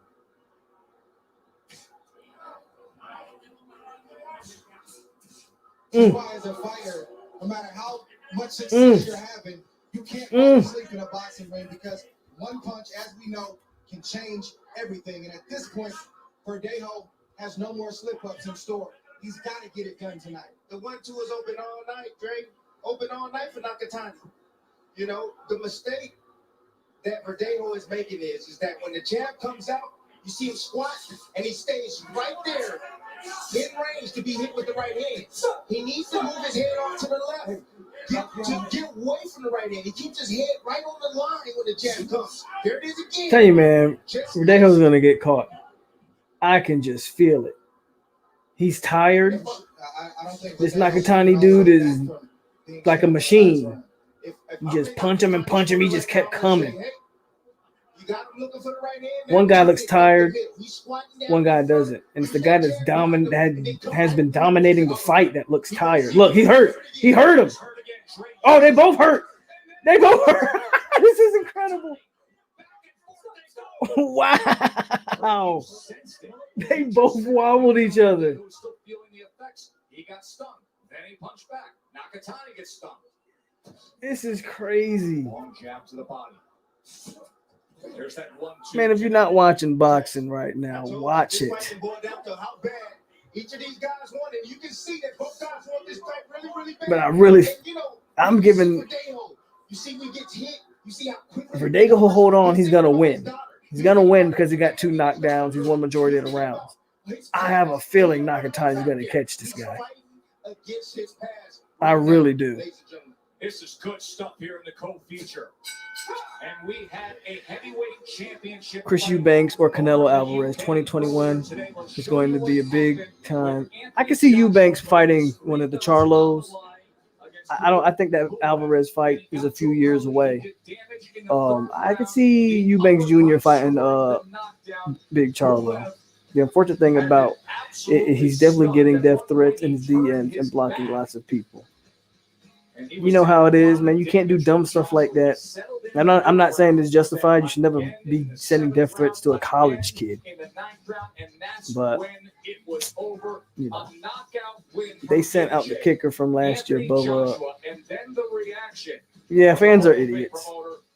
Fans are definitely idiots. Mark Riegel, let's have the mega fight for undisputed heavyweight champion. So the push in all places but the camp of Deontay Wilder will be for a true unification. Wilder first has a lawsuit to enforce his rematch clause with Fury. The parties are in mediation and hoping for a decision by the end of the year. The sides of the losing side will have 60 days to call for an arbitration. But if there is a fight, it almost certainly would be. I'm telling you, man, Verdejo's going to get caught. I feel it. So that is the talk. This is a hell of a fight, though. But Nakatani coming on at the end. What's going on, Duval, man? We just watching some boxing, but it's a great day to be a Seminole. Great day to be a Seminole, brother. UM gets demolished. UF loses its playoff hopes. And both FSU teams won today. Today was a good day. 5 minutes in total remaining in this fight. A fight in which Verdejo scored 2 knockdowns in the first 4 rounds. But then in the 7th round, things changed. Nakatani with a 1-2 with a thunderous right hand. And since then, Verdejo has been unstable, if not valiant, game, and fiery. They have traded, but Nakatani has gotten by far the best of it in the last 3 rounds. Oh, told you. I told you, Verdejo. I told you. He was a punch away. I told you. I just felt he was a punch away. That's crazy because this dude has dominated this fight. And he is hurt right now. He's not going to make it out tonight. Nakatani's going to win this fight. I told you. Nakatani's going to win this fight. It's over. Wow. Oh, my God. And he was dominating the fight. Shout out to Army beating Navy. Yes, sir. But, oh, my God. I called it 2-3 rounds ago. I said he's been dominating the fight, but I feel it. He's going to get caught, and he got caught. I feel bad for Verdejo because he really fought the better fight. But, man, I called that. Yeah, what a fight, Giuseppe. What a fight. I called that one. What a performance on the back half of this fight by Nakatani. Homeboy was playing possum. It looks like it, right? He just was letting Buddy wear himself out, and then he went and got him. But you gotta tip your hat to Nakatani. I mean, what is he built of? What is he made of? He's Nakatani made a damn steal or something. But just the ability to be able to take those kind of shots and not get discouraged and to keep pressing until That was a good fight, guy. That was a good fight. Nakatani closed the show. Jay, you know how you withstand those shots? You say to yourself before you even get in the ring, whatever he hits me with, I don't care if I go down, I'm going to get up and I'm going to get strong. Kid was headhunting with, yeah, absolutely. And that's what came to bite him in the end. Used up all his gas. It's on ESPN. Shakur Stevenson about to fight next. Nakatani just, that was a jab. That's just a straight jab. God, dog. And Buddy was done. Against a fighter who was already hurting on shaky leg. Ooh, this was. That's just as powerful. Look at that. He's out. He's out. He's lucky the ref didn't call that fight right there. Oh my God. That's real. And then he gets, yep. Then he put him down. Just following up. He knew he had his man hurt. Landing a And I said Nakatani was gonna kick. Just a straight jab. Just caught him with a jab. Oh man. It was the jab, but he was already initially hurt from the jab before the Verdejo's fatigue, throwing wild looping shots. He missed a lot of big punches. Kind of gassed himself out, I would say. Let's go to ring announcer Mark Chinook. Ladies and gentlemen, here inside the MGM Grand, referee. All right, one more fight. Maiden Day. The fight I'm really waiting on is Joshua versus the Gypsy King. Fury's gonna box circles around AJ. Fury's gonna box circles around AJ. That's just how I feel.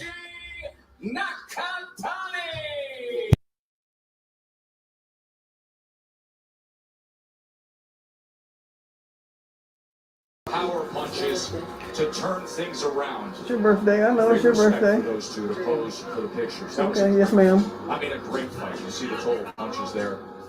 This is why I say Earl will beat Bud. I feel you.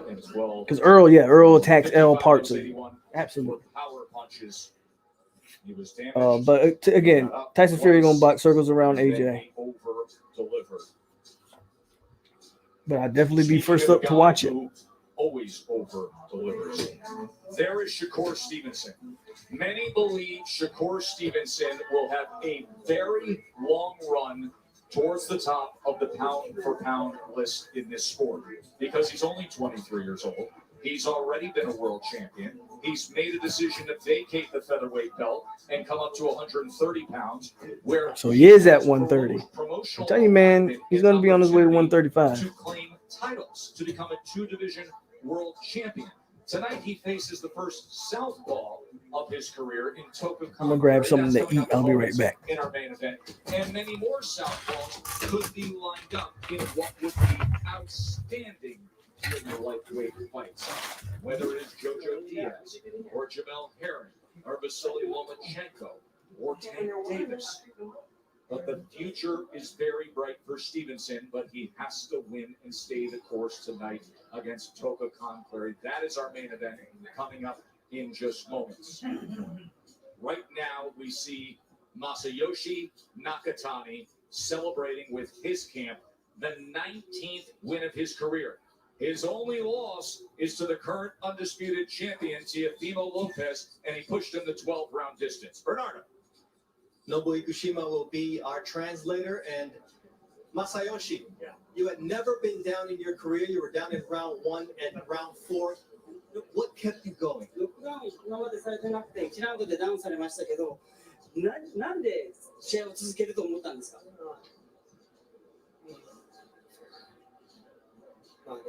まあロペスとやって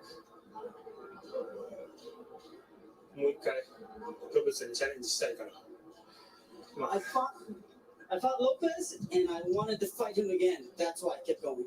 And now your corner, they saw that the left was available to you. How were you able to make the adjustments against a very strong Felix Verdejo, knowing that he had dropped you earlier? コーナーで左が入るっていう指示があったと思うんですけれども、どういうふうに調整をしてノックダウンしたんですか？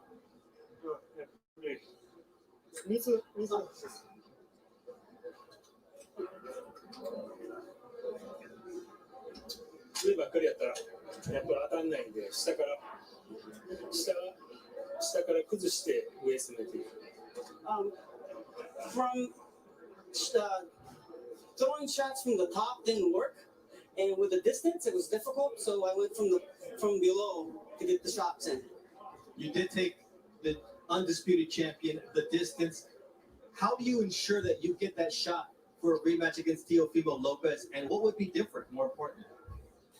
またロペスと試合をしたらこのチームはどういうふうに変わりますか？やっぱりキーを狙っていきたいですね、今日みたいに。それがまあ、こっちのアメリカで活躍を思いますし、それがまあ僕の戦い方。Thank you. I want to go for the knockout like I did today, and that's Huh? going to be my style. Well, people love knockouts. Thank Y'all you went very two much, restaurants? Masayoshi, on a great performance. Joey, send it back to you guys. Well, people love knockouts. They found the right fight card to watch, haven't they? Her right, angle I'm was back. unbelievable to start our night. As he AJ will kept the beat streak Fury a going. knockout. Verdejo had the early I don't think so, bro. knockdowns, and then Nakatani And even though I'm not a the big Fury knockout. guy, And now we are I'm moments a away Wilder from fan seeing myself. one of the promising I think stars Fury of the is sport. too mobile Stevenson for in the AJ. main event If Fury comes out like he did against Wilder, yeah, I think Joshua will be in trouble. But heavyweight boxing takes sometimes one lucky punch. Fury had to cheat to win. I don't necessarily disagree with you there, bro. I agree that, man.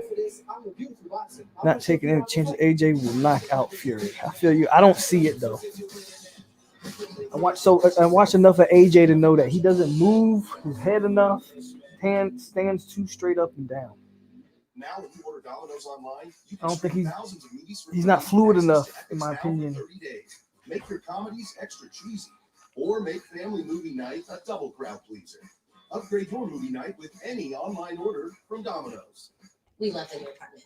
The natural light is amazing. Hardwood floors. There is a bit of a clogging problem. Fried macaroni and cheese from Cheesecake Factory. At least Geico makes it easy to bundle. Ain't none better. Car insurance. Yeah, helping us save even more.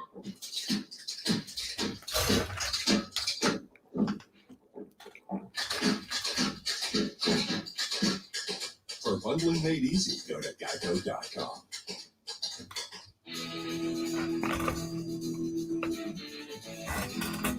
Power to get the job done. I'm hoping Wilder Technology to make it easy. I'm hoping Wilder gets with Derek Tried and James, tested quality to keep you moving forward. Errol Spence trainer.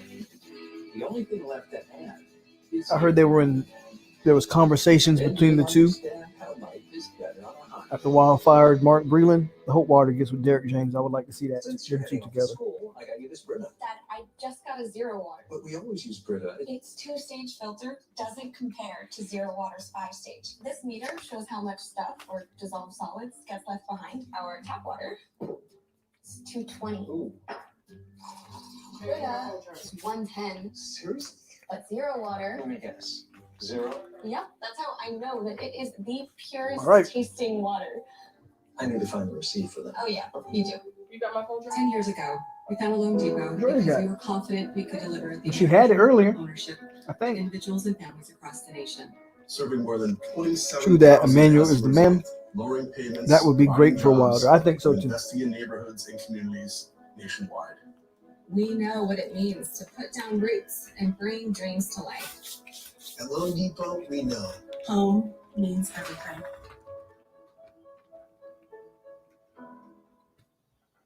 Hey, Dad, what if I sleep hot? And I sleep cold. No problem. The new Sleep Number 360 Smart Bed is temperature What? balancing, so couples can sleep better together. And it's His temperature tablet? movements and automatically adjusts to keep you comfortable And around and here help you somewhere? recover. Sleep Number, proven quality sleep from $9.99. How do you Wilder weigh is with this George Foreman. It has never taken more just to get No, I this haven't seen anything on him being with George Foreman. I know he was in is where the rest of contacts with George Foreman as well. But Wilder's most recent interview, he said he's still looking, that he hasn't picked a new trainer yet. They at least have a chance to fight. You're fighting for your life.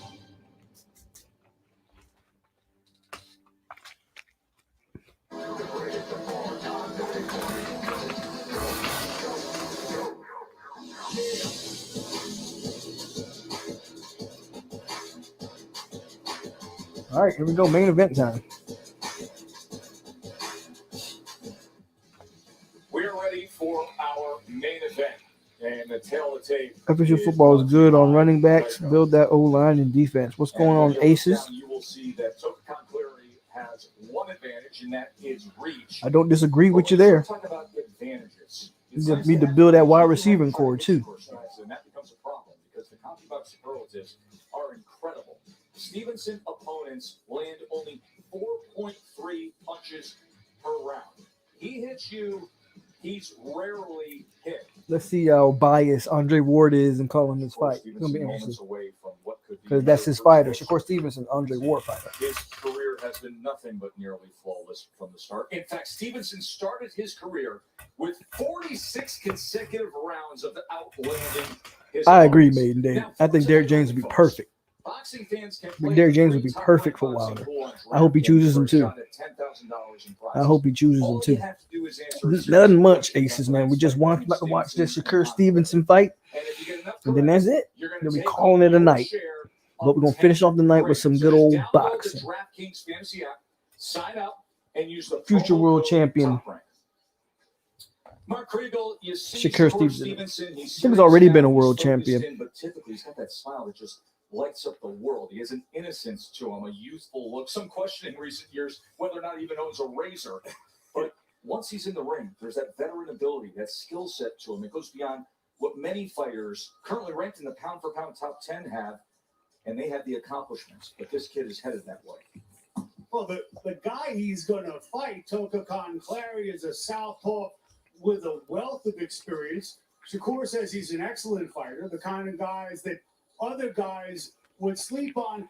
But Shakur insisted on this. Jordan Travis is solid. Months Florida and notice. Miami lost. Listen, he wants And the I want TV Tyson hit. He's a versus Holyfield. supremely I'd pay for another ambitious Tyson Holyfield fight, But mostly, he was a little even at upset 50-something at years some old. of his highly touted contemporaries getting all the attention.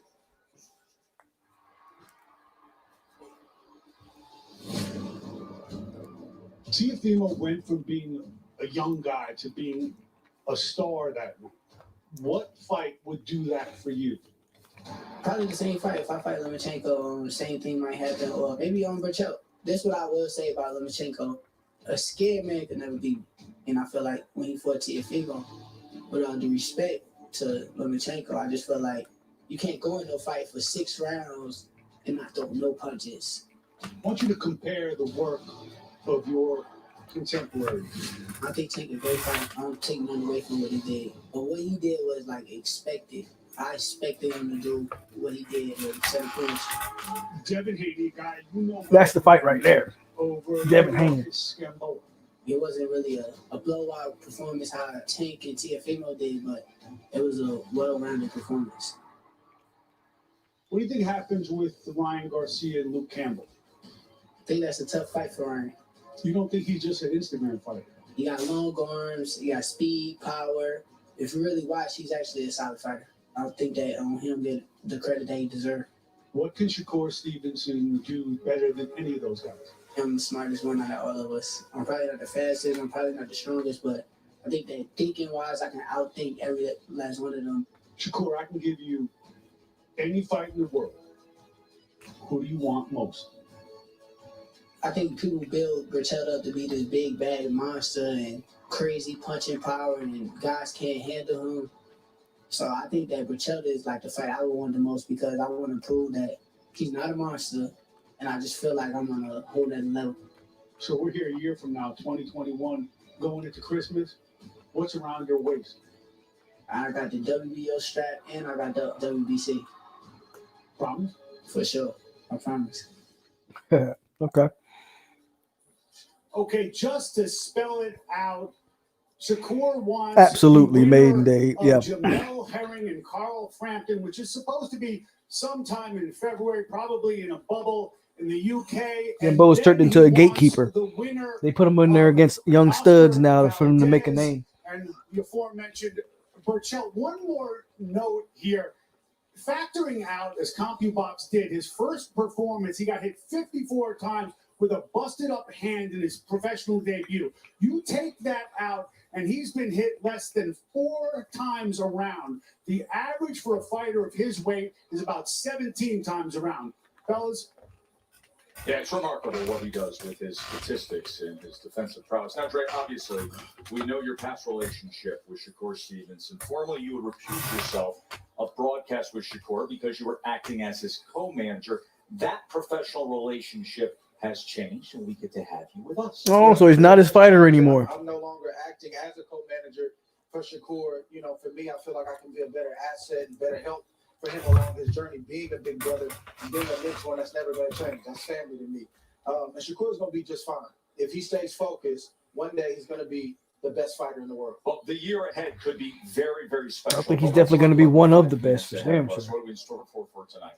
Well, listen, Shakur's going to do what he always does. He always trains right. He's always in shape, and mentally he's always locked in. But the burden that he has to carry into a fight against a guy like Toka Clary, who maybe a lot of people don't. Sad, bro. I saw him live. Thought he could have been something special. He can't just win.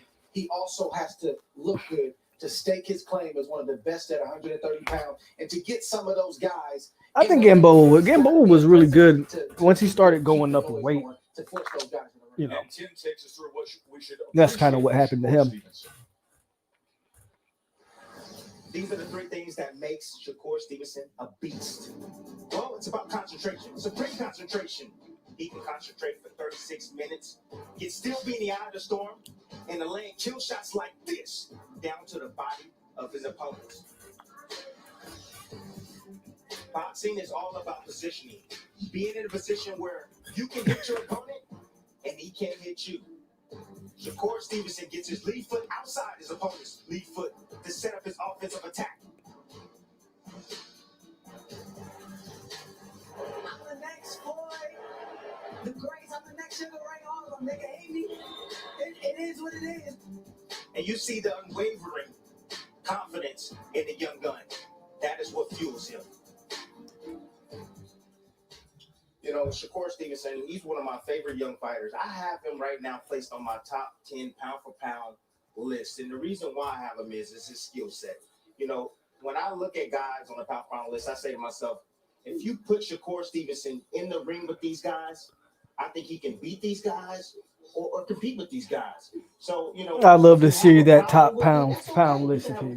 This is my pound-for-pound list. I see this young man right here. I see this young man right here being Andre Ward and Sergio Martinez, two great fighters that got screwed over by politics and promoters. Yeah, Andre Ward for sure. Andre Ward should have been a much bigger guy than he ended up being. And Andre Ward had a long time of inactivity and all of that. He cashed out big against Kovalev and then retired. Don't necessarily blame him. Right now, the concern is Providence, Rhode Island's Toka Clary. Jordan Travis. What's up, Tony Cash? Jordan Travis is cold game. Hey, JT's still the man. You missed it. We had a big old debate today on Jordan Travis.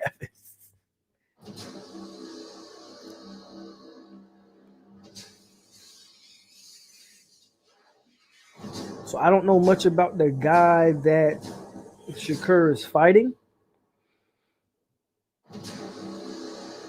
So I'm interested to see how he handled it. I know he's a southpaw, so that's a nice little wrinkle for a young fighter, an experienced southpaw. But I got to think he's really not in any danger in this fight. So we're going to go, I'm going to say Shakur Stevenson in 8. Yep, I'm going to say Shakur Stevenson in 8. Sign up with the promo code, craft the lineup, and make it rain. If they ever get to the fight.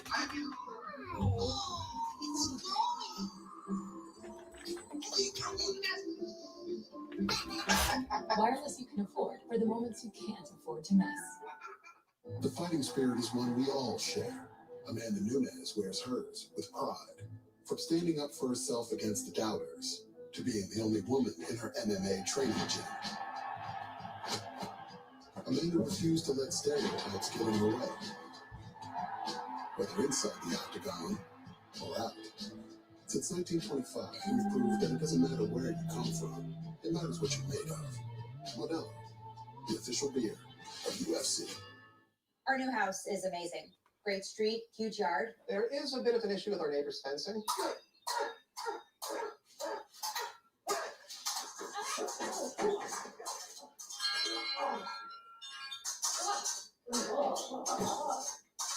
At least Geico makes bundling our home and car insurance easy. Which helps us save even more. Hey, Sarah, Push it. For bundling made easy, go to Geico. All right, just waiting for the final fight to start, and then we can. Decided to host for the holidays. It was a tight squeeze. Turns out to cook a whole dinner, you need a whole kitchen. Then we found out with Rocket Mortgage, looking at loan options for our next kitchen was easy.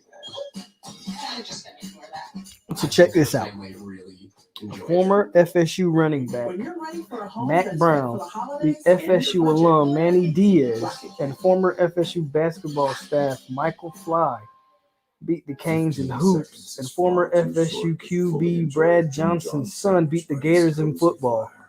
FSU took a bunch of dubs today, boy, I tell you. Save $5 on any order of $20 or more. I spent 9 years in and out of the prison system. Companies didn't want to take a chance on someone with a history like mine.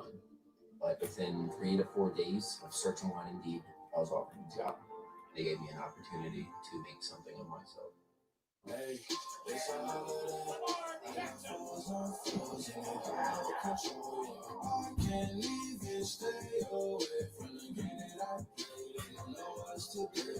Someone really sent you that? Did you reply? Huh? Did you reply? No, I'll entertain The it. kid is getting better and better every That's time. funny. I mean, it's funny. He's going to be the future of boxing. Is that which boxing needs most? The young protagonist. The other people don't want to fight me. They know that once they get in the ring with me, I'm going to demolish them. One of several, actually. He's come to stake his claim, and in the process, save the sport from stories gone stale. Here's his, Decades past their prime, here's your amusements judge every step.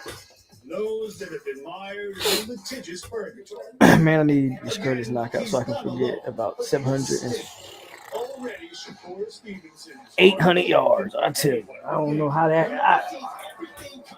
that's just looking at that number is ridiculous. Ambitious, I want to fight all the champions. headstrong, I mean, it ain't no pressure when you do this. and courting danger. But when you ask me who I want to fight next, I'll say Pacheco. What boxing most needed, kid and story, has yet to be told. Beautiful night in Vegas. Top ranked boxing on ESPN is presented by DraftKings. The final big fight in Vegas 2020.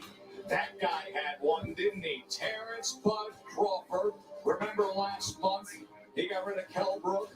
He set record TV ratings. And now the whole sports world says, please, Mr. Crawford, and please, Mr. Spence, can we have a welterweight showdown in the new year? He has a dynamic relationship with Shakur Stevenson. Bud in the building. Yes, he is. He was at the Earl Spence fight too. So Bud everywhere. Now watch this main event. Toka Clary is someone whose life stories is doubly marked on that. He is grateful. He is determined, respectful, purpose-driven. He is a gentleman in every way.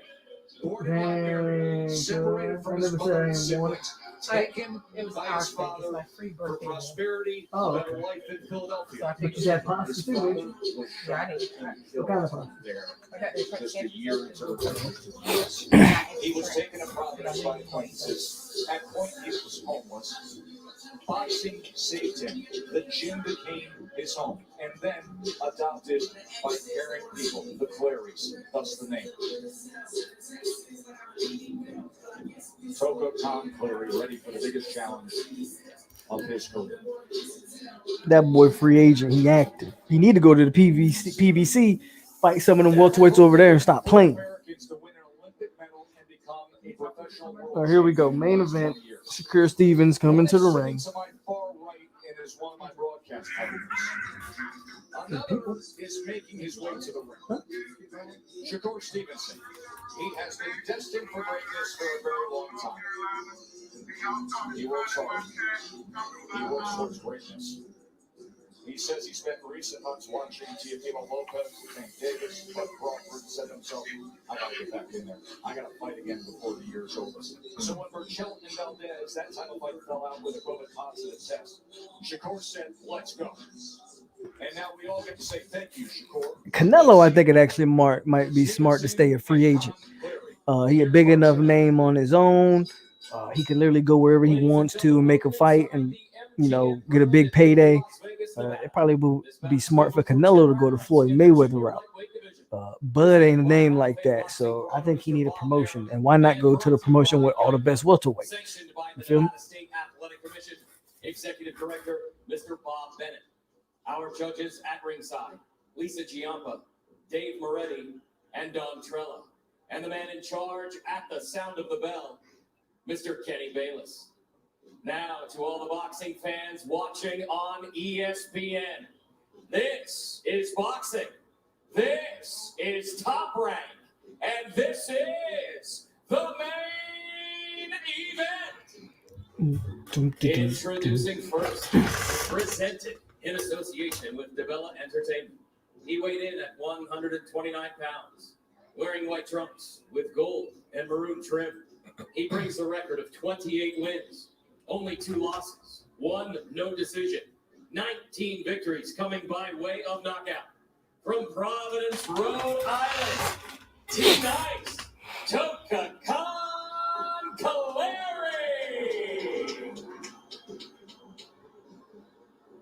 Now introducing out of the red corner, presented in association with Antonio Leonard Promotions. He weighed in at 130 pounds, wearing red trunks with black trim. He brings a perfect record, 14 wins, no defeats, 8 victories coming by way of knockout. He's a former featherweight world champion, the 2016 Olympic silver medalist from Newark, New Jersey, Shakur Stevenson. Can I get a potato? They're not that good. Not? There's nothing on it. I ain't putting 10 salt in it. seconds. 10 seconds.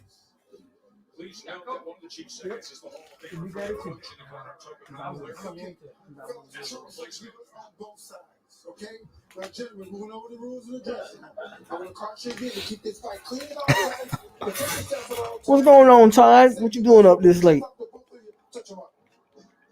So Freddie Roach steps in. We doing good over here, man. Watching some boxing. Then it's gonna be all for tonight. I don't think it shouldn't be a trap fight, man. I got Shakur Stevenson within 8 rounds. Who actually wasn't able to fight on the card tonight because But he's fighting a tough veteran. Roach gets this assignment So of having let's see. Toka Khan Kaleri go up against one of the best young stars in the sport. Tim Bradley, you described Shakur as having unsurpassed ring concentration, positioning, and that he seems to have a built-in radar system to elude offense. That radar system typically manifests itself very early on. What can Toka do to penetrate that warning system? Well, Toka, we call him a cutie. You know, he's a boxing type, counter puncher, has some good hand speed, not a whole lot of pop on his shots, but he has experience. He can make things difficult for Shakur. He gives him looks in the front. You see, he got a little good defense. He can make Shakur tentative at times to kind of limit his offense.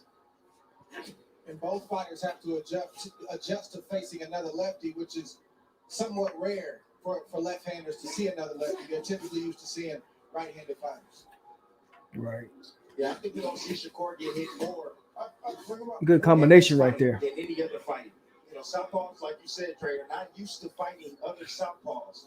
They're used to eluding shots from a right-hander. So they have a tendency of moving towards that left hand, the power hand. Shakur had some early success to the body moments ago, and now short left hand on the inside. Oh, Shakur already done. Let's go. This might be easy work tonight. It might be easy work. Look at this, and it sneaks a left hand to the body in the midst of that 3-punch combination.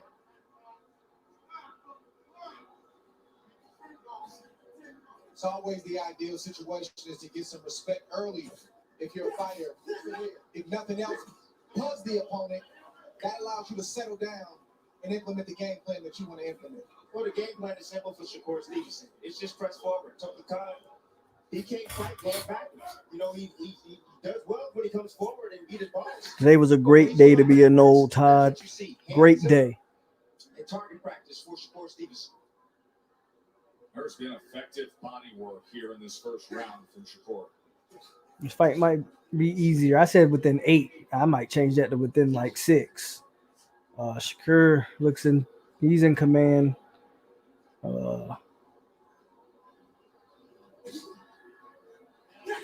Yeah, I think it's only a matter of time.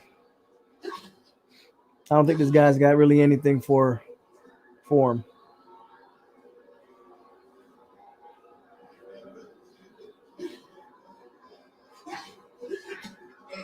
Another left hand to the body. Effective with the jab. Useful left hands to the body. A very strong start. Round number 1, Shakur Stevenson. Now, when you order Domino's online, you can stream thousands of movies for free with access to Epix Now for 30 days. Make your comedies extra cheesy, or make family movie night a double crowd pleaser. Upgrade your movie night with any online order from Domino's. As a Marine, I learned resiliency. But when I lost my job, my home, and was living out of my car, I felt like a shadow of that person. Now, I'm working to end veteran homelessness. Nearly 40,000 veterans struggle like I did. But with the help of Rocket Mortgage and Built for Zero, my community has ended veteran homelessness. Yours can too. Join us. Visit ahomeforeveryvet.org to get involved. These are live images of Masayoshi Nakatani, who is on his way to the hospital here in Vegas via ambulance as a precaution because he's got pain and blurriness in his left eye. He's in good spirits, but we got to recall that he had No, of course. I'm not surprised Nakatani going to the hospital. He won the fight, but he was taking some hella punches. Everything seems okay with Masayoshi Nakatani as he makes his way to the hospital. But I think there's going to be an easy work night for Stevenson.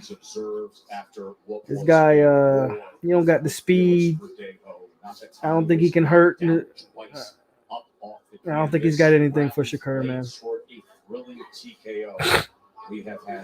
And he's already been hurt. This tells me Shakur can end the fight when he needs to. Yeah, check out this head-on collision right here. You know, Clary was coming in with his jab, and so was Shakur Stevenson. Shakur's got his off clear right down the middle. Boom. Double impact right there. That's the reason why Clary was hurt, because he was coming in with his jab, just as Shakur Stevenson was shooting his. He hurt him with a jab. Good defense. He's dealing with a young fighter in Shakur who, yes, we know about the skill, we know about the IQ, but he's physically maturing. He's starting to sit down on his punches. He's punching harder, and he's learning to punch to the body. That spells a lot of trouble for Clary. Oh, hurt him again.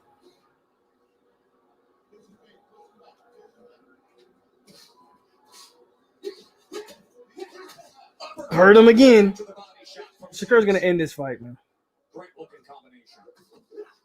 And now Tokakon Clary trying to get to that belt line himself as Stevenson continues to work behind the jab. Doubles up that southpaw I don't know. Shakur might be. with the left yet again.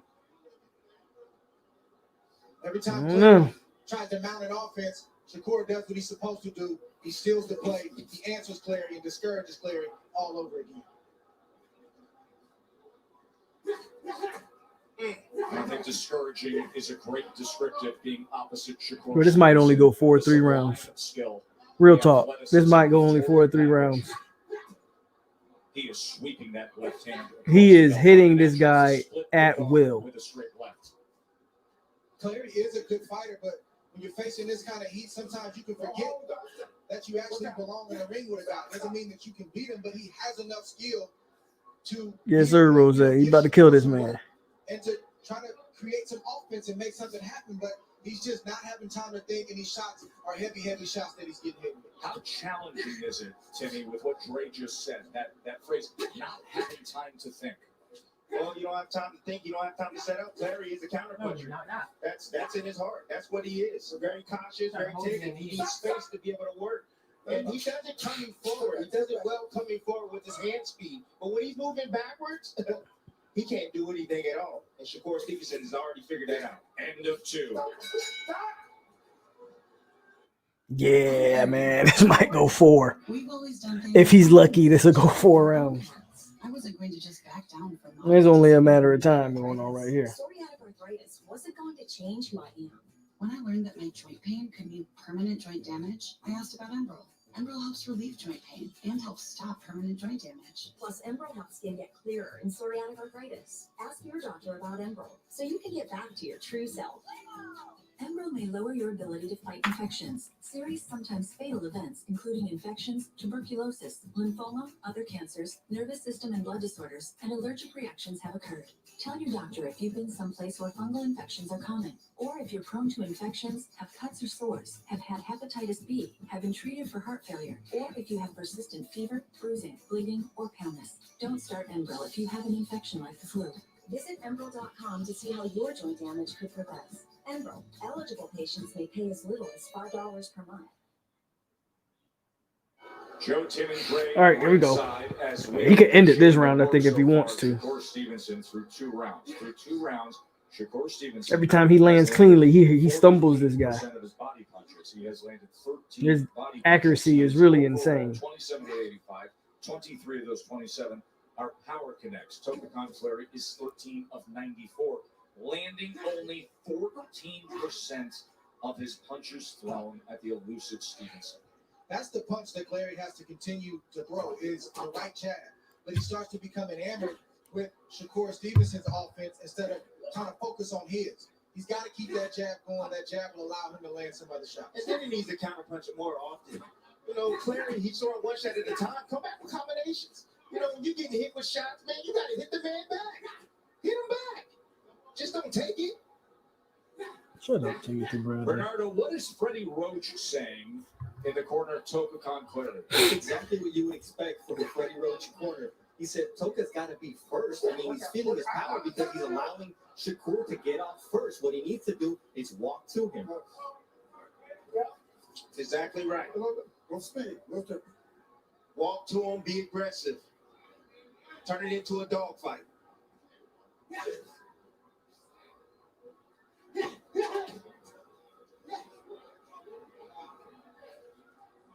He's got to get off those ropes. Yeah, you got to get off those ropes. It's like if a guy is going to get If he stays on those ropes, it's over. hurt you, why not try to get your offense off in the meantime? In other words, if you get me, I'm not going to make it easy for you. Those are the kind of discouraging shots that keep Clary with his hands in his pockets and discourages him from throwing because he gets disciplined every time he gets off. I think he hurt to the body.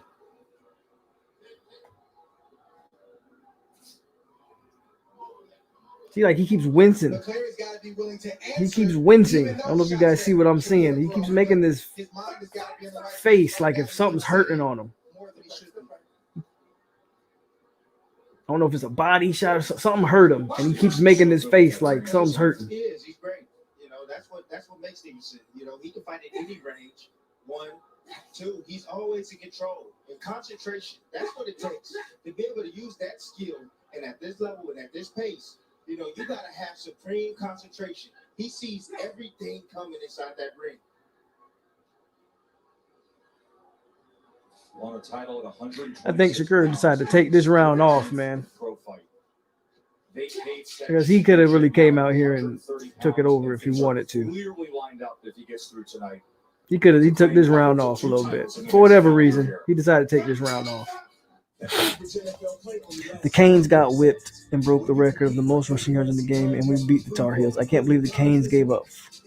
They gave up 778 total yards, Todd Pope. Oh, and the Gators lost twice today. So, again, it's a great day to be a Seminole. Download the DraftKings Daily Fantasy app, sign up with the promo code, track the lineup, and make it right.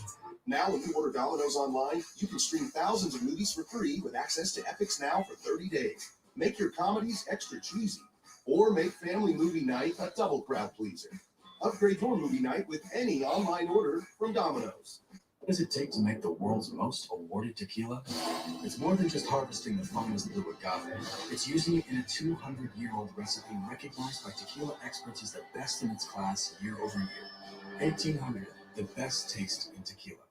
Remember, it was Shakur Stevenson who brought the sport back off of a 3-month absence in the midst of the pandemic. He was the first headliner here at the MGM Grand in the COVID-safe bubble. And now it is Shakur Stevenson, who's the headliner for the end of the year spectacular we've been enjoying. The total punches through 3 rounds, 42-20 connect advantage. I feel like he's playing. I feel like Shakur could really put the pressure on anytime he wants. But he's being smart, not rushing into anything.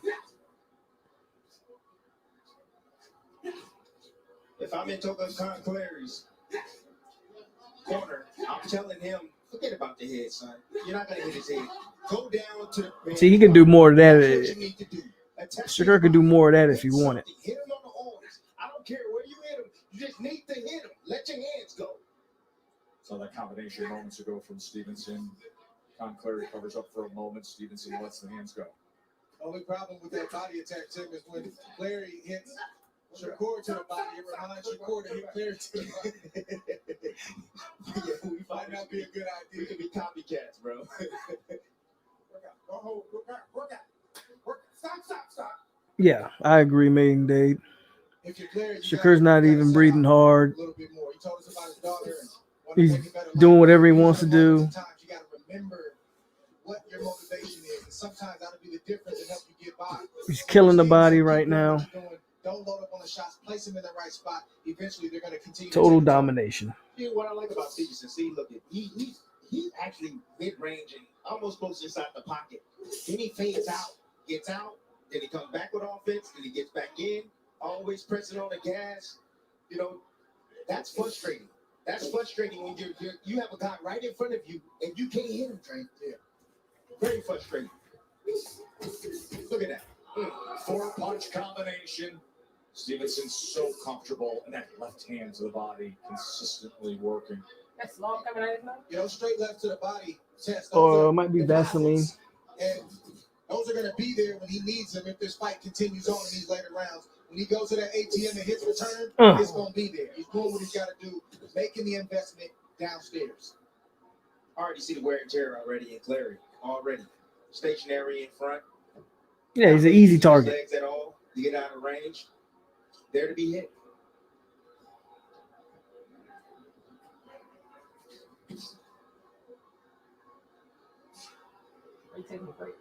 You know, if you missed it earlier, we came off that thriller in the SEC between LSU and Florida. Nice counterpunch right there. In the ring. Edgar Berlanga, the guy who came in tonight with 15 straight first-round knockouts, will show you how he got to number 16 in a moment. All right. Hulu's got favorites to match this strange year. Whatever you're watching, find joy in the season. Deck the halls, y'all. Hulu has whatever you're feeling. Really well done. Next time you carry out 3-topping Domino's pizzas for $7.99 each, try Domino's Carside Delivery. Just check in online and we'll quickly and safely bring out your food so you don't have to get out to get carry out. Like Denny here. Hey, Hamlin, I like your PJs. Punch of the Night is brought to you by DraftKings, the punches of the night. Edgar Berlanga now has done it. 16 straight first-round knockouts to start his career. He dismissed Ulysses Sierra, who had never been stopped in his career. And there he is, the pride of New York. Edgar Berlanga, one of the emerging stars. Yep, T-Nice is in trouble. To watch Shakur Stevenson, the kid from Brooklyn who's 16-0 with 16 first-round knockouts. Watching the recent champ from Newark, New Jersey, Shakur Stevenson, who is determined to now become a 2-division world champion at 14-0 in there against Toka Clary. Complete control as we start this 5th round.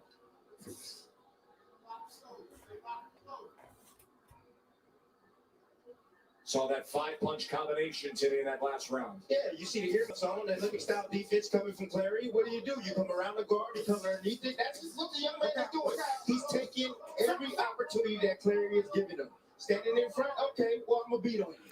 So I would like for Shakur to finally show some killer instinct and kind of put this guy out of his misery at this point.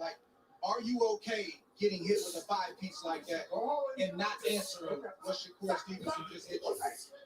At some point, it's a mindset. It's not about game plan or anything like that. You get hit, do something about it.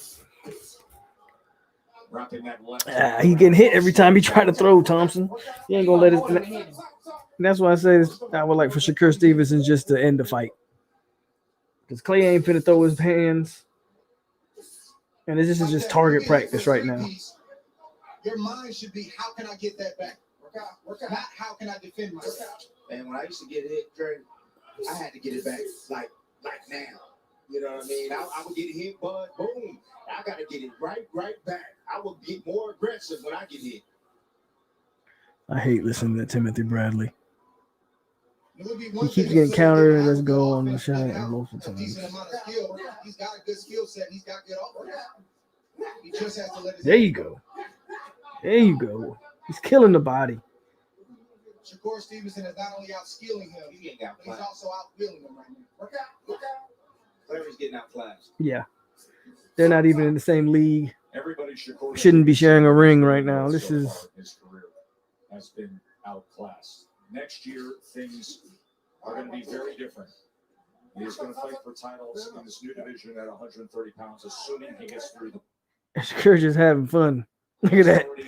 He's just having fun in the ring right now. The WBO champion, his number one contender there, Frampton and Herring, are going to be fighting soon enough.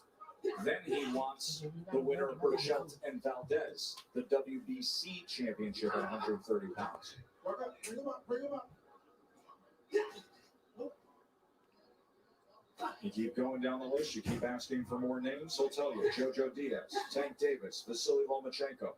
It is going to be a fascinating next few years for Shakur Stevenson if it all lines up.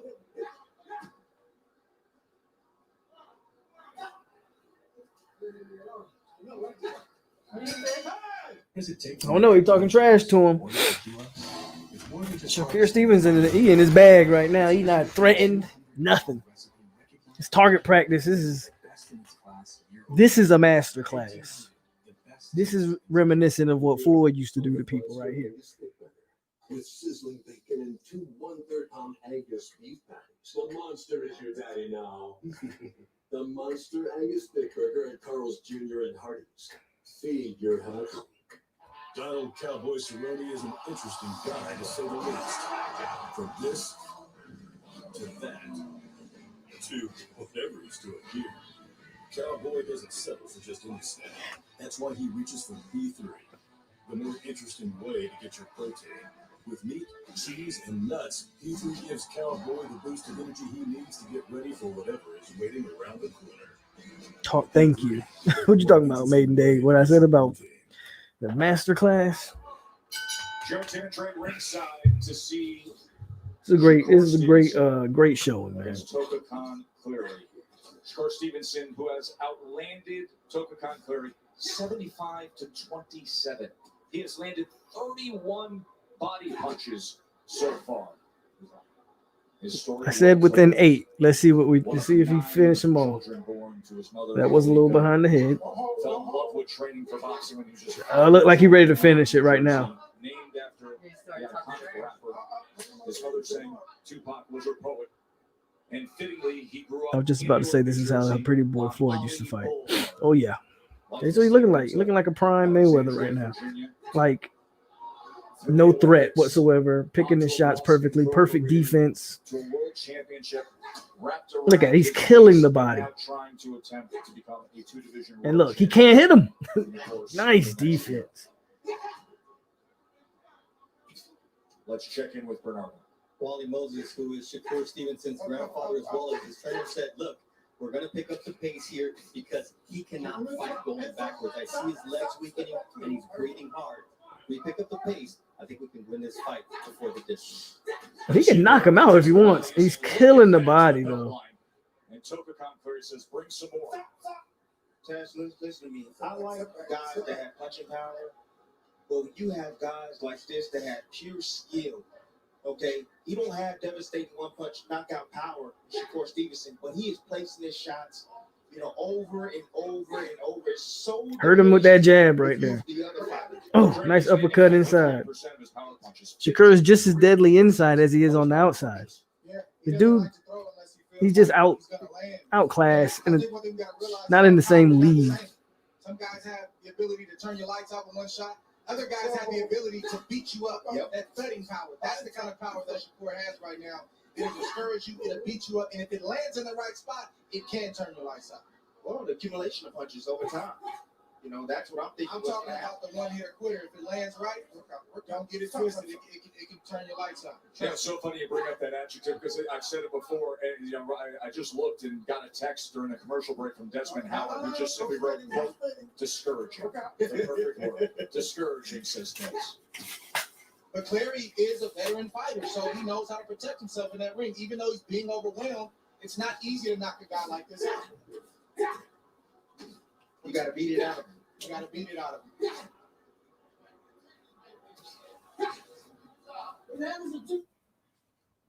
Did you just... You talk about being in control. Giving commentary in the midst of his own fight. At this point, I wouldn't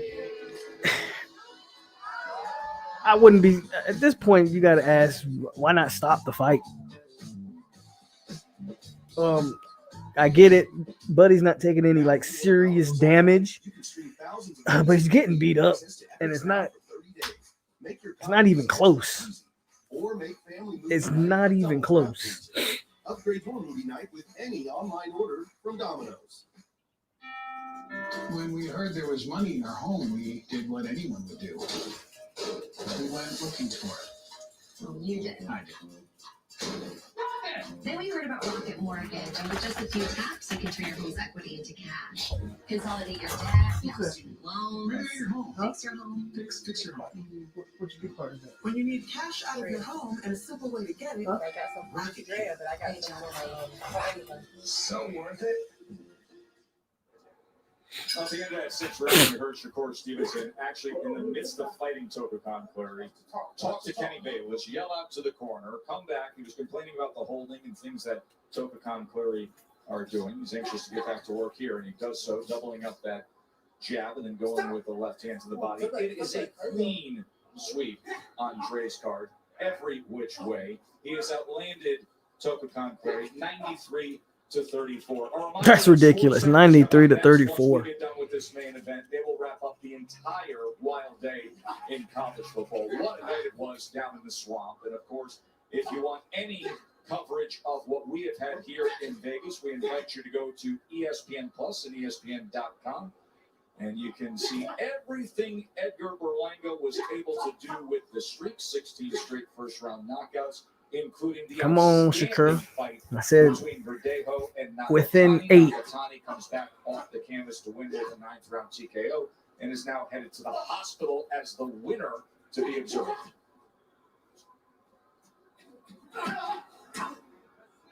Some inside work from Tokukan Clary. We need to see more of that from Tokukan Clary. That's what we need to see. He's getting hit to the body. I'm talking Clary enough, so he might as well let his hands go, try to get some shots through on Stevenson. 45 times he has absorbed a power punch to the body from Shakur Stevenson. He might just get a decision. This dude's tough. He's getting whooped, but I don't think. Clary is tough. Yeah, he's tough. I don't know. He's not going to quit. Look at that. Look at that. Right inside the pocket, mid-range. Don't even get hit with one shot. Stevenson has become a master at his craft. He's getting aggressive with. Ooh, nice punch right there. Minutes ago here at round 7, and a right hand scores well. He feel it. He feel the finish. Come on. I asked Wally Moses what that exchange with Shakur was about. And he said, I asked him for the jab. Shakur yelled, forget the jab, pop, pop. That was an expert of the. Wally Pop, his grandfather, who's been training him since he was a little boy. Also have Team USA assistant coach Kay Karoma in that corner. I really feel like Shakur could finish this fight if he wanted to. But again, he's not taking any unnecessary punches, or he's content with just picking this guy apart. Not sure. That back got a little space. This is just Match just seems just unfair. Every way he wants to do it, he can do it, including that back power hand. Hello, I'm Winter Sandner. You may not know this about me. 8th round coming up. I was diagnosed with a sleep disorder. And like millions of others, I was prescribed sleep equipment. Did you know sleep equipment manufacturers recommend daily cleaning? That's why I use So Clean 2. It's the perfect complement to my daily routine and it's hassle-free. So Clean 2 is fast and easy. It keeps my sleep equipment fresh every day without the need for disassembly. To keep the immune system strong, we should do everything we can to ensure a good night's sleep, including using the So Clean 2 daily. No, he ain't playing possum in this one. Order now and get $100 off. So Clean 2 is so Play possum if you want. Gonna end up in some roadkill. It's fresh each time you use it. Call the number on your screen or go to SoClean2.com to take advantage of this risk-free trial and get $100 off. Call now. Round number 8 here in Vegas. Shakur Stevenson. All right, let's go. Complete control, trying to move his mark. I said within 8. We'll see if you can finish him off at 8. Sports Center from LA. And as soon as we conclude things here in Vegas with top-ranked boxing, wild day in college football. We'll have what could be the all-time craziest ending in college football. We had to throw it just before we came on air here with number 6 Florida being upset by LSU. Hope you're enjoying things here from Vegas. Been a wildly entertaining night. This will round out our coverage of boxing in 2020. And then, as has been discussed, we should be in store for mega fights in 21, including Anthony Joshua and Tyson Fury. The negotiations underway to have an undisputed heavyweight championship fight. Another problem for Clary is Shakur is not slowing down. He's picking up steam. He's got Clary time. He's gauged the distance, and he can get off and land anything that he wants right now to the head and to the body. It's a matter of time before that one shot, the one that gets the reaction from Clary, gets through. Well, he can generate power in short space, can he? This is just so beautiful to watch, honestly. He's doing everything right. Shortening his shots when he get in the inside, not pulling straight back like we see most fighters do. You know, no wasted movement from Shakur Stevenson. Everything has a purpose.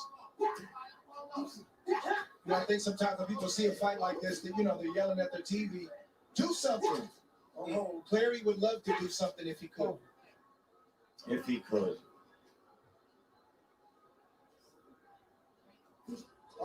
It gets to a point, Joe, where a fighter no longer wants to win. They're just trying to survive. And I understand that. The self-preservation takes over when you're facing a guy like this. You know what happens in fights like this when you have a guy that's landing thudding shots like that over and over and over again, and the guy doesn't go anywhere, he doesn't wobble, he doesn't do anything. A brain bleed can start. This is the way. This is what happens. Yes, you hate to go down that path. We have not seen any cause for concern with Tokakan Clary, but I understand your point of when we have seen fighters who have suffered extreme damage. His defense is just as impressive, if not more impressive, than his offense, man. If I'm in Clary's, Clary can't hit him. Because of the hopelessness. I've been said stop the fight. Come to the point where you realize I've been said that. At what point do you just stop this fight? He can't hit him, and he's getting like. every single round, you get hit more and more. Stop the match. At this point, it's just a beatdown. Keep pointing to the trend that started early. Shakur Stevenson's desire to. At this point, it's just a beatdown. You might really want to consider stopping this fight. He has landed 56 body punches. That's the difference maker. You know, early on, Shakur was almost exclusively to the head, but he's slowly but surely learning how to work to the body, placing those shots inside like that, where he doesn't allow an opponent an opportunity to rest. And he's also continuing the training process so that beautiful headshots can continue to land. Now I want to play. I want to go. I want to turn. I want to turn. Okay? Good. Bring it through. Bring it through. 23.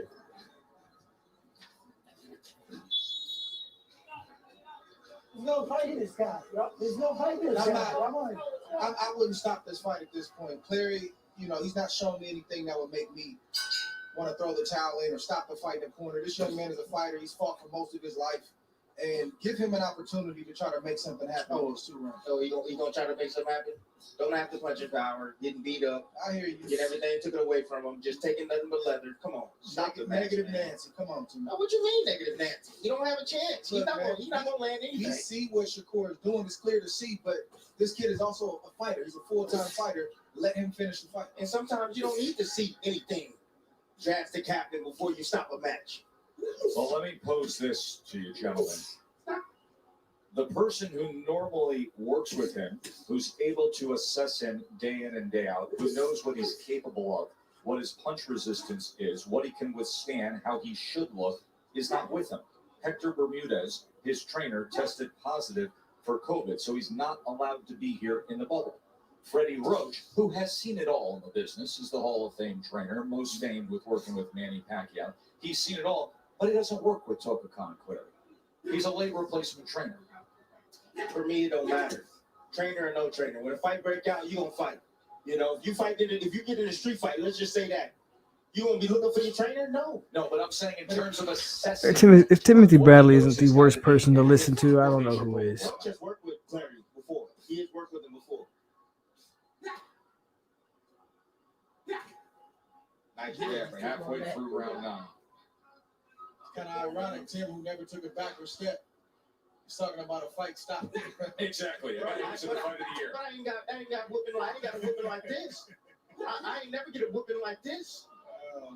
Tim, bro, come on. When have I ever got a whooping like this? Tyler, what's up, man? Yeah, I think so. He's destined for greatness. I agree.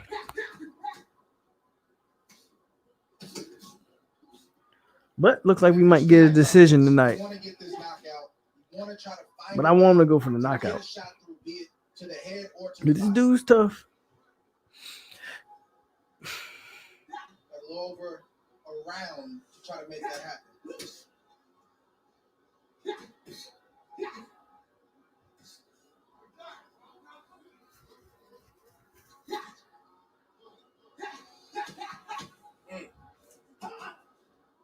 Another 3-punch combination from Stevenson.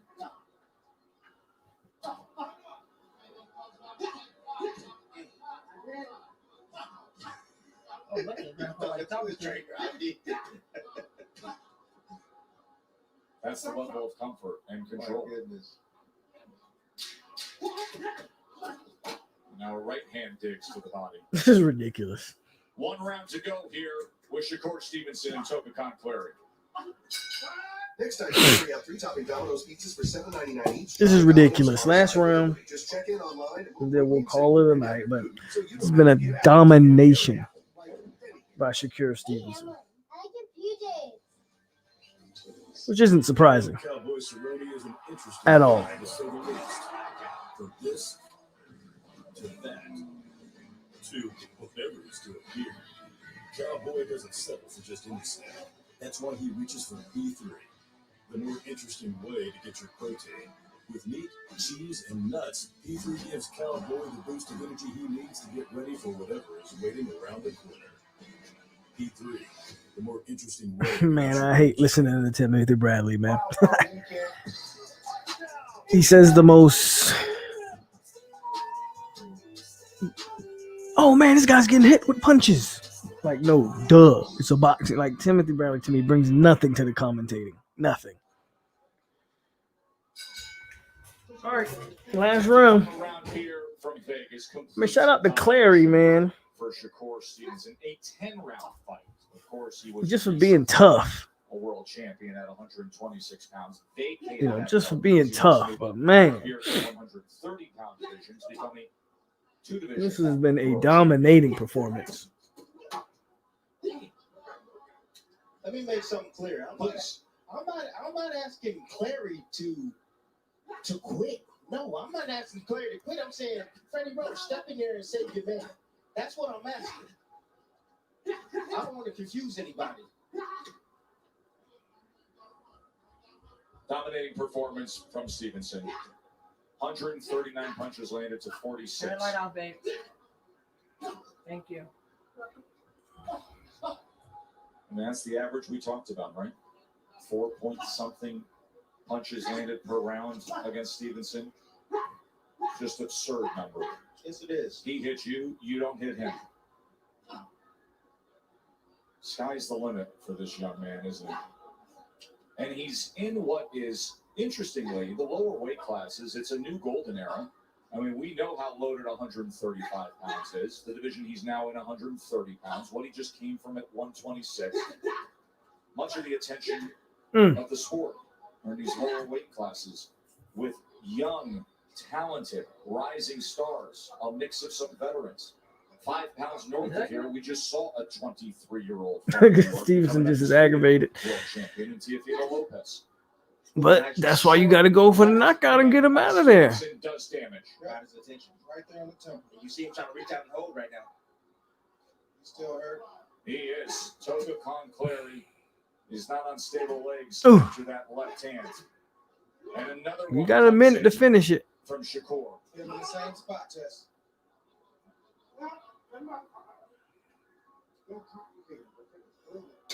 Credit to Clary. What he said, don't do He is. Very, very I ain't hear him. He's been through much in life. And Stevenson just playing right now. He's been in survival mode since round 2. That's okay, Tim, but he could have packed it in, and he didn't. That's why things are difficult for Shakur Stevenson to get the knockout. He got to try to create it. And that's what he's trying to do.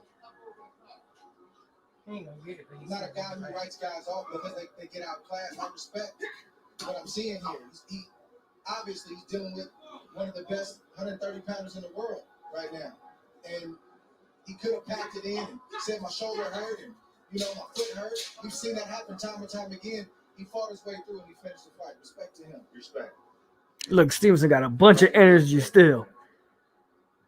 This was a surprise addition to Shakur Stevenson's fight calendar. WBC junior lightweight. He don't want to show him no respect. Tested positive for COVID. Had to scratch the fight against Oscar Valdez. Shakur said, Shakur could have finished that fight if he wanted to, man. TV prime time with the spotlights. And he's always been in the spotlight. And I think he's thinking in his head now, yeah, I should have finished this fight. Because he could have probably finished it. Against a southpaw of what will be a Great day to be, an awesome day to be a Knoll. And he gave it everything you Boxing world has a problem. Absolutely. 51 total punches. I mean, look at some of these young fighters we may see. Body shots. How do you grade things out? Shakur, Devin Haney, Teofimo, Shakur, Teofimo, Haney, Single weapon away from Clary. Gervonta Tank Davis against any of these guys. Every mistake that he did. Beautiful jab right there. All of these guys young, under 25. Setting up body shots. Everything Clary gave him, he took advantage of it. Shakur did everything. Do you really need to stick around for the decision? I don't think so. We know who won this one. More and more the physical strength. So I'm going to end it here. Now he's introducing the inside game. Everybody have a great night. And the scary part is, fellas, he's not in his prime. Great night to be a Seminole, baby. As a quick recap, FSU basketball wins. FSU football wins. 9% Florida football loses. Florida basketball loses. And the Miami Hurricanes are still at the police station filing a criminal report for what happened to them at home. So y'all stay classy, Seminoles. And everybody that stuck around for the boxing, I appreciate you. Y'all have a great night. We went 5 hours strong. But we out here. Unanimous decision. And of course, Devin Haney with unanimous decision. 15-0 Shakur Stevenson Sports Center is coming up